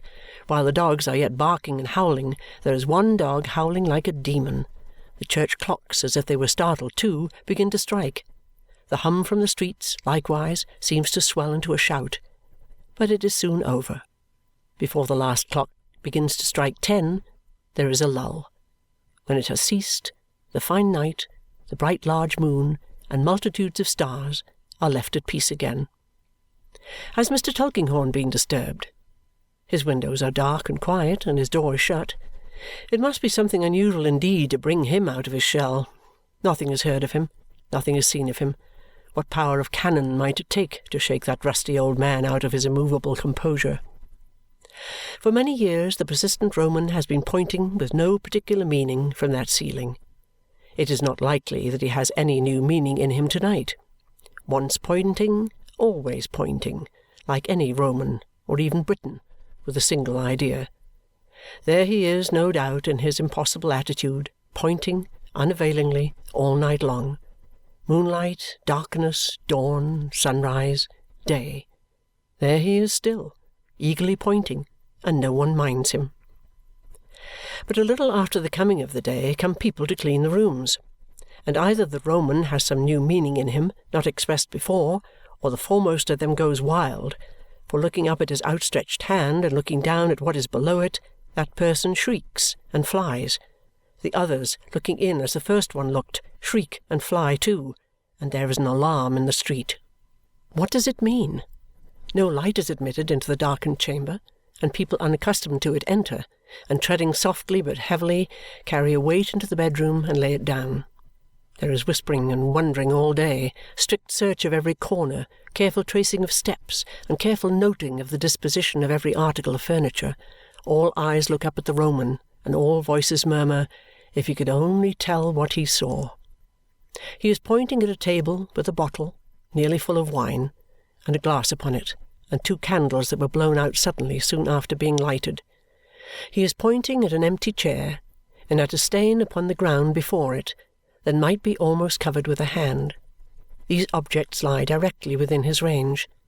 An excited imagination might suppose that there was something in them so terrific as to drive the rest of the composition, not only the attendant big-legged boys, but the clouds and flowers and pillars too, in short, the very body and soul of allegory, and all the brains it has, stark mad.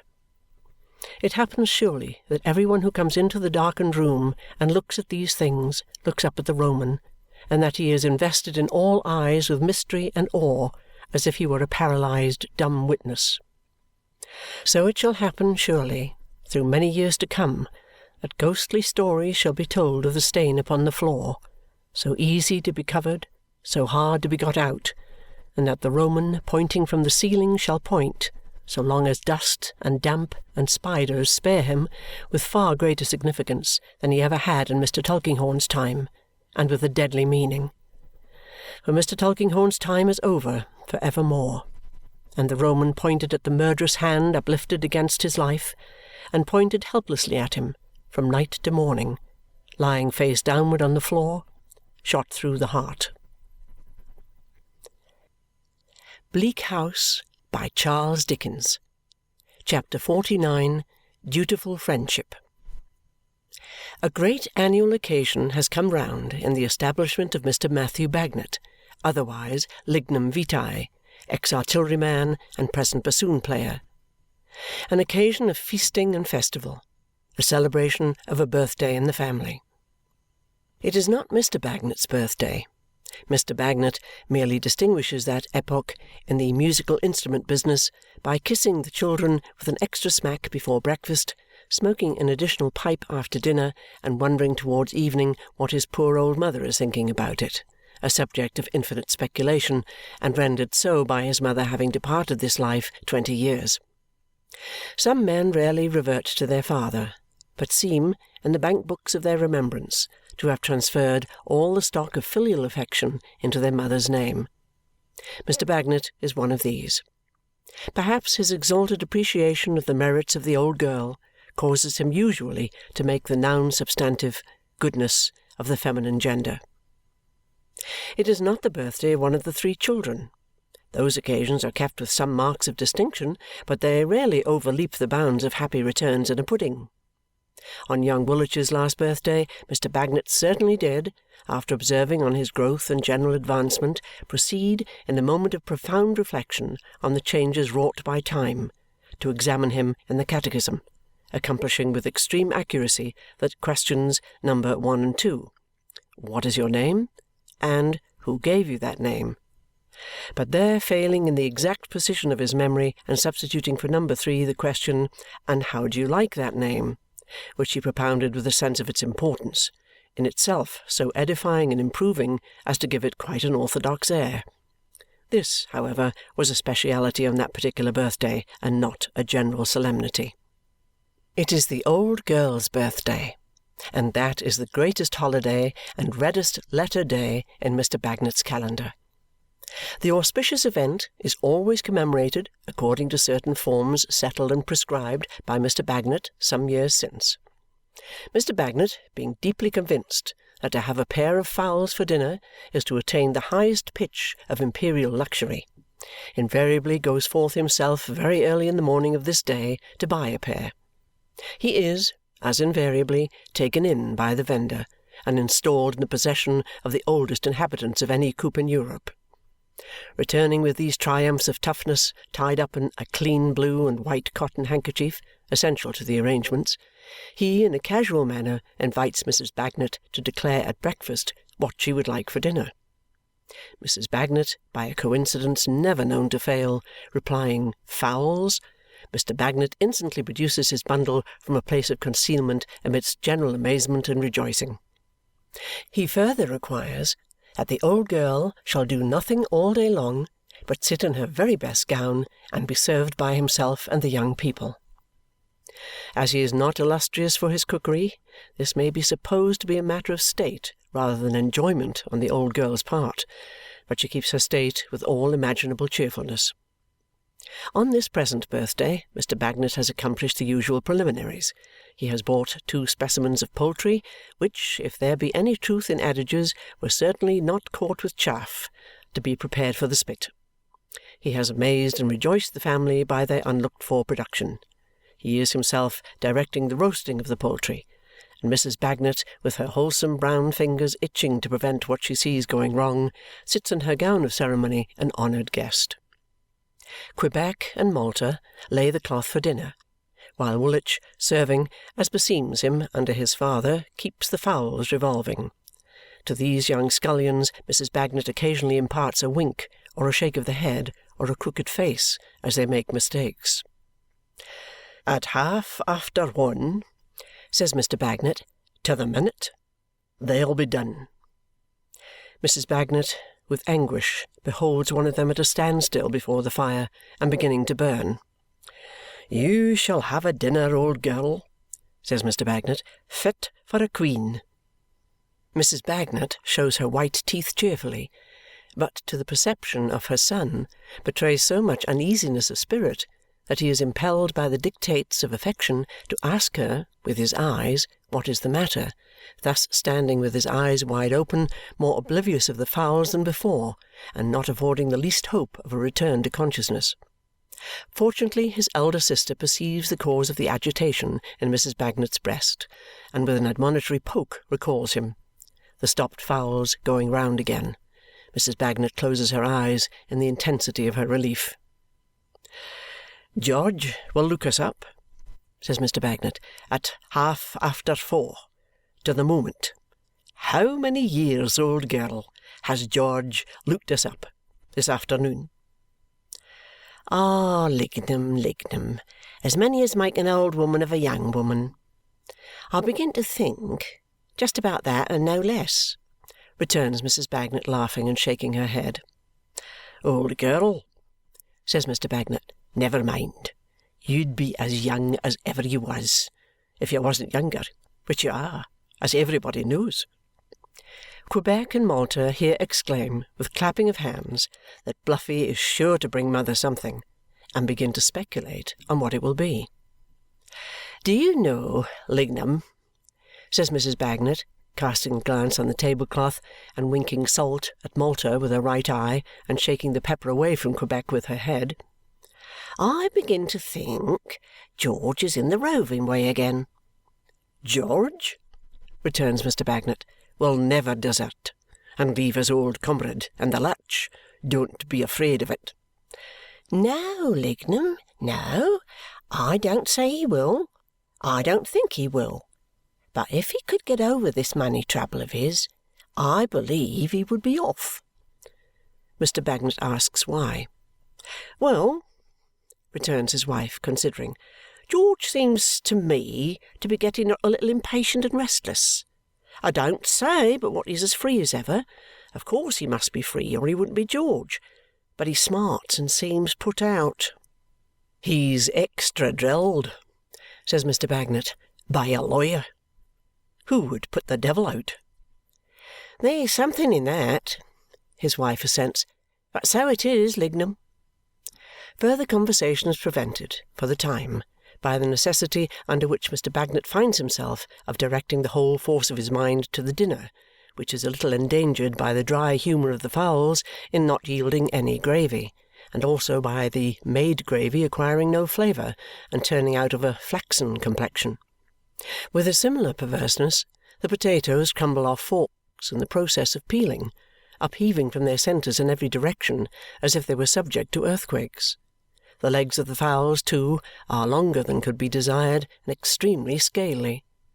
Overcoming these disadvantages to the best of his ability, Mr. Bagnet at last dishes, and they sit down at table, Mrs. Bagnet occupying the guest's place at his right hand. It is well for the old girl that she has but one birthday in a year, for two such indulgences in poultry might be injurious. Every kind of finer tendon and ligament that is in the nature of poultry to possess is developed in these specimens in the singular form of guitar strings. Their limbs appear to have struck roots into their breasts and bodies as aged trees strike roots into the earth. Their legs are so hard as to encourage the idea that they must have devoted the greater part of their long and arduous lives to pedestrian exercises and the walking of matches. But Mr. Bagnet, unconscious of these little defects, sets his heart on Mrs. Bagnet eating a most severe quantity of the delicacies before her. And as that good old girl would not cause him a moment's disappointment on any day, least of all on such a day, for any consideration, she imperils her digestion fearfully. How young Woolwich cleans the drumsticks without being of ostrich descent, his anxious mother is at a loss to understand.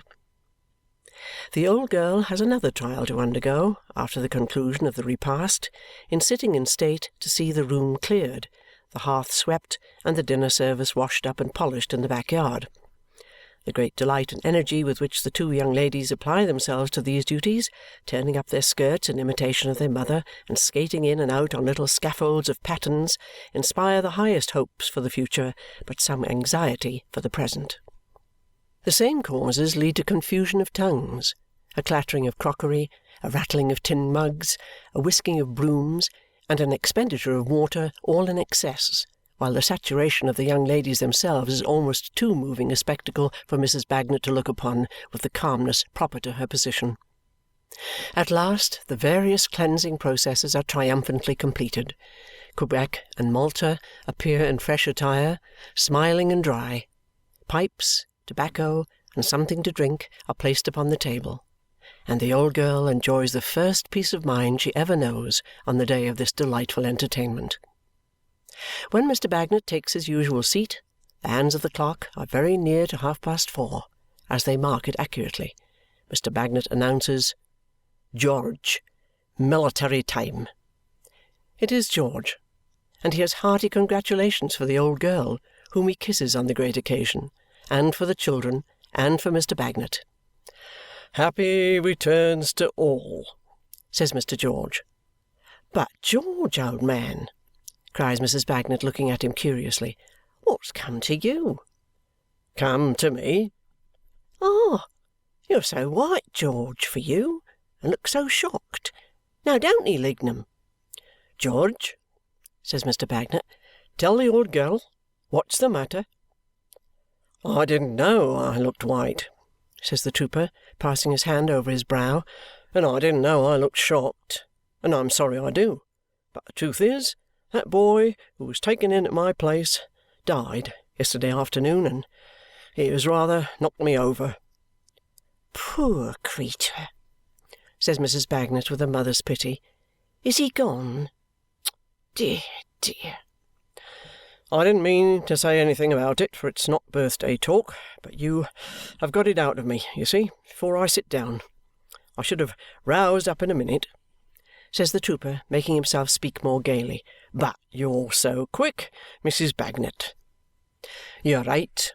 The old girl," says Mr. Bagnet, "is as quick as powder. And what's more, she's the subject of the day, and we'll stick to her," cries Mr. George. "See here, I've brought a little brooch along with me. It's a poor thing, you know, but it's a keepsake. That's all the good it is, Mrs. Bagnet." Mr. George produces his present, which is greeted with admiring leapings and clappings by the young family and with a species of reverential admiration by Mr. Bagnet. "Old girl," says Mr. Bagnet, "tell 'em my opinion of it." "Why, it's a wonder, George!" Mrs. Bagnet exclaims. "It's the beautifullest thing that ever was seen." "Good," says Mr. Bagnet. "My opinion." "It's so pretty, George," cries Mrs. Bagnet, turning it on all sides and holding it out at arm's length, "that it seems too choice for me." "Bad," says Mr. Bagnet. "Not my opinion." "But Whatever it is, 100,000 thanks, old fellow, says Mrs. Bagnet, her eyes sparkling with pleasure and her hand stretched out to him. And though I've been a cross-grained soldier's wife to you sometimes, George, we are as strong friends, I am sure, in reality, as ever can be. Now, you shall fasten it on yourself for good luck, if you will, George. The children close up to see it done, and Mr. Bagnet looks over young Woolwich's head to see it done with an interest so maturely wooden yet pleasantly childish that Mrs. Bagnet cannot help laughing in her airy way and saying, "Oh, Lignum, Lignum, what a precious old chap you are!" But the trooper fails to fasten the brooch. His hand shakes. He is nervous, and it falls off. "Would any one believe this?" says he, catching it as it drops and looking round. "I'm so out of sorts I bungle at an easy job like this." Mrs. Bagnet concludes that for such a case there is no remedy like a pipe, and fastening the brooch herself in a twinkling, causes the trooper to be inducted into his usual snug place and the pipes to be got into action. "If that don't bring you round, George," says she, "just throw your eye across here at your present now and then, and the two together must do it." "You ought to do it of yourself," George answers. "I know that very well, Mrs. Bagnet. I'll tell you how, one way and another, the blues have got to be too many for me. Here was this poor lad. 'Twas dull work to see him dying as he did, and not to be able to help him." "What do you mean, George? You did help him. You took him under your roof." "I helped him so far, but that's little. I mean, Mrs. Bagnet, there he was, dying, without ever having been taught much more than to know his right hand from his left, and he was too far gone to be helped out of that." "Ah, poor creetur," says Mrs. Bagnet. "Then," says the trooper, not yet lighting his pipe, and passing his heavy hand over his hair, "that brought up Gridley in a man's mind. His was a bad case too, in a different way. And the two got mixed up in a man's mind with a flinty old rascal who had to do with both. And to think of that rusty carbine, stock and barrel, standing up on end in his corner, hard, indifferent, taking everything so evenly, it made flesh and blood tingle, I do assure you." "My advice to you," returns Mrs. Bagnet, "is to light your pipe and tingle that way. It's wholesomer and comfortabler and better for the health altogether." "Ah, you're right," says the trooper, "and I'll do it." So he does it, though still with an indignant gravity that impresses the young Bagnets, and even causes Mr. Bagnet to defer the ceremony of drinking Mrs. Bagnet's health, always given by himself on these occasions in a speech of exemplary terseness. But the young ladies having composed what Mr. Bagnet is in the habit of calling the mixture, and George's pipe being now in a glow, Mr. Bagnet considers it his duty to proceed to the toast of the evening. He addresses the assembled company in the following terms: "George, Woolwich, Quebec, Malta, this is her birthday. Take a day's march, and you won't find such another. Here's towards her." The toast having been drunk with enthusiasm, Mrs. Bagnet returns thanks in a neat address of corresponding brevity. This model composition is limited to the 3 words, "and wishing yours," which the old girl follows up with a nod at everybody in succession and a well-regulated swig of the mixture. This she again follows up, on the present occasion, by the wholly unexpected explanation, "Here's a man." Here is a man, much to the astonishment of the little company looking in at the parlour door. He is a sharp-eyed man, a quick, keen man, and he takes in everybody's look at him, all at once, individually and collectively, in a manner that stamps him a remarkable man. "George," says the man, nodding, "how do you find yourself?" "Why, it's Bucket!" cries Mr. George. "Yes," says the man, coming in and closing the door. I was going down the street here when I happened to stop and look in at the musical instruments in the shop window. A friend of mine is in want of a second-hand violoncello of a good tone, and I saw a party enjoying themselves, and I thought it was you in the corner. I thought I couldn't be mistaken. How goes the world with you, George, at the present moment? Pretty smooth? And with you, ma'am? And with you, governor? And, Lord," says Mr. Bucket, opening his arms, "here's children too. You may do anything with me if you only show me children. Give us a kiss, me pets. No occasion to inquire who your father and mother is. Never saw such a likeness in me life." Mr. Bucket, not unwelcome, has sat himself down next to Mr. George and taken Quebec and Malta on his knees. "You pretty dears," says Mr. Bucket, "give us another kiss. It's the only thing I'm greedy in. Lord bless you, how healthy you look! And what may be the ages of these two, ma'am? I should put 'em down at the figures of about 8 and 10. "You're very near, sir," says Mrs. Bagnet. "I generally am near," returns Mr. Bucket, "being so fond of children. A friend of mine has had 19 of 'em, ma'am, all by one mother, and she's still as fresh and rosy as the morning. Not so much so as yourself, but upon my soul she comes near you. And what do you call these, my darling?" pursues Mr. Bucket, pinching Malta's cheeks. "These are peaches, these are. Bless your heart! And what do you think about father? Do you think father could recommend a second-hand violoncello of a good tone for Mr. Bucket's friend, my dear? My name's Bucket. Ain't that a funny name?" These blandishments have entirely won the family heart. Mrs. Bagnet forgets the day to the extent of filling a pipe and glass for Mr. Bucket and waiting upon him hospitably. She would be glad to receive so pleasant a character under any circumstances, but she tells them that as a friend of George's she is particularly glad to see him this evening, for George has not been in his usual spirits. "Not in his usual spirits!" exclaims Mr. Bucket. "Why, I never heard of such a thing. What's the matter, George? You don't intend to tell me you've been out of spirits? What should you be out of spirits for? You haven't got anything on your mind, you know." "Nothing particular," returns the trooper. "I should think not," rejoins Mr. Bucket. "What could you have on your mind, you know? And have these pets got anything on their minds, eh? Not there, but they'll be upon the minds of some of the young fellows some of these days and make 'em precious low-spirited. I ain't much of a prophet, but I can tell you that, ma'am." Mrs. Bagnet, quite charmed, hopes Mr. Bucket has a family of his own. "There, ma'am," says Mr. Bucket. "Would you believe it? No, I haven't. My wife and a lodger constitute my family. Mrs. Bucket is as fond of children as myself and as wishful to have 'em, but no. So it is. Worldly goods are divided unequally, and man must not repine. What a very nice backyard, ma'am! Any way out of that yard now?" "There is no way out of that yard." "Ain't there really?" says Mr. Bucket. "I should have thought there might have been. Well, I don't know as I ever saw a backyard that took my fancy more. Would you allow me to look at it? Thank you. No, I see there's no way out. But what a very good proportioned yard it is!"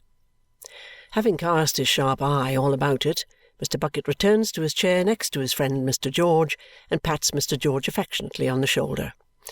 "How are your spirits now, George?" "All right now," returns the trooper. "That's your sort," says Mr. Bucket. "Why should you ever have been otherwise? A man of your fine figure and constitution has no right to be out of spirits. That ain't a chest to be out of spirits, is it, ma'am? And you haven't got anything on your mind, you know, George. What could you have on your mind?" Somewhat harping on this phrase, considering the extent and variety of his conversational powers, Mr. Bucket twice or thrice repeats it to the pipe he lights, and with a listening face that is particularly his own. But the sun of his sociality soon recovers from this brief eclipse and shines again. "And this is brother, is it, my dears?" says Mr. Bucket, referring to Quebec and Malta for information on the subject of young Woolwich. "And a nice brother he is. Half-brother, I mean to say, for he's too old to be your boy, ma'am." "I can certify at all events that he is nobody else's," returns Mrs. Bagnet, laughing. "Well, you do surprise me. Yet he's like you, there's no denying.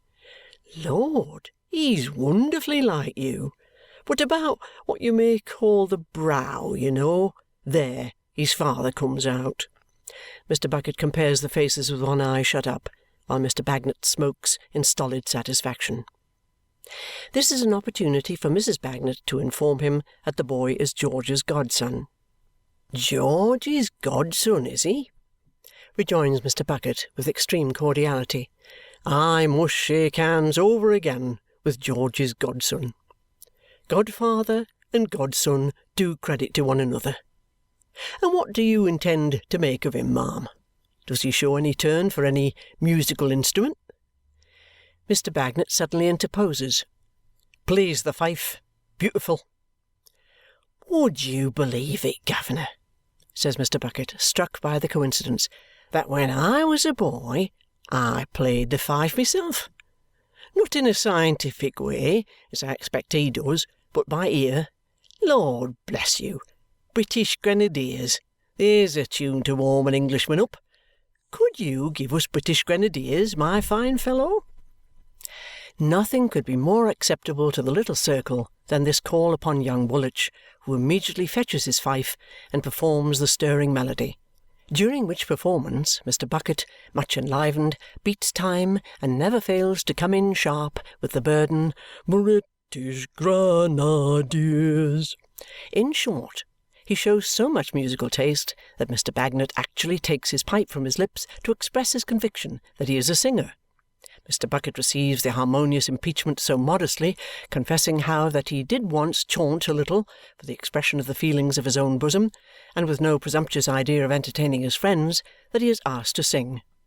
Not to be behindhand in the sociality of the evening, he complies and gives them "Believe me if all those endearing young charms." This ballad, he informs Mrs. Bagnet, he considers to have been his most powerful ally in moving the heart of Mrs. Bucket when a maiden, and inducing her to approach the altar. Mr. Bucket's own words are, "to come up to the scratch." This sparkling stranger is such a new and agreeable feature in the evening that Mr. George, who testified no great emotions of pleasure on his entrance, begins, in spite of himself, to be rather proud of him. He is so friendly, is a man of so many resources, and so easy to get on with, that it is something to have him known there. Mr. Bagnet becomes, after another pipe, so sensible of the value of his acquaintance that he solicits the honour of his company on the old girl's next birthday. If anything can more closely cement and consolidate the esteem which Mr. Bucket has formed for the family, it is the discovery of the nature of the occasion. He drinks to Mrs. Bagnet with a warmth approaching to rapture, engages himself for that day 12-month more than thankfully, makes a memorandum of the day in a large black pocket-book with a girdle to it, and breathes a hope that Mrs. Bucket and Mrs. Bagnet may before then become, in a manner, sisters. As he says himself, what is public life without private ties? He is in his humble way a public man, but it is not in that sphere that he finds happiness. No, it must be sought within the confines of domestic bliss. It is natural under these circumstances that he, in his turn, should remember the friend to whom he is indebted for so promising an acquaintance. And he does. He keeps very close to him. Whatever the subject of the conversation, he keeps a tender eye upon him. He waits to walk home with him. He is interested in his very boots and observes even them attentively as Mr. George sits smoking cross-legged in the chimney-corner. At length Mr. George rises to depart. At the same moment Mr. Bucket, with the secret sympathy of friendship, also rises. He dotes upon the children to the last and remembers the commission he has undertaken for an absent friend. "Respecting that second-hand violoncello, governor, could you recommend me such a thing?" "Scores," says Mr. Bagnet. "I am obliged to you," returns Mr. Bucket, squeezing his hand. "You're a friend in need. A good tone, mind you, My friend is a regular dab at it. Ecod, he saws away at Mozart and Handel and the rest of the bigwigs like a thorough workman. And you needn't," says Mr. Bucket in a considerate and private voice, "you needn't commit yourself to too low a figure, governor. I don't want to pay too large a price for my friend, but I want you to have your proper percentage and be remunerated for your loss of time. That is but fair. Every man must live, and ought to it." Mr. Bagnet shakes his head at the old girl to the effect that they have found a jewel of price. "Suppose I was to give you a look in, say, at 10:30 to-morrow morning. Perhaps you could name the figures of a few violoncellos of a good tone," says Mr. Bucket. Nothing easier. Mr. and Mrs. Bagnet both engaged to have the requisite information ready and even hint to each other at the practicability of having a small stock collected there for approval. "Thank you," says Mr. Bucket. "Thank you. Good night, ma'am. Good night, governor. Good night, darlings. I am much obliged to you for one of the pleasantest evenings I ever spent in my life." They, on the contrary, are much obliged to him for the pleasure he has given them in his company, and so they part with many expressions of goodwill on both sides. "Now, George, old boy," says Mr. Bucket, taking his arm at the shop door, "come along." As they go down the little street, and the Bagnets pause for a minute looking after them, Mrs. Bagnet remarks to the worthy Lignum that Mr. Bucket almost clings to George like and seems to be really fond of him. The neighbouring streets being narrow and ill paved, it is a little inconvenient to walk there two abreast and arm in arm. Mr. George therefore soon proposes to walk singly. But Mr. Bucket, who cannot make up his mind to relinquish his friendly hold, replies, "Wait half a minute, George. I should wish to speak to you first." Immediately afterwards he twists him into a public house and into a parlour, where he confronts him and claps his own back against the door. "Now, George," says Mr. Bucket, "duty is duty, and friendship is friendship. I never want the two to clash if I can help it. I have endeavoured to make things pleasant to-night, and I put it to you whether I have done it or not. You must consider yourself in custody, George." "Custody? What for?" returns the trooper, thunderstruck. "Now, George," says Mr. Bucket, urging a sensible view of the case upon him with his fat forefinger, "duty, as you know very well, is one thing, and conversation is another. It's my duty to inform you that any observations you may make will be liable to be used against you. Therefore, George, be careful what you say.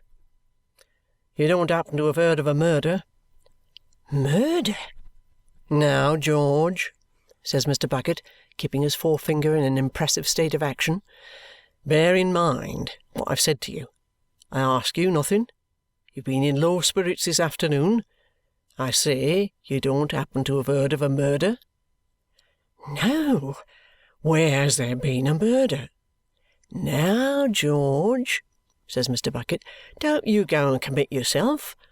I'm a-going to tell you what I want you for. There has been a murder in Lincoln's Inn Fields. Gentleman of the name of Tulkinghorn. He was shot last night. I want you for that." The trooper sinks upon a seat behind him, and great drops start out upon his forehead, and a deadly pallor overspreads his face. "Bucket, it's not possible Mr. Tulkinghorn has been killed and that you suspect me?" "George," returns Mr. Bucket, keeping his forefinger going, "it is certainly possible, because it's the case. This deed was done last night at 10 o'clock. Now, you know where you were last night at 10 o'clock, and you'll be able to prove it, no doubt." "Last night? Last night?" repeats the trooper thoughtfully. Then it flashes upon him. "Why, great heaven, I was there last night." "So I have understood, George," returns Mr. Bucket with great deliberation. "So I have understood. Likewise, you've been very often there. You've been seen hanging about the place, and you've been heard more than once in a wrangle with him, and it's possible, I don't say it's certainly so, mind you, but it's possible that he may have been heard to call you a threatening, murdering, dangerous fellow." The trooper gasps as if he would admit it all if he could speak. "Now, George," continues Mr. Bucket, putting his hat upon the table with an air of business rather in the upholstery way than otherwise, "my wish is, as it has been all the evening, to make things pleasant. I tell you plainly there's a reward out of 100 guineas offered by Sir Leicester Dedlock, Baronet. You and me have always been pleasant together, but I have got a duty to discharge, and if that 100 guineas is to be made, it may as well be made by me as any other man. On all of which accounts, I should hope it was clear to you that I must have you, and that I'm damned if I don't have you. Am I to call in any assistance, or is the trick done?" Mr. George has recovered himself and stands up like a soldier. "Come," he says, "I am ready." "George," continues Mr. Bucket, "wait a bit." With his upholsterer manner, as if the trooper were a window to be fitted up, he takes from his pocket a pair of handcuffs. "This is a serious charge, George, and such is my duty." The trooper flushes angrily and hesitates a moment, but holds out his two hands clasped together and says, "There, put them on." Mr. Bucket adjusts them in a moment. "How do you find them? Are they comfortable?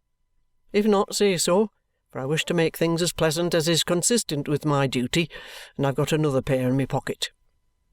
This remark he offers like a most respectable tradesman, anxious to execute an order neatly and to the perfect satisfaction of his customer. "They'll do as they are. Very well. Now, you see, George," he takes a cloak from a corner and begins adjusting it about the trooper's neck, "I was mindful of your feelings when I come out, and brought this on purpose. There! Who's the wiser?" "Only I," returns the trooper. "But as I know it, do me one more good turn and pull my hat over my eyes." "Really, though? Do you mean it? Ain't it a pity? It looks so—" "I can't look chance men in the face with these things on," Mr. George hurriedly replies. "Do, for God's sake, pull my hat forward." So strongly entreated, Mr. Bucket complies, puts his own hat on, and conducts his prize into the streets, the trooper marching on as steadily as usual, though with his head less erect, and Mr. Bucket steering him with his elbow over the crossings and up the turnings. Bleak House by Charles Dickens. Chapter 50. Esther's Narrative. It happened that when I came home from Deal, I found a note from Caddy Jellyby, as we always continued to call her, informing me that her health, which had been for some time very delicate, was worse, and that she would be more glad than she could tell me if I would go to see her. It was a note of few lines, written from the couch on which she lay, and enclosed to me in another from her husband, in which he seconded her entreaty with much solicitude. Caddy was now the mother, and I the godmother, of such a poor little baby, such a tiny old-faced mite, with a countenance that seemed to be scarcely anything but cap-border, and a little lean, long-fingered hand always clenched under its chin. It would lie in this attitude all day, with its bright specks of eyes open, wondering, as I used to imagine, how it came to be so small and weak. Whenever it was moved it cried, but at all other times it was so patient that the sole desire of its life appeared to be to lie quiet and think. It had curious little dark veins in its face, and curious little dark marks under its eyes, like faint remembrances of poor Caddy's inky days, and altogether, to those who were not used to it, it was quite a piteous little sight. But it was enough for Caddy that she was used to it. The projects with which she beguiled her illness, for little Esther's education, and little Esther's marriage, and even for her own old age as the grandmother of little Esther's, was so prettily expressive of devotion to this pride of her life that I should be tempted to recall some of them but for the timely remembrance that I am getting on irregularly as it is. To return to the letter, Caddy had a superstition about me which had been strengthening in her mind ever since that night long ago when she had lain asleep with her head in my lap. She almost, I think I must say quite, believed that I did her good whenever I was near her. Now, although this was such a fancy of the affectionate girl's that I am almost ashamed to mention it, still it might have all the force of a fact when she was really ill. Therefore I set off to Caddy, with my guardian's consent, post-haste, and she and Prince made so much of me that there never was anything like it. Next day I went again to sit with her, and next day I went again. It was a very easy journey, for I had only to rise a little earlier in the morning and keep my accounts and attend to housekeeping matters before leaving home. But when I had made these 3 visits, my guardian said to me on my returning at night, "Now, little woman, this will never do. Constant dropping will wear away a stone, and constant coaching will wear out a Dame Durden. We will go to London for a while and take possession of our old lodgings." "Not for me, dear guardian," said I, "for I never feel tired," which was strictly true. I was only too happy to begin such request. "For me, then," returned my guardian, "or for Ada, or for both of us. It is somebody's birthday to-morrow, I think." "Ah, truly I think it is," said I, kissing my darling, who would be 21 to-morrow. "Well," observed my guardian, half pleasantly, half seriously, "that's a great occasion, and will give my fair cousin some necessary business to transact in assertion of her independence, and will make London a more convenient place for all of us. So, to London we will go. That being settled, there is another thing. How have you left Caddy?" "Very unwell, guardian. I fear it will be some time before she regains her health and strength." "What do you call some time now?" asked my guardian thoughtfully. "Some weeks, I am afraid." "Ah!" He began to walk about the room with his hands in his pockets, showing that he had been thinking as much. "Now, what do you say about her doctor? Is he a good doctor, my love?" I felt obliged to confess that I knew nothing to the contrary, but that Prince and I had agreed only that evening that we would like his opinion to be confirmed by some one. "Well, you know," returned my guardian quickly, "there's Woodcourt." I had not meant that, and was rather taken by surprise. For a moment all that I had had in my mind in connexion with Mr. Woodcourt seemed to come back and confuse me. "You don't object to him, little woman?" "Object to him, guardian? Oh, no." "And you don't think the patient would object to him?" So far from that, I had no doubt of her being prepared to have a great reliance on him and to like him very much. I said that he was no stranger to her personally, for she had seen him often in his kind attendance on Miss Flite. "Very good," said my guardian. "He has been here to-day, my dear, and I will see him about it to-morrow." I felt in this short conversation, though I did not know how, for she was quiet and we interchanged no look, that my dear girl well remembered how merrily she had clasped me round the waist when no other hands than Caddy's had brought me the little parting token. This caused me to feel that I ought to tell her, and Caddy too, that I was going to be the mistress of Bleak House, and that if I avoided that disclosure any longer, I might become less worthy in my own eyes of its master's love. Therefore, when we went upstairs and had waited listening until the clock struck 12, in order that only I might be the first to wish my darling all good wishes on her birthday and to take her to my heart, I set before her, just as I had set before myself, the goodness and honour of her cousin John and the happy life that was in store for me. If ever my darling were fonder of me at one time than another in all our intercourse, she was surely fondest of me that night.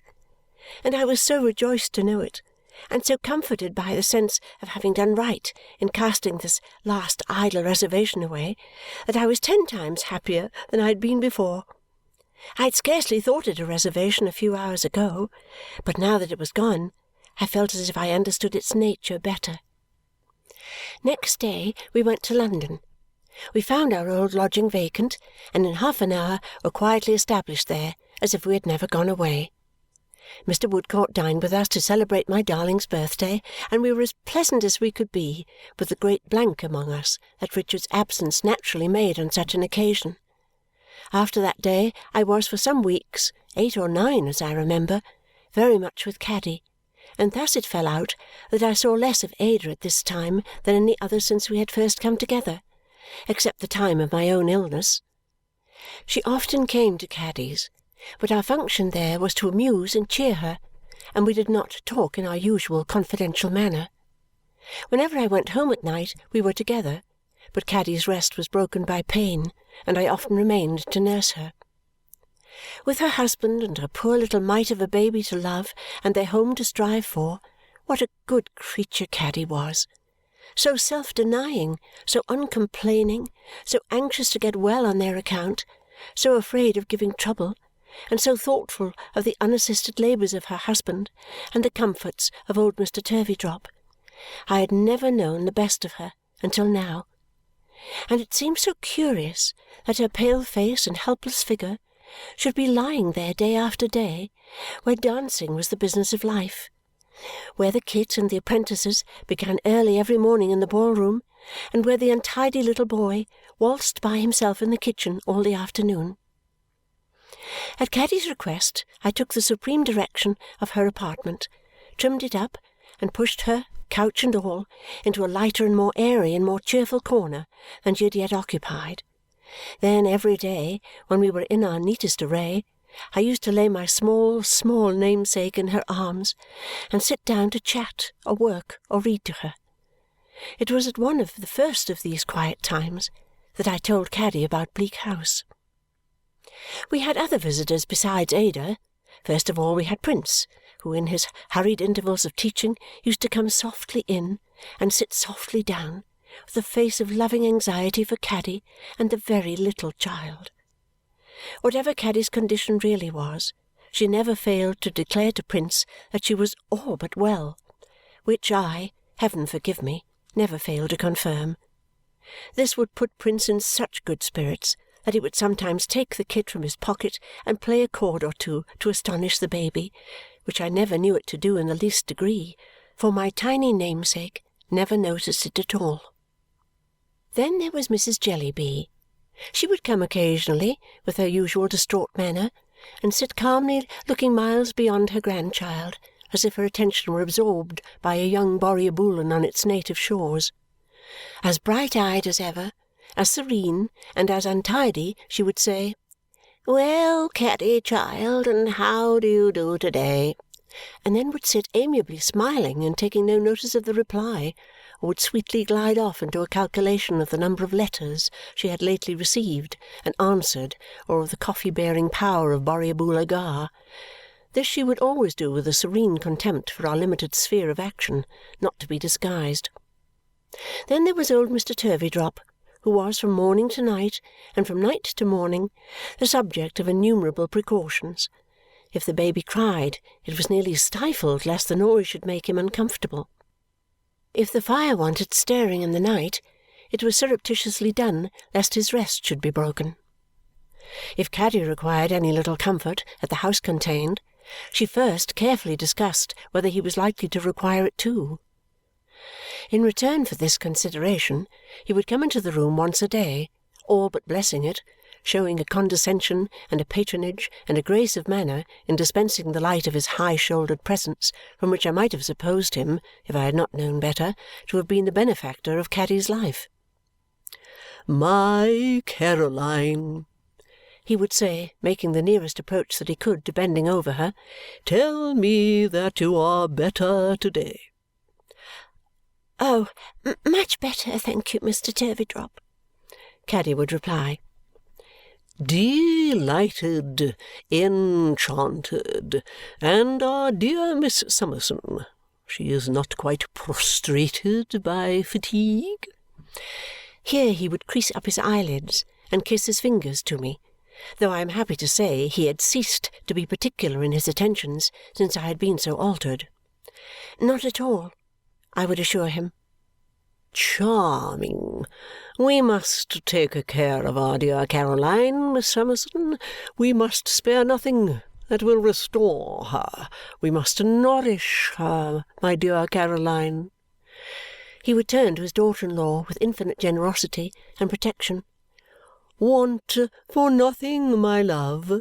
Frame a wish and gratify it, my daughter.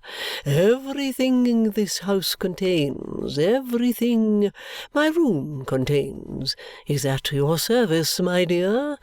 Do not," he would sometimes add in a burst of deportment, "even allow my simple requirements to be considered if they should at any time interfere with your own, my Caroline. Your necessities are greater than mine."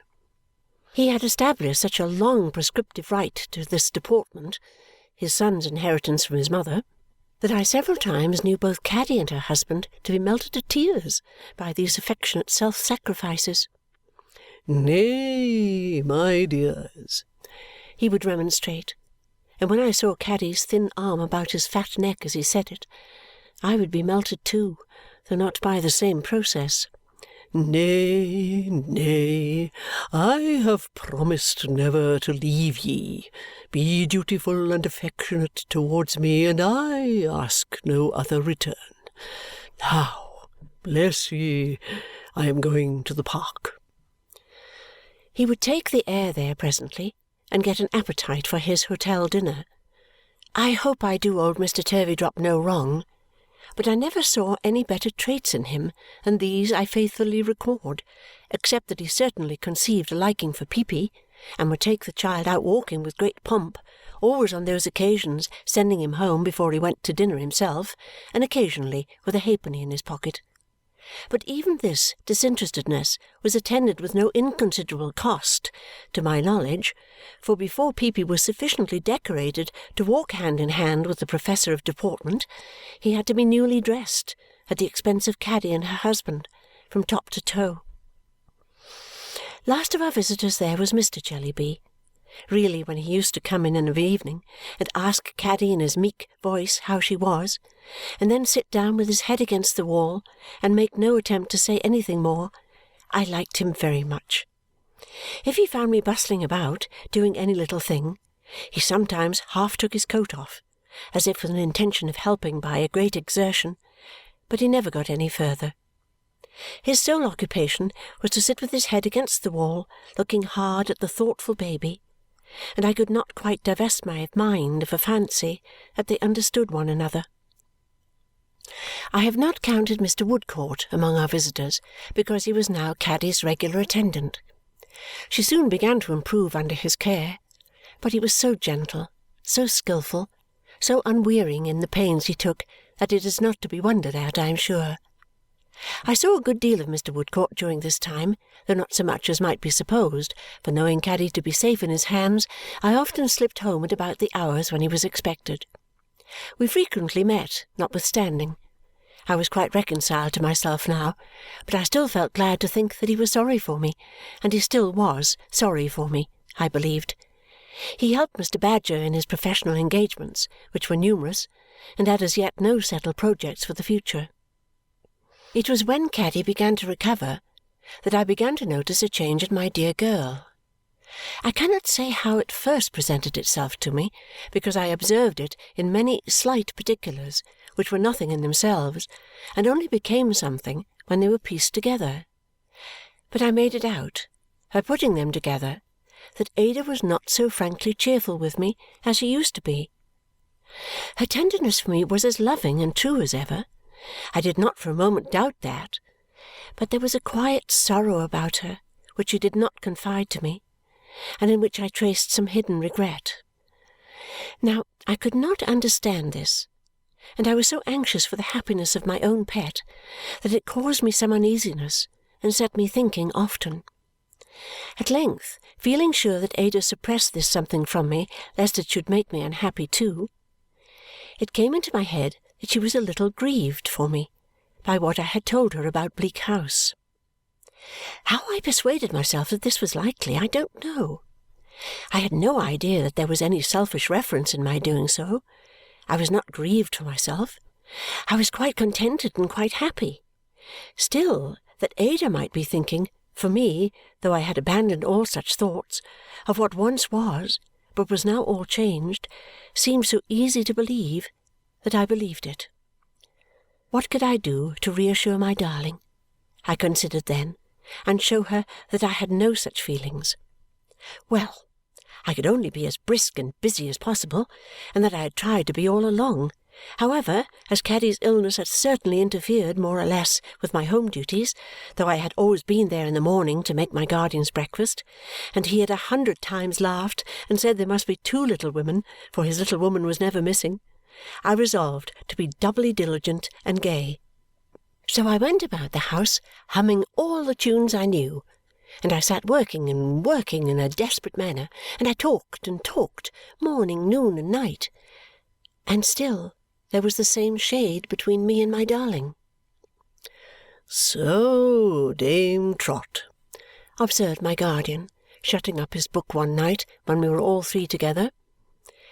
"So Woodcourt has restored Caddy Jellyby to the full enjoyment of life again?"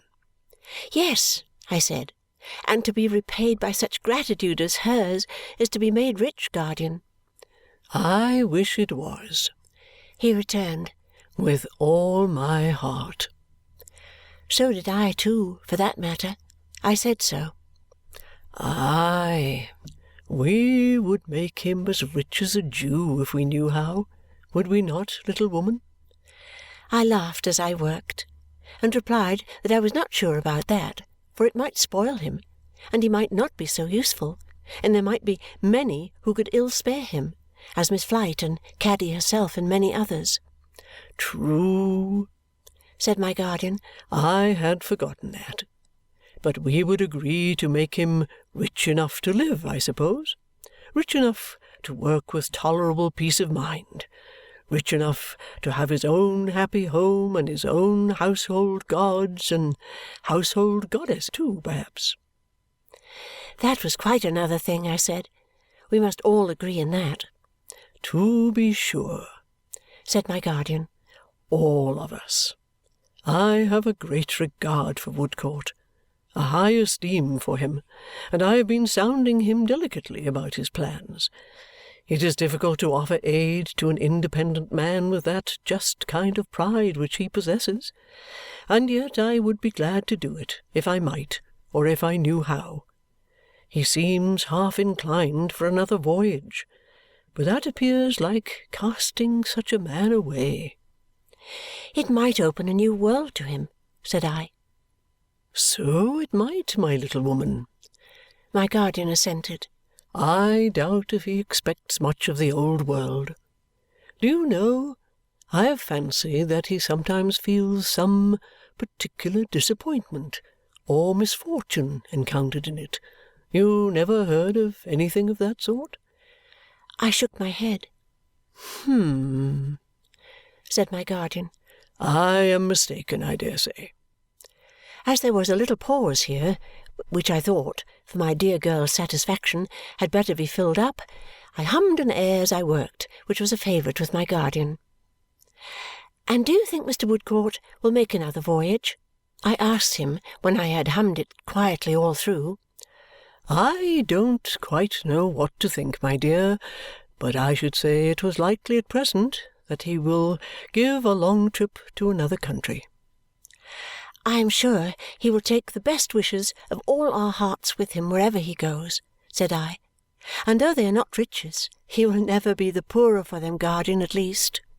"Never, little woman," he replied. I was sitting in my usual place, which was now beside my guardian's chair. That had not been my usual place before the letter, but it was now. I looked up to Ada, who was sitting opposite, and I saw, as she looked at me, that her eyes were filled with tears, and that tears were falling down her face. I felt that I had only to be placid and merry once for all to undeceive my dear and set her loving heart at rest. I really was so, and I had nothing to do but be myself. So I made my sweet girl lean upon my shoulder, how little thinking what was heavy on her mind, and I said she was not quite well, and put my arm about her and took her upstairs. When we were in our own room, and when she might perhaps have told me what I was so unprepared to hear, I gave her no encouragement to confide in me. I never thought she stood in need of it. "Oh, my dear good Esther," said Ada, "if I could only make up my mind to speak to you and my cousin John when you are together." "Why, my love," I remonstrated, "Ada, why should you not speak to us?" Ada only dropped her head and pressed me closer to her heart. "You surely don't forget my beauty," said I, smiling, "what quiet, old-fashioned people we are, and how I have settled down to be the discreetest of dames. You don't forget how happily and peacefully my life is all marked out for me, and by whom. I am certain that you don't forget by what a noble character, Ada. That can never be." "No, never, Esther." "Why then, my dear," said I, "there can be nothing amiss. And why should you not speak to us?" "Nothing amiss, Esther," returned Ada. "Oh, when I think of all these years, and of all his fatherly care and kindness, and of the old relations among us, and of you, what shall I do? What shall I do?" I looked at my child in some wonder, but I thought it better not to answer otherwise than by cheering her, and so I turned off into many little recollections of our life together and prevented her from saying more. When she lay down to sleep, and not before, I returned to my guardian to say good night, and then I came back to Ada and sat near her for a little while. She was asleep, and I thought as I looked at her that she was a little changed. I had thought so more than once lately. I could not decide, even looking at her while she was unconscious, how she was changed, but something in the familiar beauty of her face looked different to me. My guardian's old hopes of her and Richard arose sorrowfully in my mind, and I said to myself, "She has been anxious about him," and I wondered how that love would end. When I had come home from Caddy's while she was ill, I had often found Ada at work, and she had always put her work away, and I had never known what it was. Some of it now lay in a drawer near her, which was not quite closed. I did not open the drawer, but I still rather wondered what the work could be, for it was evidently nothing for herself. And I noticed, as I kissed my dear, that she lay with one hand under her pillow so that it was hidden. How much less amiable I must have been than they thought me! How much less amiable than I thought myself, to be so preoccupied with my own cheerfulness and contentment as to think that it only rested with me to put my dear girl right and set her mind at peace. But I lay down, self-deceived, in that belief, and I awoke in it next day to find that there was still the same shade between me and my darling.